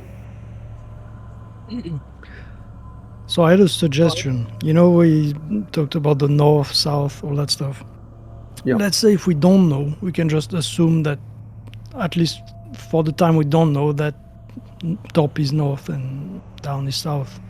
So for instance, I can say I point to the north corner, and we know what it No, means. you cannot say that because you don't know where north is. You can say, well, one thing you can do is use, if you want to point to us in the Discord, then you click down both mouse buttons and you drag an arrow. Oh, yeah. Both mouse buttons, and you drag. If you want to talk to us, but if your character wants to talk in the game, he has to find a way to say it, and then it has to be an immersive way. It has to be in game terms. Yeah, no, but I can just point somewhere, so I say I point to the corner or whatever. No? Yeah. Which corner though? Let me. It's easier if I have the description of the. Let me see the description. So if I By point the like way, this, so you can I'm see giving it. you again the description that I gave them when they came into this hallway. So read the description again.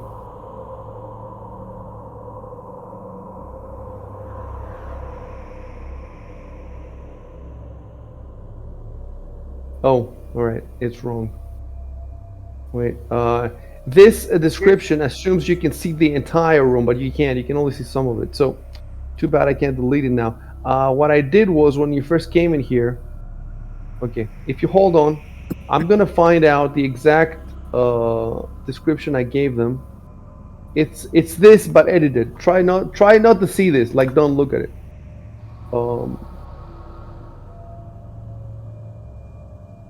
Avert your gaze. Yep.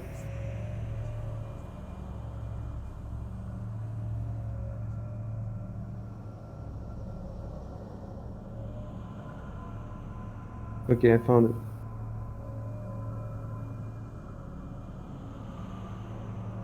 So.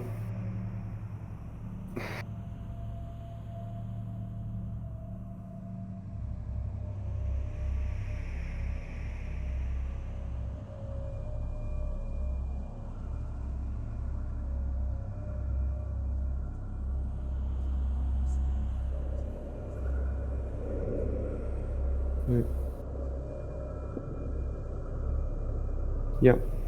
So as you can see, you cannot see the single larger door to the north in this. So.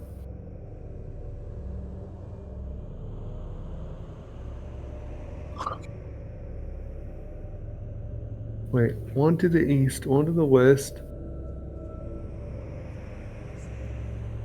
and two to the south. Yes, you can see these. No, you can't actually see the larger one. The larger one is the one that leads to the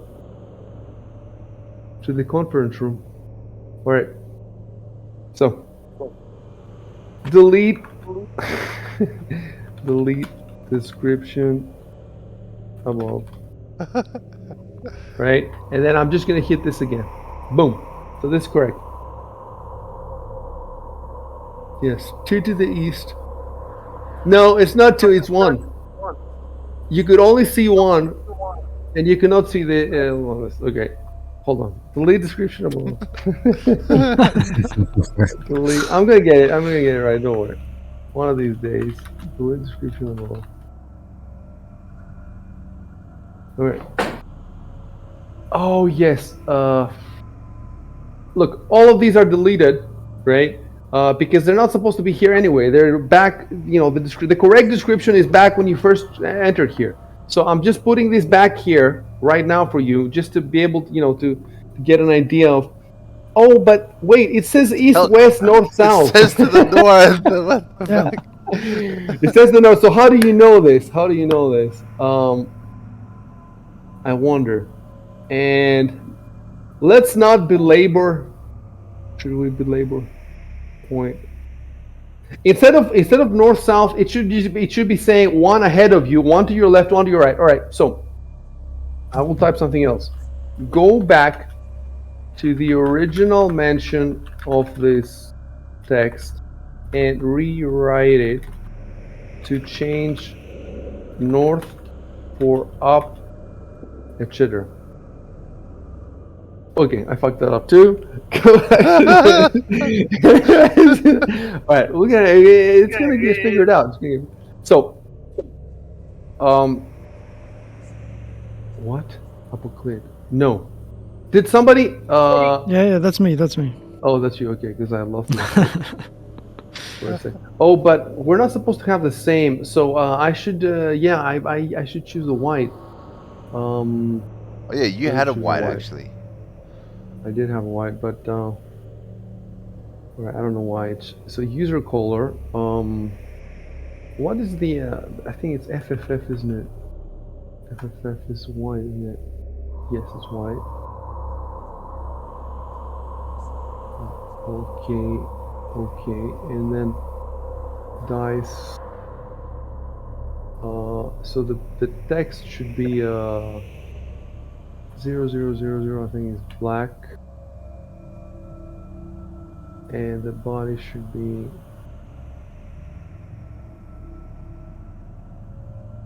Yes. Alright, so did it change the color of my, let me see. Yes, there we go. It's white. Okay. So that's all you should be saying. You should be saying right, left, up and down. Not up and down, but forward and back. Let's do it this way. Let's go forward and back, left and right. Okay. So all this shit is gonna be deleted in the final chat log. So ignore it. But basically, yes, they're sturdy wooden doors, and the larger door you've already been through. It's the By the way, and you can see that there's another larger door here, right? You can see that. So there's the one that goes in the room. You've already seen that there's another one, but you have you opened it? No, I don't think you've opened it. You haven't opened it. No, we have not. But quite possibly, if you go that way, you're gonna end up outside this door. You see what I'm saying? It's quite obvious. So,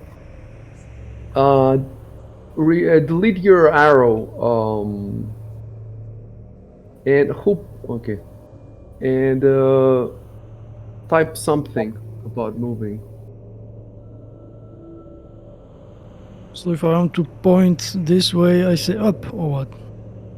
Well, look, you're pointing now towards like your character is looking in that direction, isn't he? Yeah.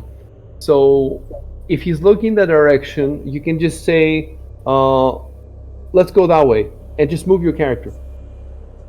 So just type, let's go this way, and hit enter.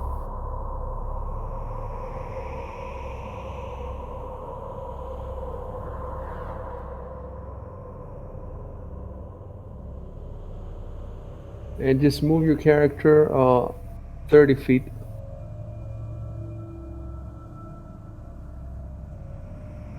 All right. So yeah, and now you should also move yeah, exactly. And now everybody should just start following, and I'll leave the NPCs for last. First, remember to switch your facing.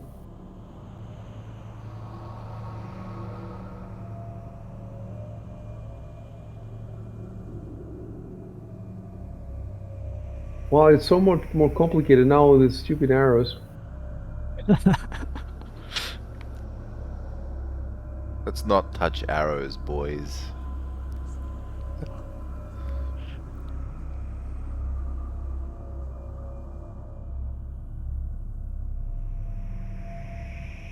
Where, why are you touching me with that arrow?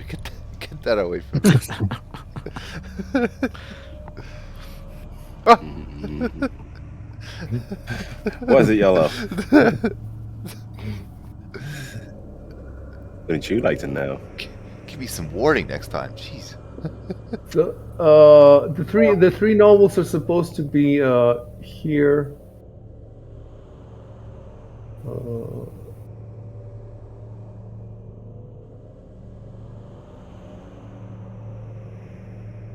and then after the nobles. Oh, so the halfling goes with the nobles. Yeah. And I think the halfling has the lantern. Uh, possibly. Possibly. Let's check.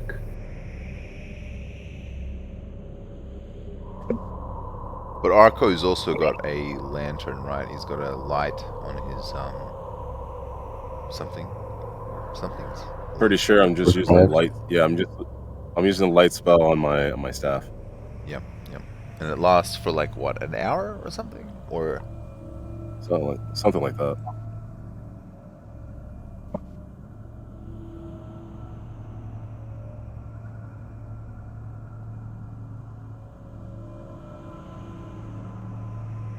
No, I think it's every 20 minutes. Let me check out because I've written it.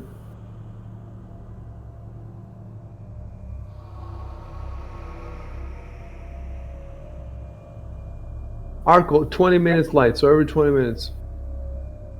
Okay. Just gotta remember to Um, recast it. no, you don't. That's automatic. As long as you're in here, I assume that every 20 minutes you recast it. What do you cast it on? My Say it again because you cut out. sorry, my staff. Okay. So let me just put that then also. 20 minutes light on stuff.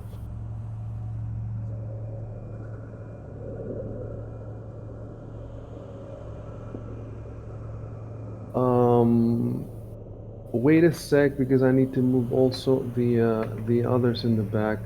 So okay, I'm gonna take this order from Discord and I'm gonna put it in my GM notes. Marching order. Ivan goes in front. Edward, Valkian, and Argo behind him. Then the three nobles. Then Malfina and Joan. So I guess Malfina and Joan would be. Oh, he's still targeting you. Hold on. Two. So let me pull up the combat tracker. He shouldn't be targeting you yet. what? What do you mean by that? Nothing. Sorry, How forget ominous. about it. They're all going to turn on you. All of them, even the three nobles. They're gonna turn into vampires. Right. So Fuck.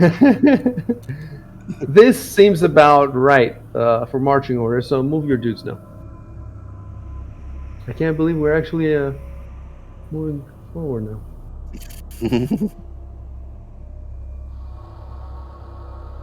Finally get to see what's around this corner. After so many years. So the colossal Um, red dragon saunters over. so exiled, your character is more is tankier than Edward. Just in case, just so you know. So Yeah, maybe I should go unless ahead of him. I don't know if you're staying behind because you want to be able to protect from behind, or if you're just hiding behind the owl. But if you're hiding behind the owl, you shouldn't. But if you're staying in the back so that you can control the people in the back, and then that makes sense. So it depends on what you want to do.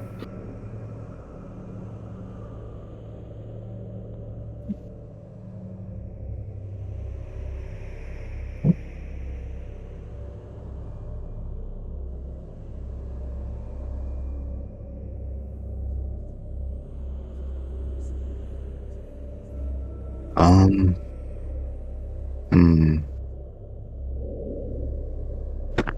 So guys, keep moving. I'm waiting Oh, for the oh. level to load. Yes, exactly. I remember. So now I have to do this. Hold on. So layers, enter mask mode. Let me try to remember how this works. I think it works like, yes. So the All we question see is is, the fog from Dark Souls. how far ahead you can see.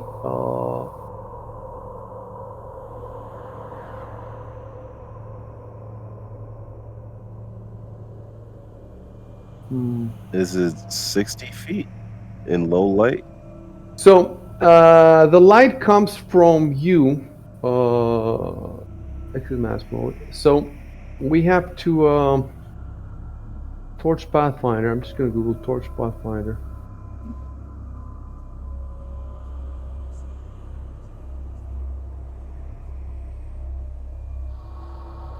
Or just Vision Pathfinder.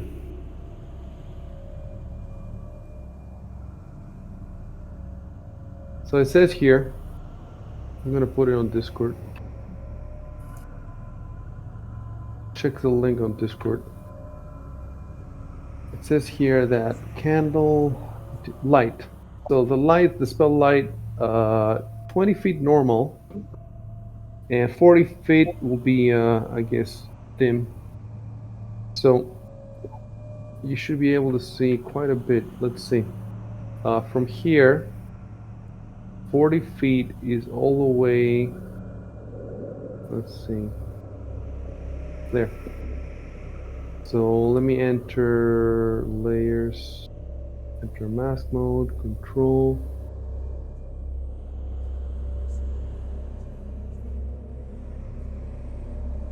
So I should be able to see. I think you should be able to see all the way to there. What do you guys think? Because that's 5, 10, 15, 20. Yep. Yep.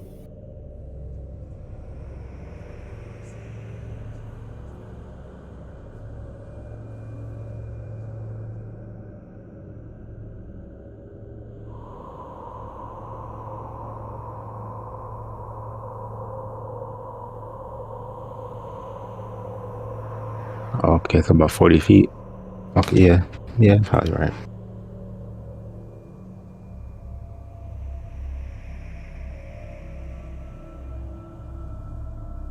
Ah, damn it. I just wanted to make like a small movement and then rotate my thing, but I couldn't. Yeah, so by the way, Ivan for some reason has movement speed 20, and I think probably it's because he's armor. Yeah, I'd say that's probably the case. Max stat 3 skill check, spell fail. Where would that he's not encumbered, he's not carrying a lot. While in combat it says speed, base 30, armor minus 10. Where does The it heavy say? armor.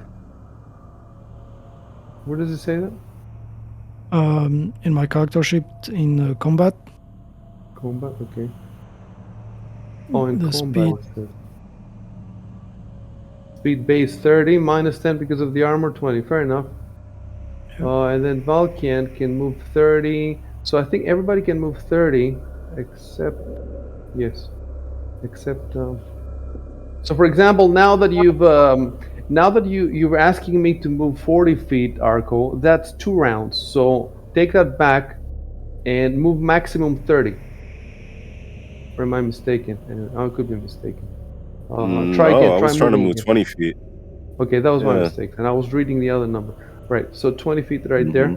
So everybody can move up to 30 feet per round, except Shuban can move. All right, it's not going too bad at all, and me moving them around is not too bad. It's actually it's very realistic and it's very. So Malphine is supposed to take the back because she has the sword, the rapier. She can fight. The cleric can fight. So the two of them that can fight are in the back, right?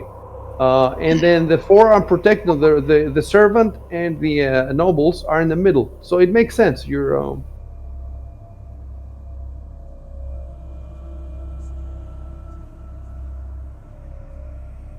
just might want to spread them out for the fireball spells. You don't want to be bunched in the same. Yeah, just so that they'll go right in the center, so that we can get all their stuff afterwards, right? Oh, whoops! Okay, can you hear the music getting fucked up again? No. No. Sounds Okay, normal. it's just okay. I must have some problem. Okay, so now I'm gonna draw a bit more. Hold on. For movement, use the number keys or the arrows. Hold on a sec. Because everybody's I've voice been is trying. breaking up for me now. I have to keep doing this with the arrow because we don't have a line of sight built in. And okay, now it's fixed for me. So now you can say whatever you want. Enter maximum. Mm-hmm. I was dragging my character Valkyrie or Exile. Oh, you can drag them in a move. Yeah, I was just dragging mine too. Dragon.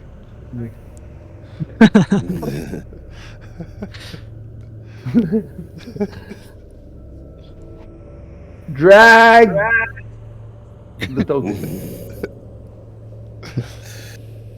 Ah!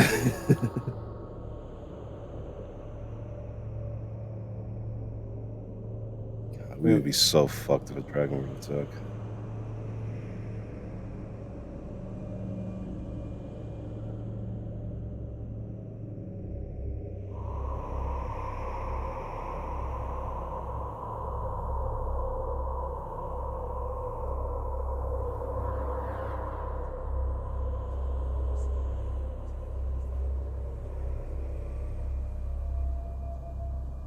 Wait.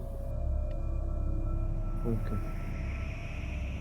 Okay, so hold on a sec. Don't move anymore. Let me move them. Do you want them to come like right bunch up to like? Do you want her to come all the way here, or do you want them to keep a little distance? You can give them instructions for that. So I'm just gonna play them now the way that I think they would go. But if you want to fine tune the, you can give them instructions. You can say stay closer or keep some distance. I'll be back in a sec. Yep.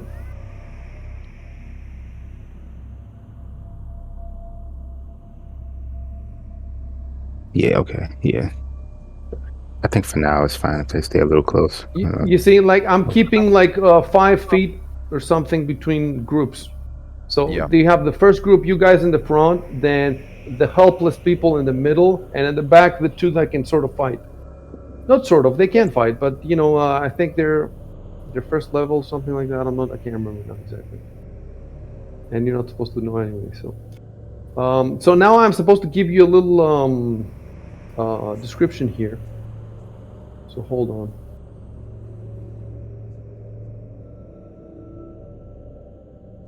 All right.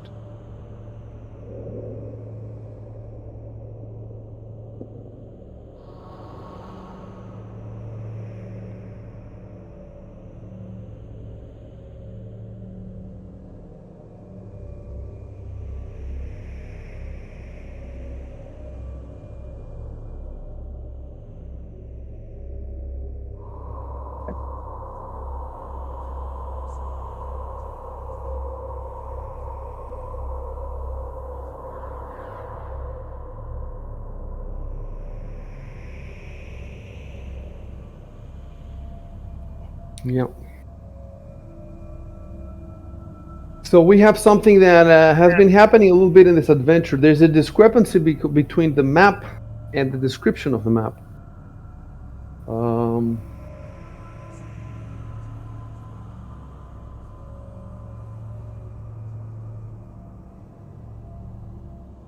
So I'll give you a couple of descriptions.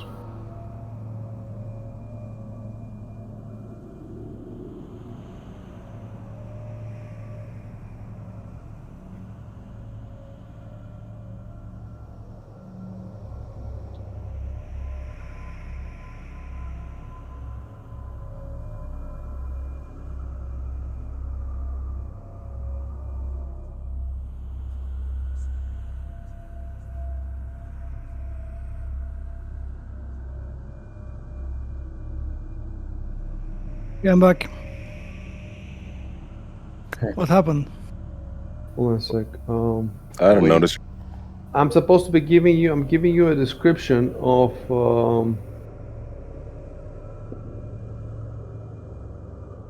Okay. So I have this.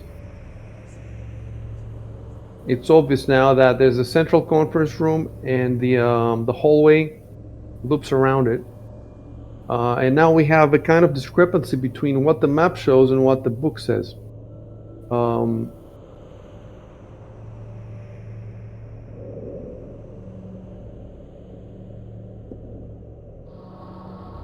Give me a second.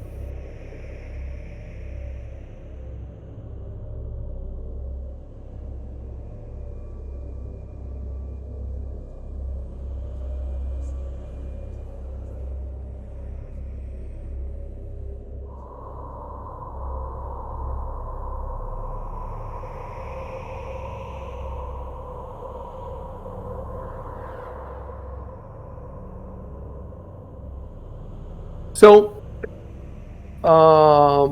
Chef, are you wearing the that ring that you took off from the Yes.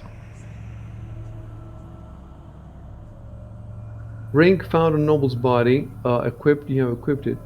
So my question is, if that ring has a magical effect,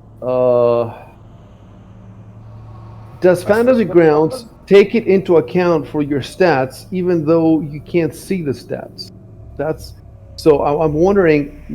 I First think of all, we has anything I think we had to targeted you? test this. I think we had to test this before, and you might have had to try it out onto a different character and see if any of the stats changed as you moved the ring or something. I vaguely recall this coming up in conversation before. Um, Yeah. I just don't My remember what question is, happened with it. in the battle with the Walcon Fates, were you attacked? No, no. You're positive, right? Yeah, positive. All right. So at least we haven't made a mistake. That's one thing. So the question now is, let me look at your. Right. So one thing I want you to do is don't look at your sheet now. Make sure your sheet is closed. Make sure you cannot see your stats. What I want to do is make that ring identified and see if anything changes in your stats. So let me note something down.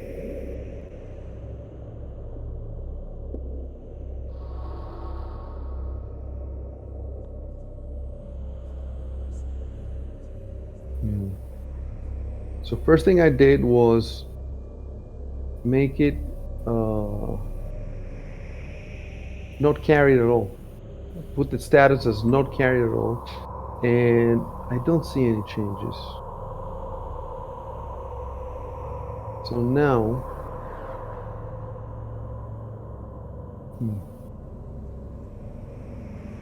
uh,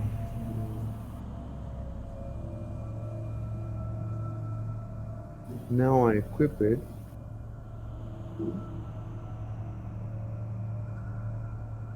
All right. Next, I'm gonna try to turn the identified on. So now you can see what it does.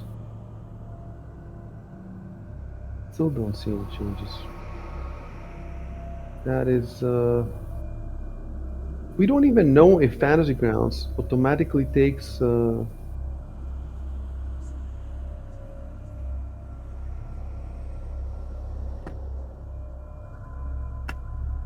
Um,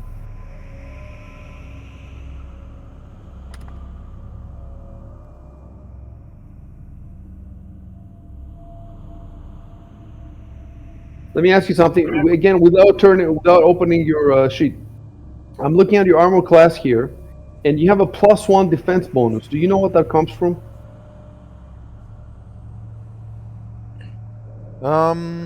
Without looking at the sheet, Your toughness feat? no, that's not it. That just gives me a Okay. little bit of extra health. It wouldn't come from me being near the owl, would it? I Otherwise, have some notes about that. I have some notes about that. About what happens with the I owl. don't So the think owl so. gives you perception bonus and alertness on perception. I don't think Maybe the alertness. Maybe, but I don't. It doesn't sound right. Let me pull out alertness. So alertness is it's a feat, right? And it gives you +2 points of perception sense motive. No, it's just for checks. Yeah, I don't think. Yeah, I don't think the owl gives me an extra. What did you say it was again? I see. For some reason in your AC you have a +1 defense bonus. Defense +1. No, I don't have anything that gives me that. All right. So As far as I know.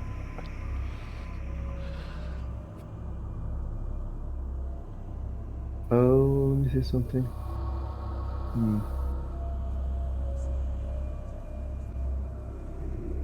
Next to the items, there's a little check mark that you can turn on and off on top of the equip status.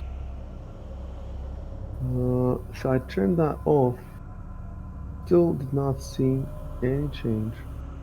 I wonder if we added that +1 manually for some reason. Why would we add it?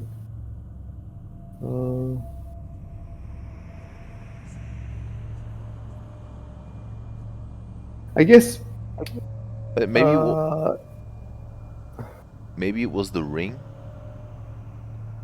Yes, that's what I'm trying to figure out. But I'm trying to figure out without betraying to you what the ring does. You see. I feel like you've already betrayed that in a previous session. Yeah, I might have. I'm just trying to not make it worse. Anyway. Yeah. All right, I'm gonna delete now this ring. Completely delete it from your. And the bonus is still there. The bonus is still there. All right, so it's a +1 ring of protection. Yeah. So that's why that +1. I was thinking, maybe the ring gives it because that's what it's supposed to give. But now I've tried everything. Like I've tried unequipping it. I've tried removing the tick. I've tried identifying and unidentifying it. Nothing changes. So now I deleted it completely, and still nothing has changed. And the +1 is still there. So the question is, maybe the +1, I put it manually earlier to give you the +1 from the ring. So what I need to do now is find the ring again. Hold on. Treasure, AC. Yes, because it's actually in this area. I'm going to find the ring. I found it. It says here, the corpse of Lord Mansion wears a ring of protection +1 on one of its bloody fingers. So you stole that like a fucking thief that you are. Didn't Valkian steal that? And now I give it to you. No, you're probably right. You rig found on normal body. And combat. Okay, so now you still have the +1. I'm going to. So it's ring found on Noble's body. It's ring found on Noble body is equipped. Click. So we're going to assume that that +1 that you have in the combat is the +1 you should be in the defense. You should be getting from the ring. We're just going to assume that, which is probably it's the most likely case. I think I added that, and the thing is, like if I don't want to betray its function, how do I add it the plus without betraying its function to you? You see what I'm saying? because you're looking at your sheet and you can see the +1. How can I add it like in a hidden fashion? There doesn't seem to be a way. It does. I don't see a way. So that means that if you find later like a shield +2 and you don't know what it is or something. Anyway, we cannot figure this out now. At least I think that we're not making a mistake right now. I think that we are taking advantage of the +1. Obviously, it's not identified, so you're going to pretend that you don't know what it does. And then the next morning, you're going to try to identify again. Hopefully, you will identify it, and then it's the end of the story. We'll find out, because we're going to come up against this point again, like with magical weapons, stuff like that. Do they, or masterwork, all that stuff, does it automatically, we have to figure it out. So for the time being, we're good. So now, where were we? We've done the ring.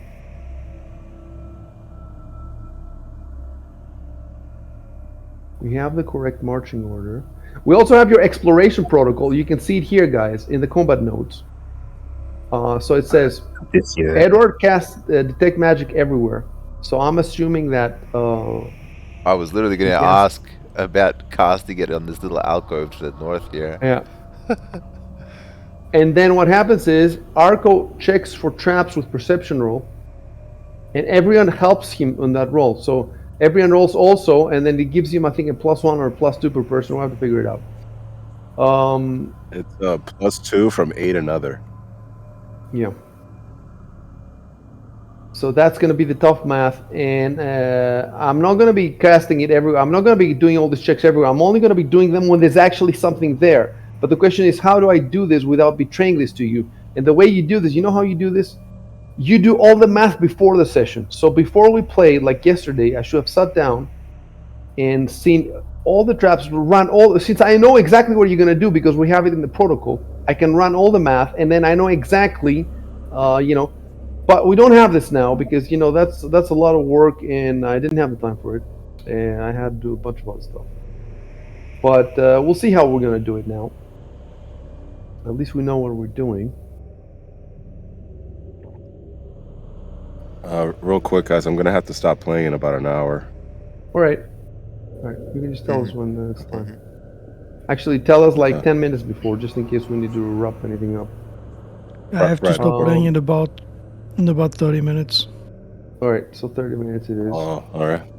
Okay. Well, we should be able to make some progress. You should be able to move to another room or whatever and see something new.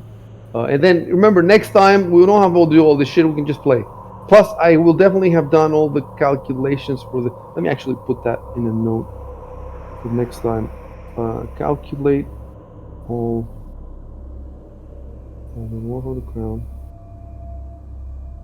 Calculate all detect magic and perception trap rolls whatever.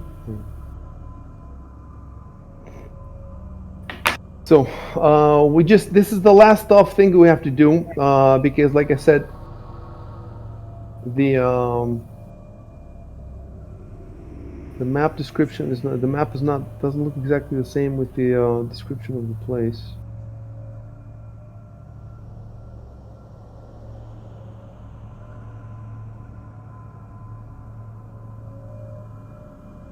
So it says that the northernmost door leads, etc. So there is a door ahead of you. That's the thing, and the map doesn't show it to you. So I'm gonna have to draw it.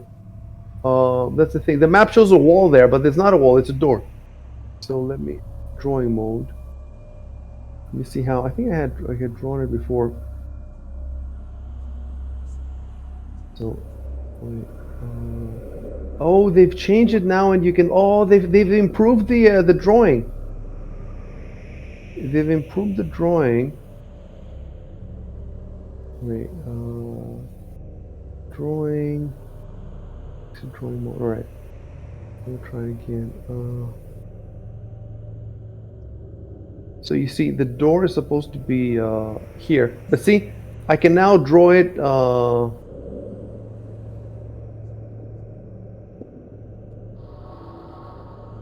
I can now draw it perfectly, pretty much.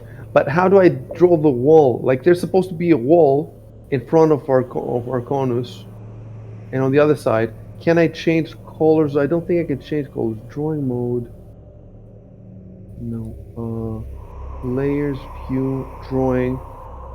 Exit drawing mode, clear drawing, erase, and lock drawing layer. Nope. There's erase, clear drawing, exit drawing mode. So the door is where I showed you, and here there's a wall, and here there's a wall. Okay, you know what? I figured out how to do it. All right.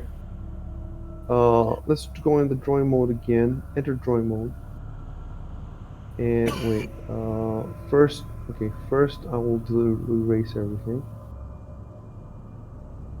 and then drawing mode. So no.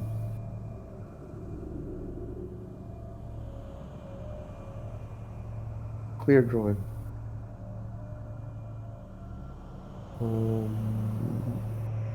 Exit drawing. All right. Let me try again. Drawing mode. Okay. So from there. God damn it! What? Okay.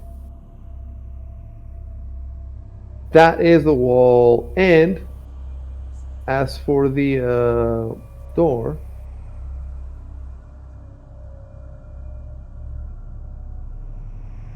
we can say that the door is.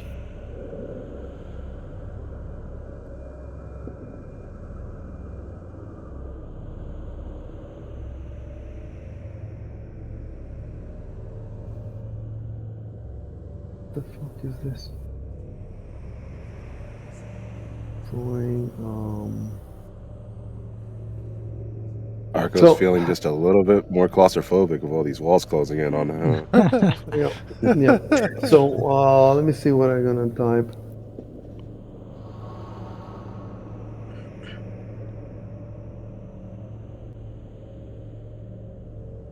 Yep. Yeah. I'm not gonna bother trying to draw it better. At some point, like for example, because this map is going to go on the world admin all the overworld, I would like the overworld to have obviously the correct door. So we're gonna have to draw on that, but that drawing can be better than this, you know, because we can do it with Photoshop or whatever. Add door discrepancies.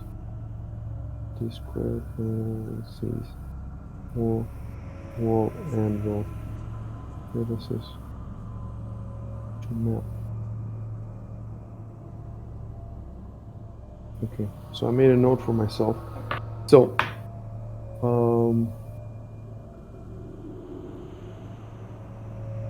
look, you can take that this door is the same sort of door as this one.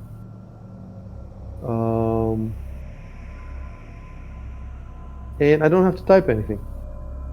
Yeah, so we just don't know what's behind, but it's not an alcove like we see. Yeah. So maybe to it do is. that, I'll fix this. Enter mask mode, and then I think the shift. I can just boom. Oh, you just revealed the whole map, I see. What? What? I'm kidding. All right. You see my beautiful artwork there. Beautiful, man.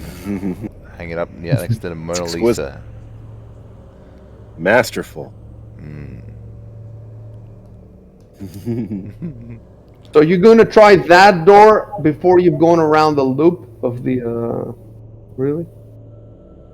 Is that what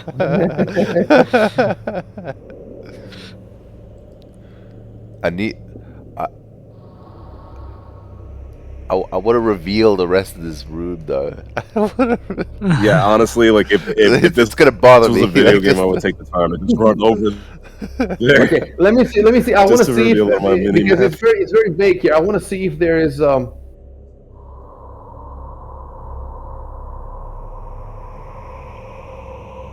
there's no reason for me to give you any more description. There's no reason. You see the door, you can do whatever you want. Oh wait, that again. Yeah. No. Okay, we're good. I wanted Check the door for traps.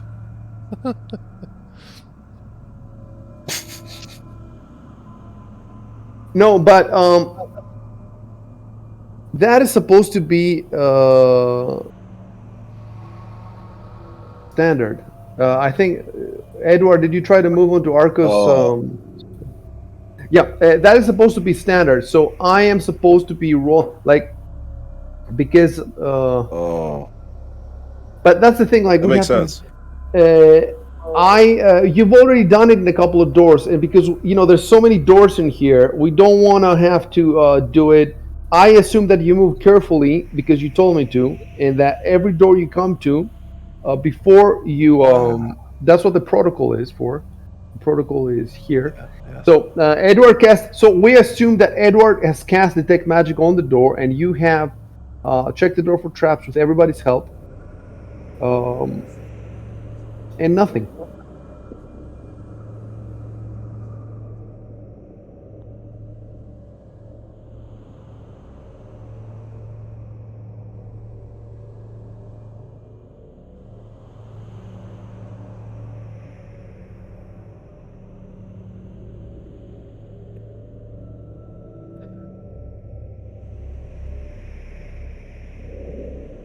Wouldn't want to miss out on some loot.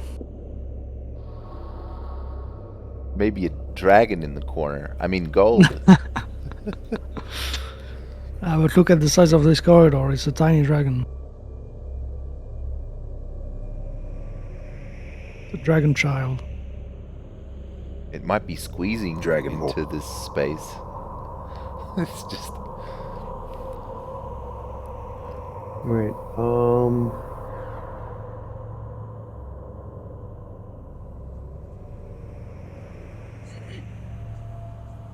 Let me reveal the level.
Oh shit! What did I do?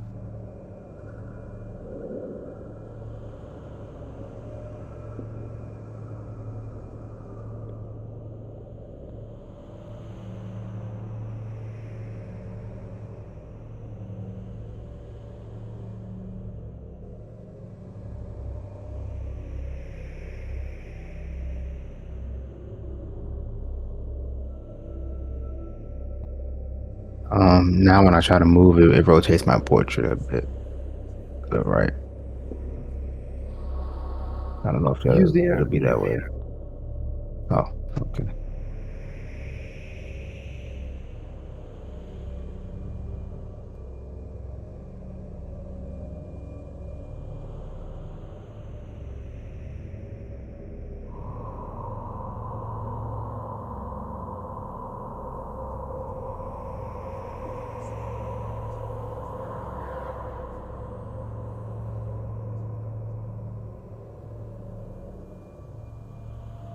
Okay, let me type something. As one of the characters, Joe one.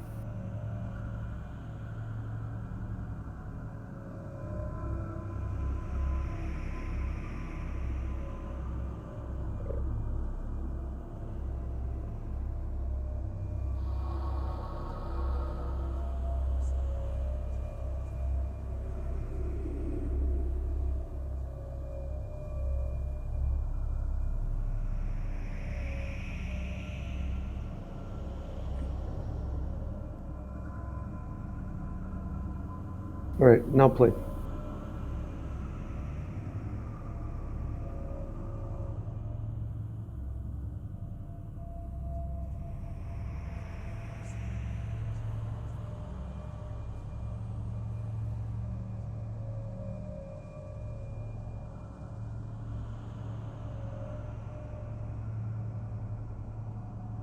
Ah, fuck. What? I did that thing. The space after the So see, why did you do it now? Is Oh, there any reason? I was gonna write something else, and then I decided against it. All right. You know, I have coworkers who do that. They always put a space at the end of a sentence, and I always have to remove it. They And I always wonder do. if it's not. Yeah, I have like a couple coworkers who do it. Well, not always. But you edit their But text then? yeah, yeah. Or- But I'm wondering if it's not something taught in school or something, or maybe it's just something some people do. Yeah. Yeah, I was been wondering about that too. Under mask move. So let me see what he would be able to see. I would think that from there, something like that.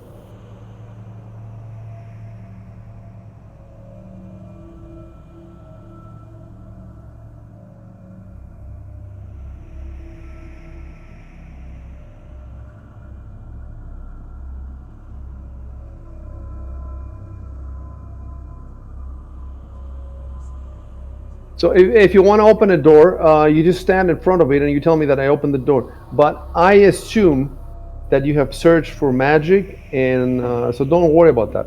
I'll let you know. If I don't tell you anything, either there's no magic or traps, or there are, but you failed to notice them. Hmm.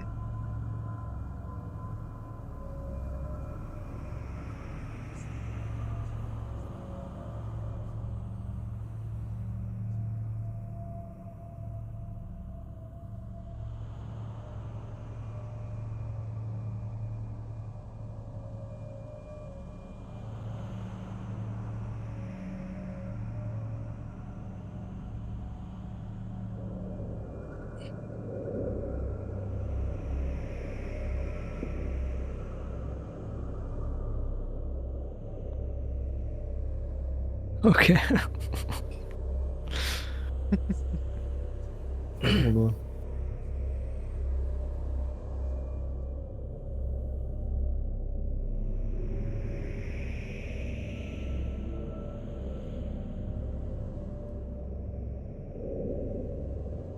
Hmm.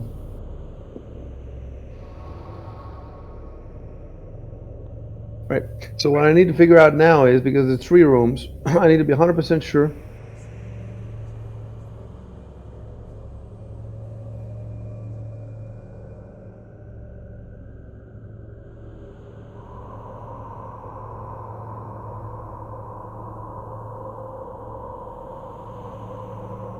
Give me a second.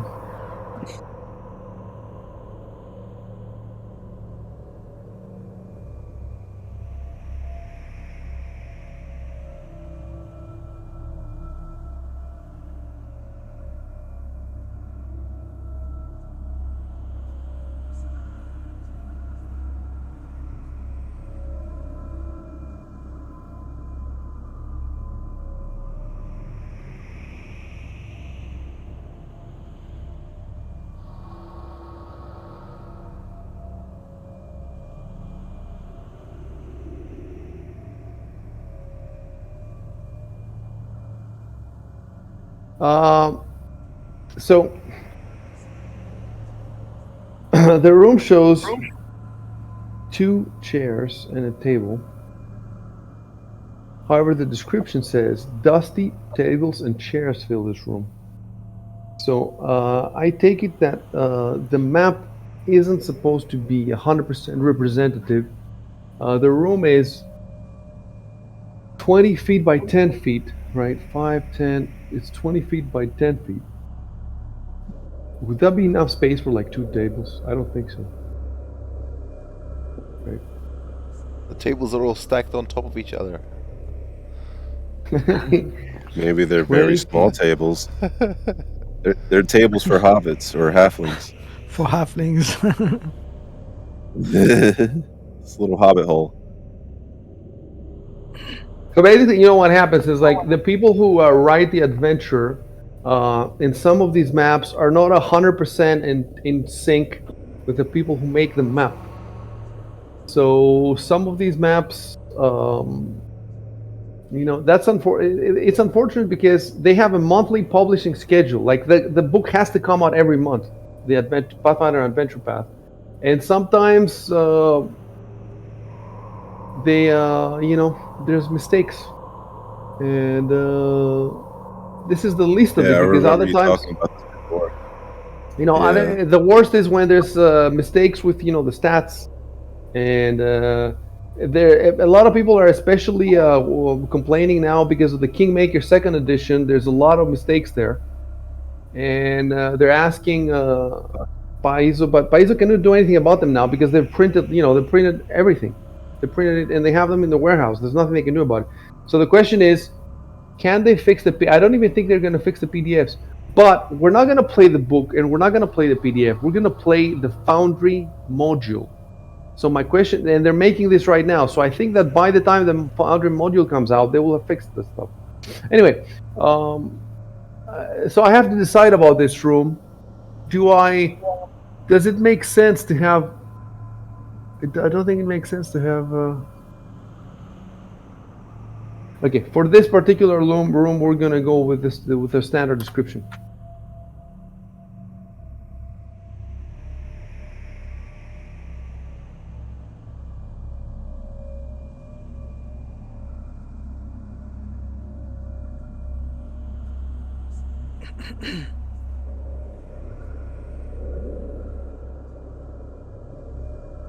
And by the way, Arco, you should be closer to the door so he can see. Yeah, because you have the And- highest perception, no? No, because he Also, has I have the light. light. He's the light. So Oh. okay, I'm gonna move him here, and then I'm gonna move him there, right behind you, so that he can see. You have to stay. I shouldn't have given him the description before. You know. I assume he could even just go next to the door above Ivan and just hold out the staff, like, in front of the door Yeah, fair enough. from that Let's position. do that. Even. Let's do that. And if there's anything on interest, that would be what? Perception, no? Only if you're searching, Yeah, I think. yeah. But If yeah, you're yeah, searching, I if you guess- want to search the room, you have to tell me. Hmm. So move inside, and tell me that I searched the room.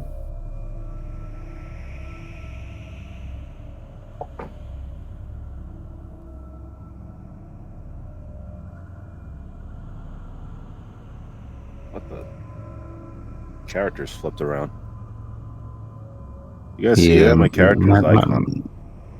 they can't see it, but it does happen. Okay. Now it's good, right? Yes, it is. Just take care with your. You know, it's possible to press weird stuff. Just don't press weird stuff. It happened again. I don't understand why. Just do it. I'm just you trying know, to drag. don't use drag. You know, stop. Just use the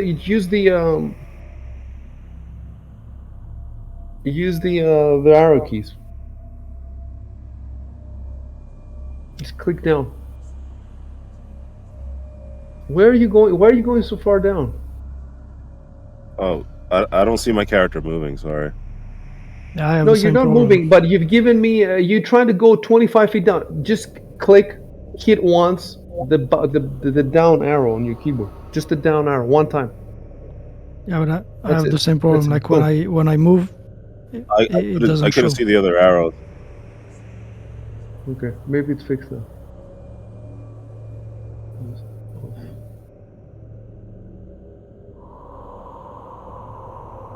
All right, I'm Yeah. gonna roll the perception. Who, me? Yes. Okay. Yes. I'm gonna roll it because we're rolling it hidden. Oh, you're rolling it. Yeah. Well, I'm rolling it for you.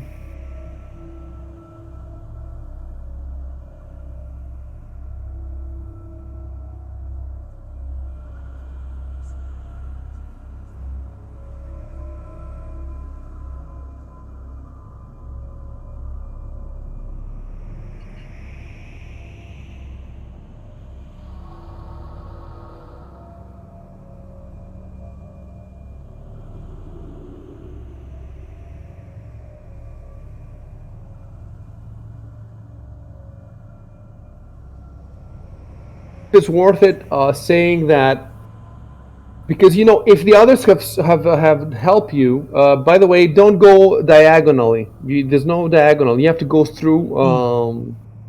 So if the others had helped you now, you might have gotten a higher perception roll.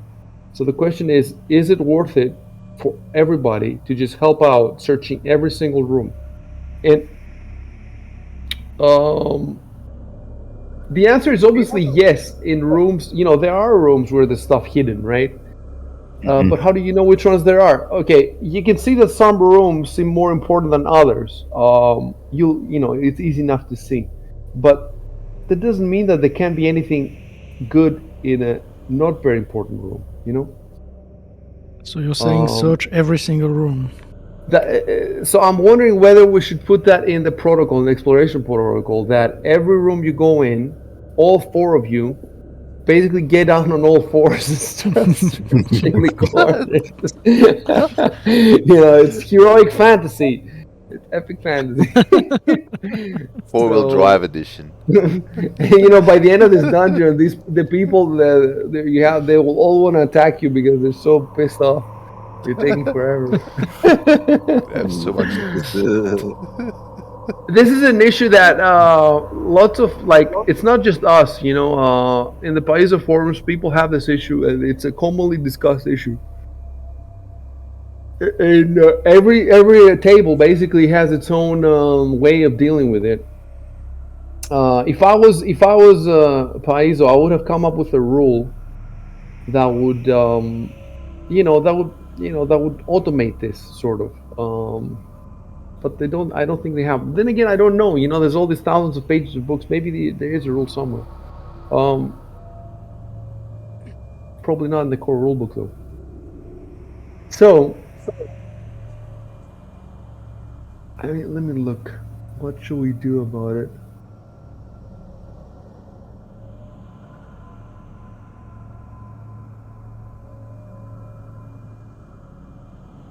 Because you searched, but yeah, if the others have helped you, then we have had to roll 4 times.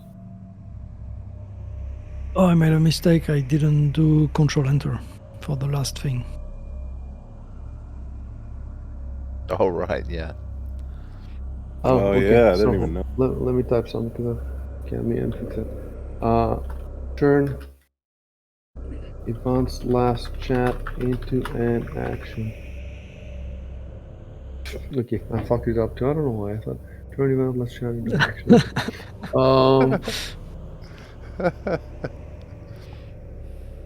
Like what I'm thinking is, can we?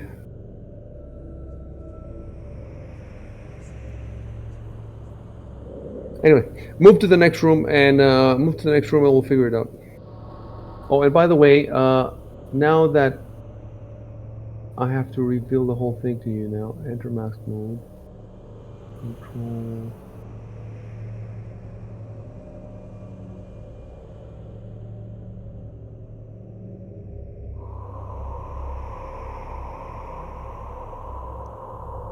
There it is.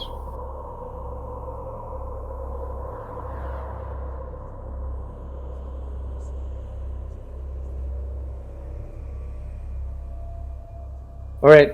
So you shouldn't have done, Chev. You shouldn't have done. You're not a knight in a. You should have gone directly from here to here, not zigzag. Right. because it Right, looks yeah, yeah. terrible on I thought, stream. I You know. just thought you said something about not moving diagonally, so I thought, oh, okay. No, move diagonally. Move Oh, diagonally. I see, I see, Move I see. diagonally because nobody's gonna Must have go around misheard. like Yep. it looks Yep. stupid on the. Yeah, yeah, yeah. Right. I have to use the numpad. Mm-hmm. Yeah, use the Yeah. numpad always, except there's some exceptions where you can't. But generally speaking, use the numpad. That's how you move with the numpad. Okay, type about the door again. And in the meantime, you need the guy with the door with the light. So, Arco, I'm not trying to move.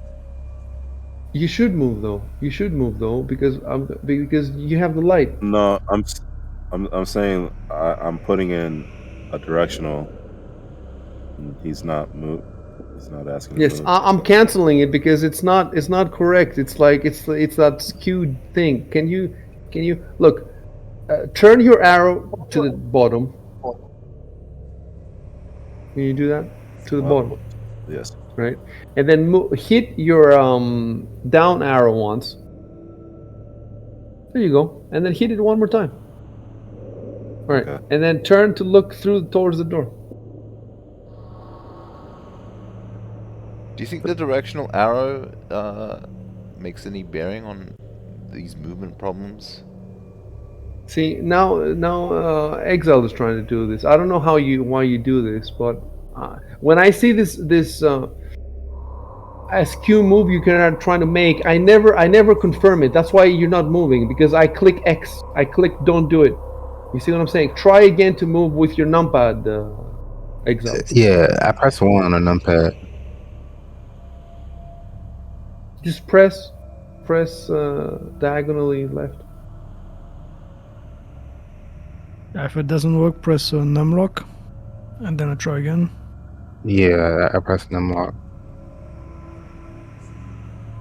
Yeah, I don't know. Okay. I can't even see the arrow keys. Okay, now it popped up. It's diagonal, but it's like, that's weird. Okay, I can do it. Boom. So hold on a sec. If I try to use the arrow keys, it won't show me the arrow, like where it's going. And even sometimes with the numpad, it won't show me the arrow. Yeah, I have the same problem. I have to click my character again, then I can see it. It's very strange. Yeah, explain to them how you do it though, because you can do it, but they can't. Well, first I click my character, I make sure I have numlock off, which is... it doesn't tell me if it's on or off to kind of guess. Then I just press the keys and I click my character again, and then I can see the arrow. But if you confirm it too fast, then I don't see the arrows because I'm already moving. Let's see.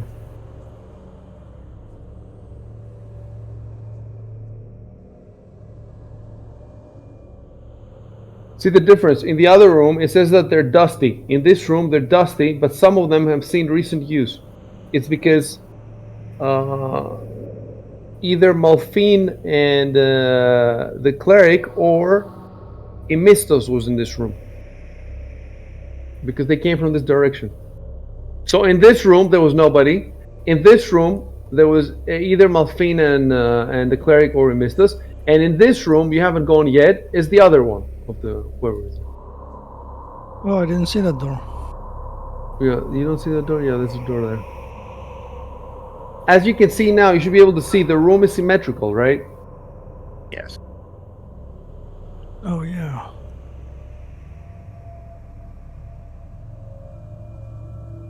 I noticed we were going past that door, but I wasn't going to say anything. I thought, we'll just get on the way back.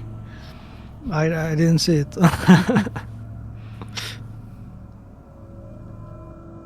It was hidden under the combat tracker. Right, so the question is now, should you go in this room and search it? Keep in mind that you're trying to get to the surface quickly because there's a fucking war going on upstairs. So in that sense, it wouldn't make sense to look. It would make sense, you know, if you find a place that looks like it could have useful stuff. Like in the safe rooms, you know, you spend some time searching the safe rooms, obviously because you're stuck there. But also, remember there was a room where there was a lot of crates, and you searched them for a while. That's where you found the masterwork darts, and you found some weapons as well, etc. So in this specific case of these little waiting rooms, it wouldn't make much sense. You can see that they're empty. Yeah. And it would make sense to just move, and then let's take it one at a time. Let's try to figure out where it would make sense to search, and where it wouldn't make sense, and see how far that gets us. And if you're about to lose, an item that I don't think there's an item without which you cannot complete the adventure. I don't think there's anything like that. I just think that you can lose loot that will make things easier for you, basically. There are some cool shit, no. There are some cool shit artifacts and shit, but they are, they're not that easy to miss. All right.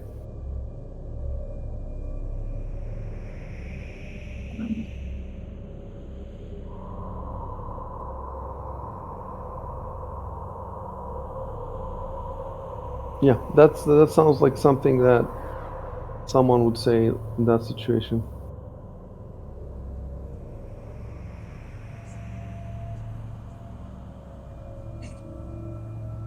So because we don't have a lot of time, if you want to at least get through the other door, start moving. Because I think, what do we have? 10 minutes, 15 minutes? Yeah, I can move through others, right? You can move through them, but you cannot stop on them. Yeah. Right. So now you two are also. Let me see what happens if I move you like this. Oh, okay. Okay. So in my screen, it showed him. It showed his character skewed. But when I clicked him, okay, it seems that it's not as big as a problem as we thought it would be. So Valkia, Exiled, and Arco, try to move, and I'll this time I will click confirm, and we'll see if it works, despite it looking weird. So My portrait looks fine now. it looks fine now. Before it didn't, Yeah, and now it looks bad for Ivan, where it didn't look before. I don't know what the fuck's happening.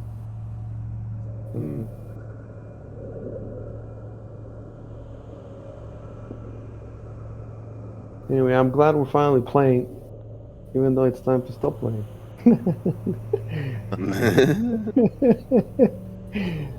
Don't be sad that it's over. Be glad that it happened. Is that what you say to your kidnapping victims?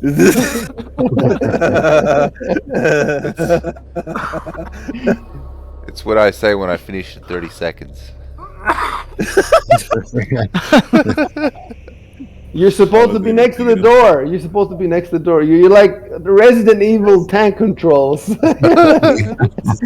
Maneuvering.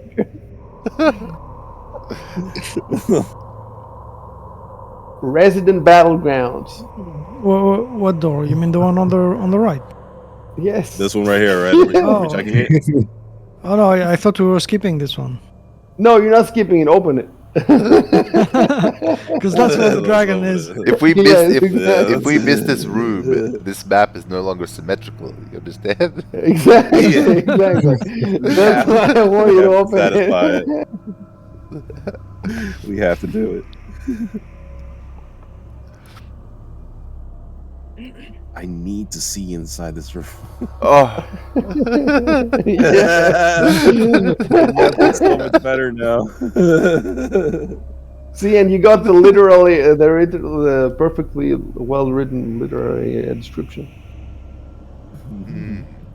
Don't you feel better now that you find all the rooms? Amazing. I kind of do, honestly.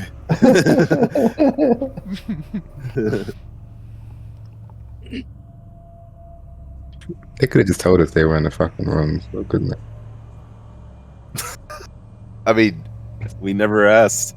we Well, never asked. each group was in one room, and there was also a room that neither group was. Plus, each group didn't know about the other room. Like, they've only been in one room. See what I'm saying? Plus, they don't know. I mean, they don't know. They came out pretty much from the darkness.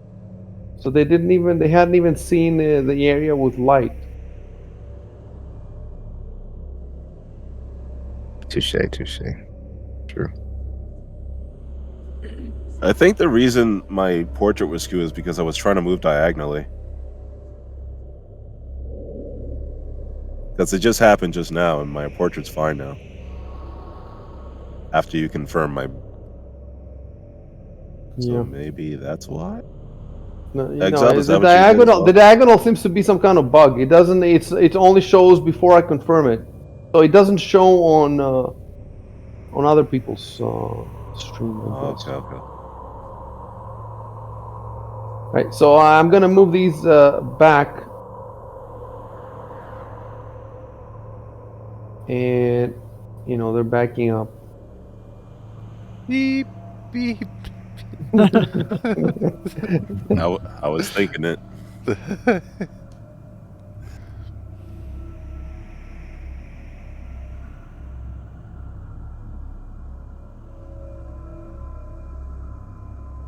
No, we can't see your head.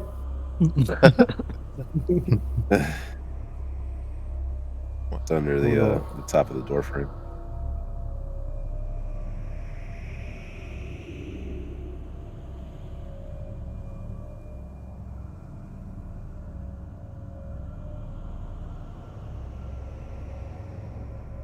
Right.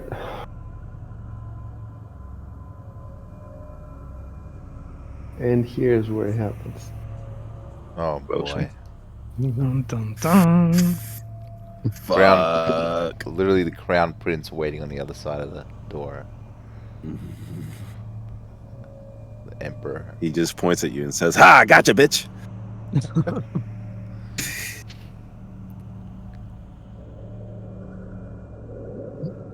He loses an arm. You gotta pay 10 GP.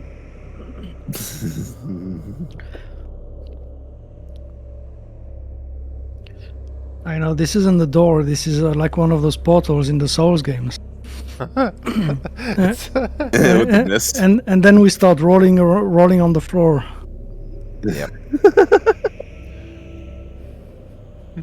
Then you hear epic music, and they start pounding the ground most of the time.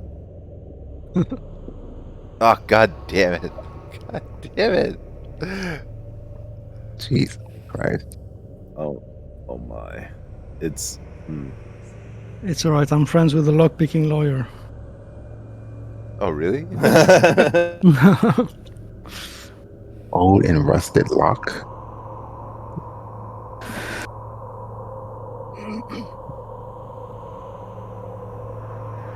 All right, this is where I remind you, because we haven't played in a fucking year, that you have some keys on you.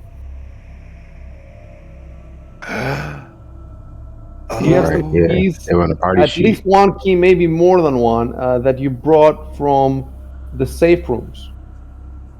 Let's everybody look in your own inventory and look if you have a key and what it says. For example, Arco has an inelegant brass key. Yeah. So not elegant. Just, inelegant, meaning probably old and rusted. I think that's that one you've already used. I think that's the one you found in the. I think you found that in the bed of one of the servants. I think, and that opened something for you. It's been a long while. I have a key as well. And You have a key as well. I think. Gold key. What does it Fancy. say? Let me see. Nothing. I actually don't have any keys. Okay, you have an ornate gold key. Yes, you have an ornate gold key, and type that I try the ornate gold key on the door, and you can move yourself, for example, here if you want to try it.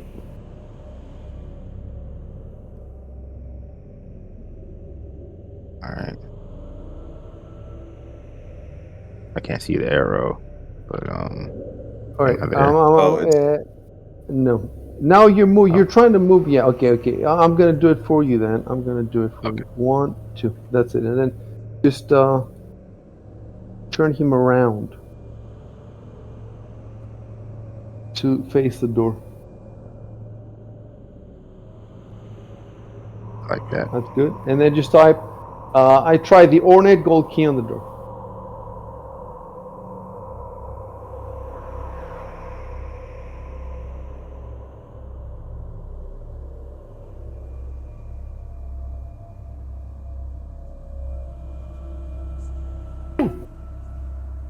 Oh, Ooh. did someone say boom? No, we said, woohoo! Oh. All right, hold on. And now it's the surprise of the century. Oh no. Boom shakalaka. Oh shit! It's, so, so hold on. What? Because What? Fuck. this is enough. So first they mistook, they forgot to put the wall and the door, and then well, actually, no, it's good. What happens is you are now behind. Hold on, behind a secret door. You don't understand what behind a secret door means? It means that the secret door is on the other side. So it's supposed to be secret on the other side, not on this side.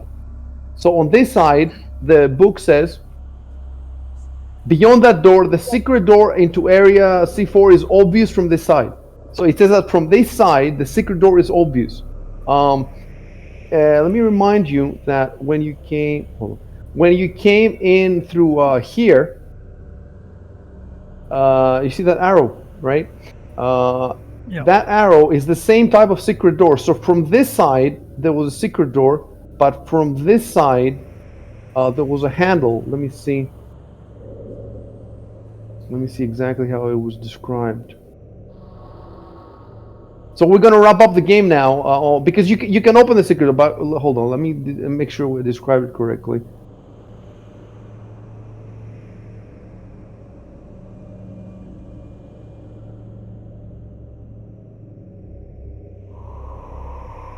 Yes, there was an elaborate brass lever.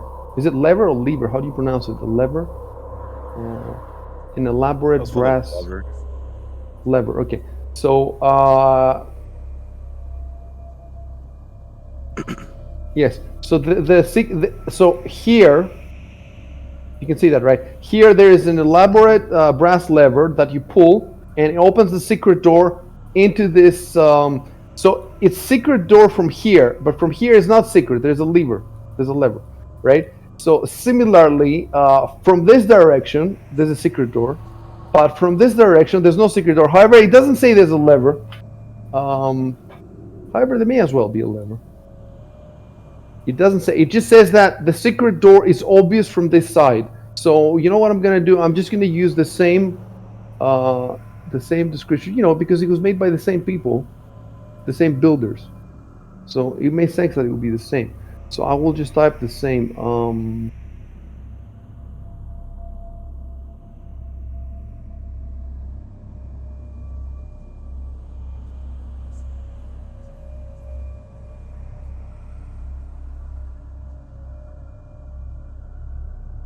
So I will type that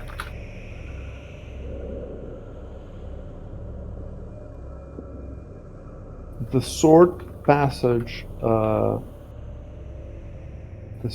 the short passage past this door ends with a wall on which you find, on which you see an elaborate brass lever identical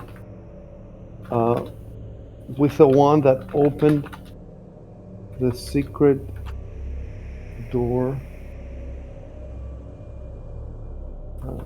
with the one that, okay.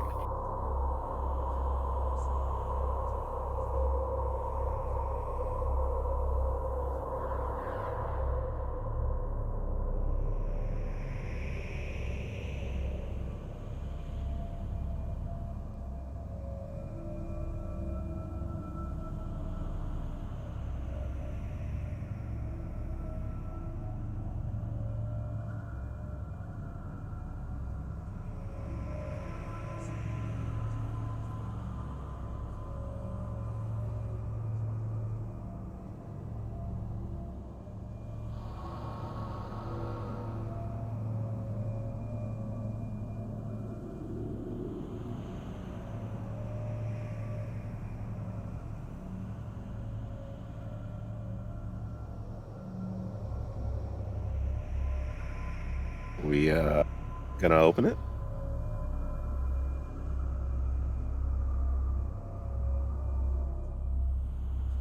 Eventually. Well,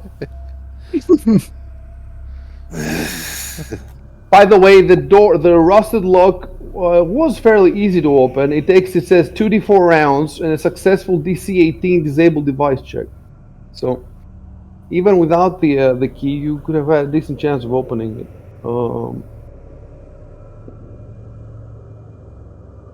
So instead of saying, "Are we going to open it on voice?" you should have said this in the game, Arconis. Oh. You know, it's better that way. It's better. It's more fun and there's more stuff going on in the chat.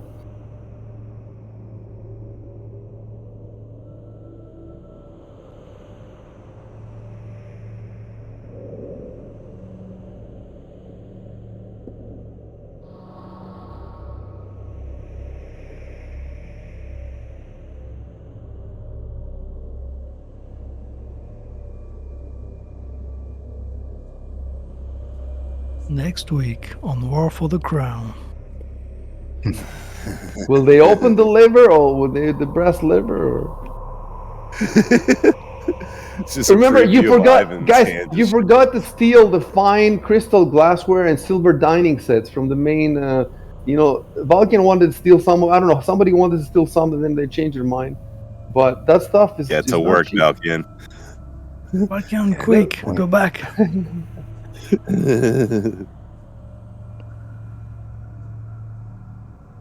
Oh, I can probably get one of the nobles to hold it, huh? They won't fight anyway. Yeah, but keep in mind that they will be seeing you looting the Senate. Why is he carrying a big sack on his back? Don't worry about it. No, it's nothing. It's official Senate business. Official documents, yeah. That's it. What's the clattering noise? Nothing. Shh. If it's a clattering noise, then all the fine crystal stuff is gonna be pieces. You can use it for caltrops. You can drop it. Yeah, true. I gave up the trick for the big boss. Tell me the big boss is going to use caltrops with China? Find China. China!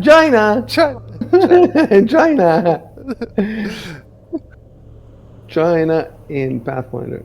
Come on, guys. Are you going to play or what? Are you dead? Play. Were we finishing up? Were we finishing up? Yeah. I think Shubin said he was supposed to be done 20 minutes ago. Yeah. Yeah. Are you gonna open the door or not? Okay. I'm opening the door. You have to move though. You have to move. You cannot open from there. You have to move into the passage. Are you sure you're gonna move into the passage? And now the trap activates. There we go. I stay where I am. Yeah, I'm going back for the China. I'll die on this hill with you, Ivan. No, but you had don't go back for the China because you had if you look in the chat log, you had discussed that. I don't remember what you said, but I think you discussed it with Rob. I can't remember who.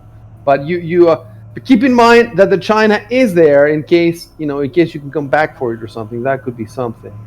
I mean, you're a thief and you can tell, it's expensive stuff. But it depends, for example, if all the nobles die and then you can run back and get it and they can't see you. Or it's a possibility. It's just something to remember. If it hadn't been 9 months, I'm sure you would remember it, but now you don't. So I'm reminding you guys of things. So type whatever you want to type.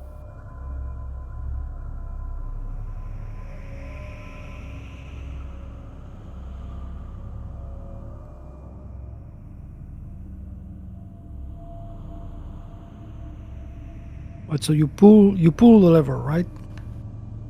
Yeah. You push it. You gotta suck it off, huh? Let me see the description of the other one, which opens into. Put it in The your lever. mouth. I can't think reach the that you lever. no. I think that you push the lever. Oh, you push it. Wait. There's no. I pull or I push the lever. Okay, I try the lever. That's better. I try the lever. I activate. Avengers Assemble. Alrighty. So, let me see now.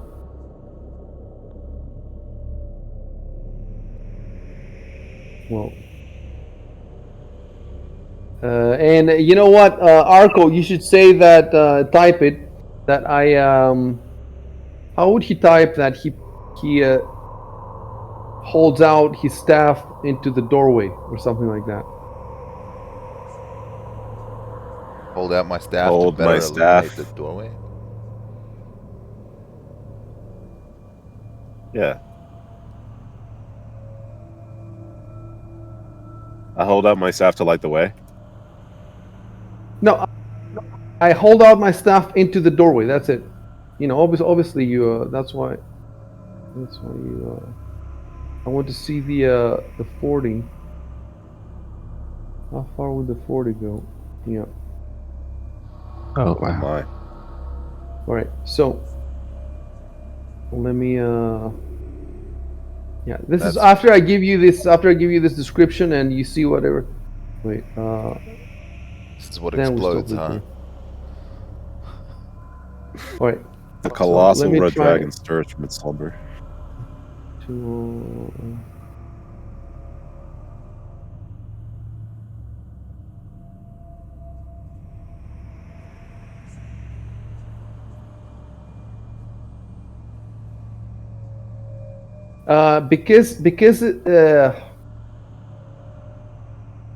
Because it's circular and I cannot reveal in a circular fashion. I can only reveal in like squares. See what's happening? So it would be It's a better, nice room. if we had a line of sight, then it would be much easier. But I need to.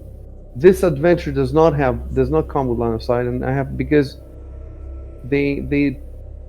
they converted it before they added line of sight, so I have to do it myself.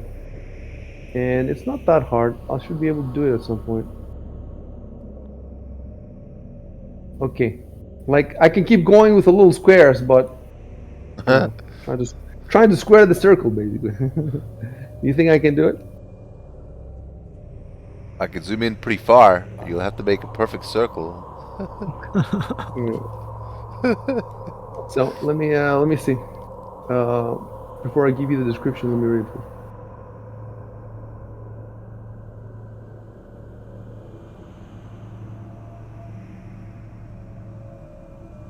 See, that's my problem now. You cannot see the whole room, but the description that I have is of the whole room. So the question is, how do I give it to you?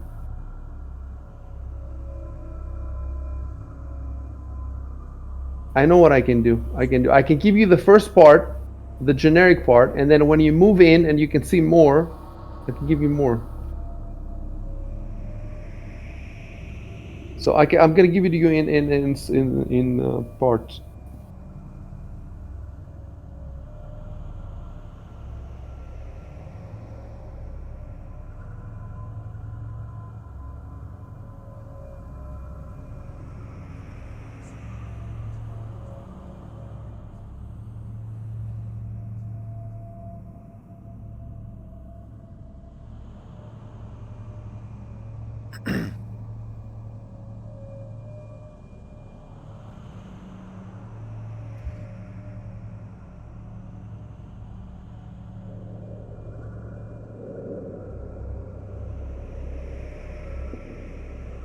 Yeah, that's actually good because that just move.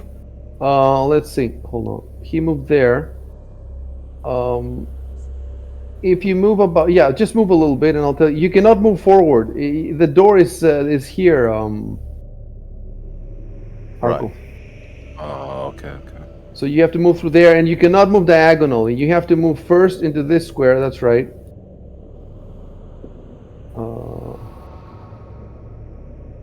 Okay, and then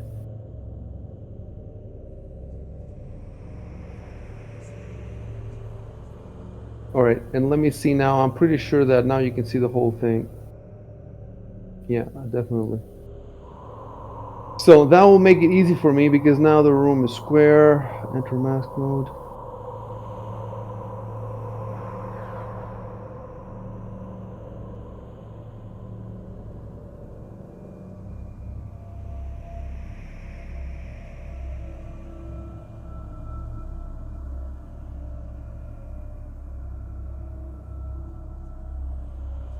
All right, you can see the doors at the north, right?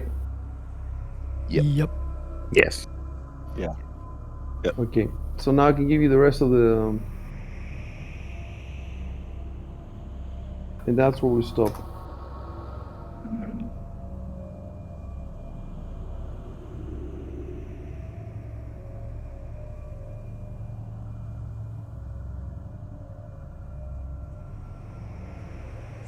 Interesting.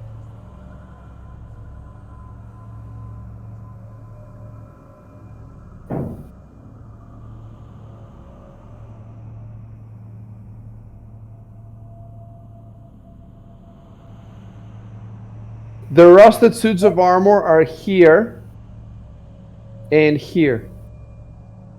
So these display cases have these rusted suits of armor.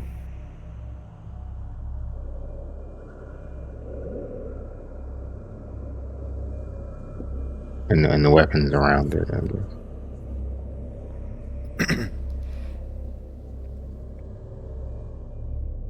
guess. These cases here are the ones 1, 2, 3, 4. The ones, see, these are the ones that says that they have tarnished and discolored weaponry.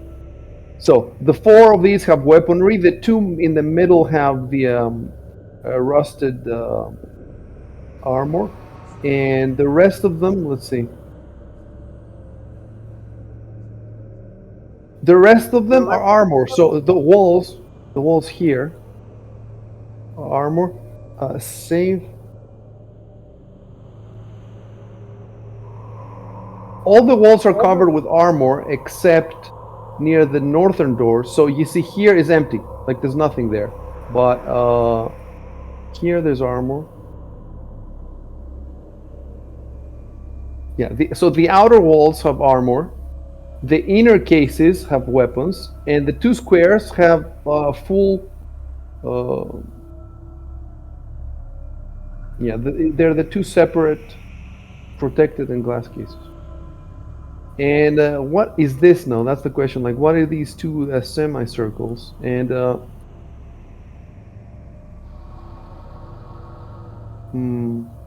I think those circles are the last thing. The last line that says circles of various sizes have been scratched into the glass and drawn on the walls with chalk and paint. So because they could not draw all the circles, they just drew those 2. But if you, from the description, there's circles made in chalk and paint everywhere, scratched everywhere. So you have to picture that in your head.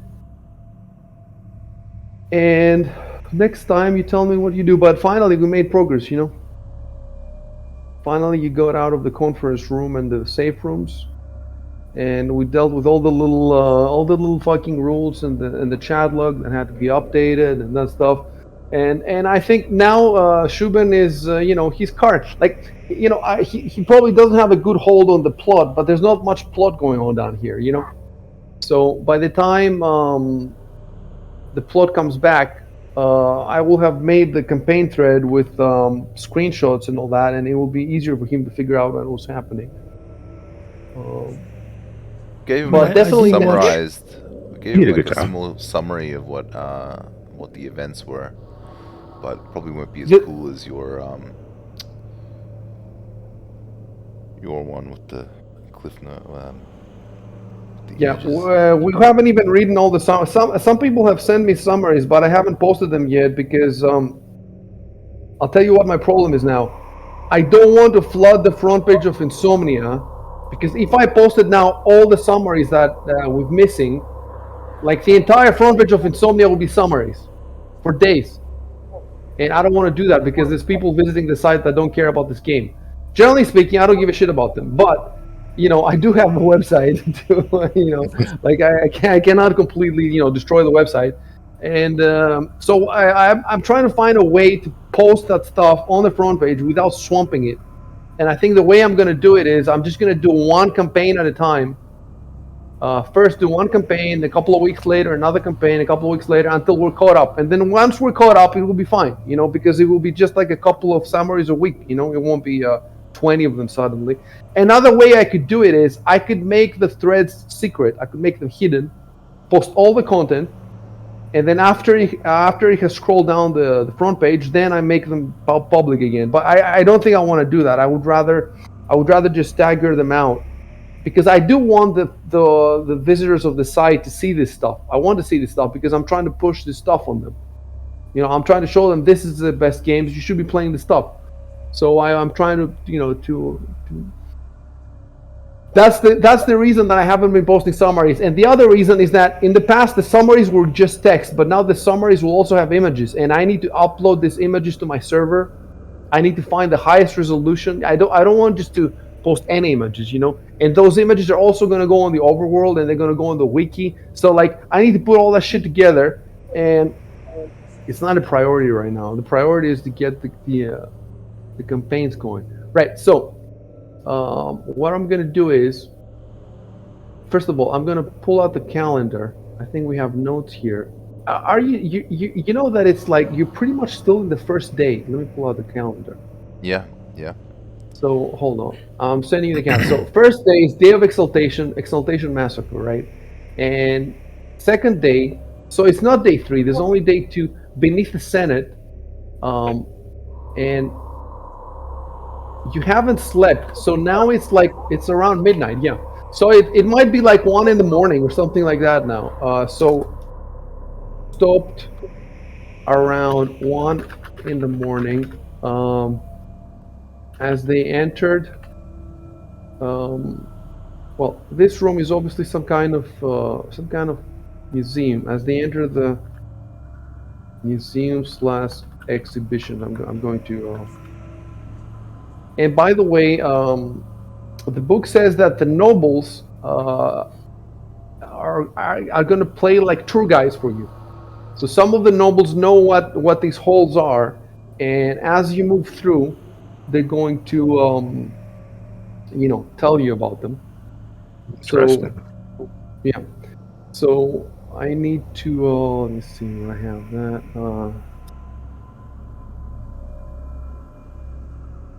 Yep. So there's a lot of cool stuff going.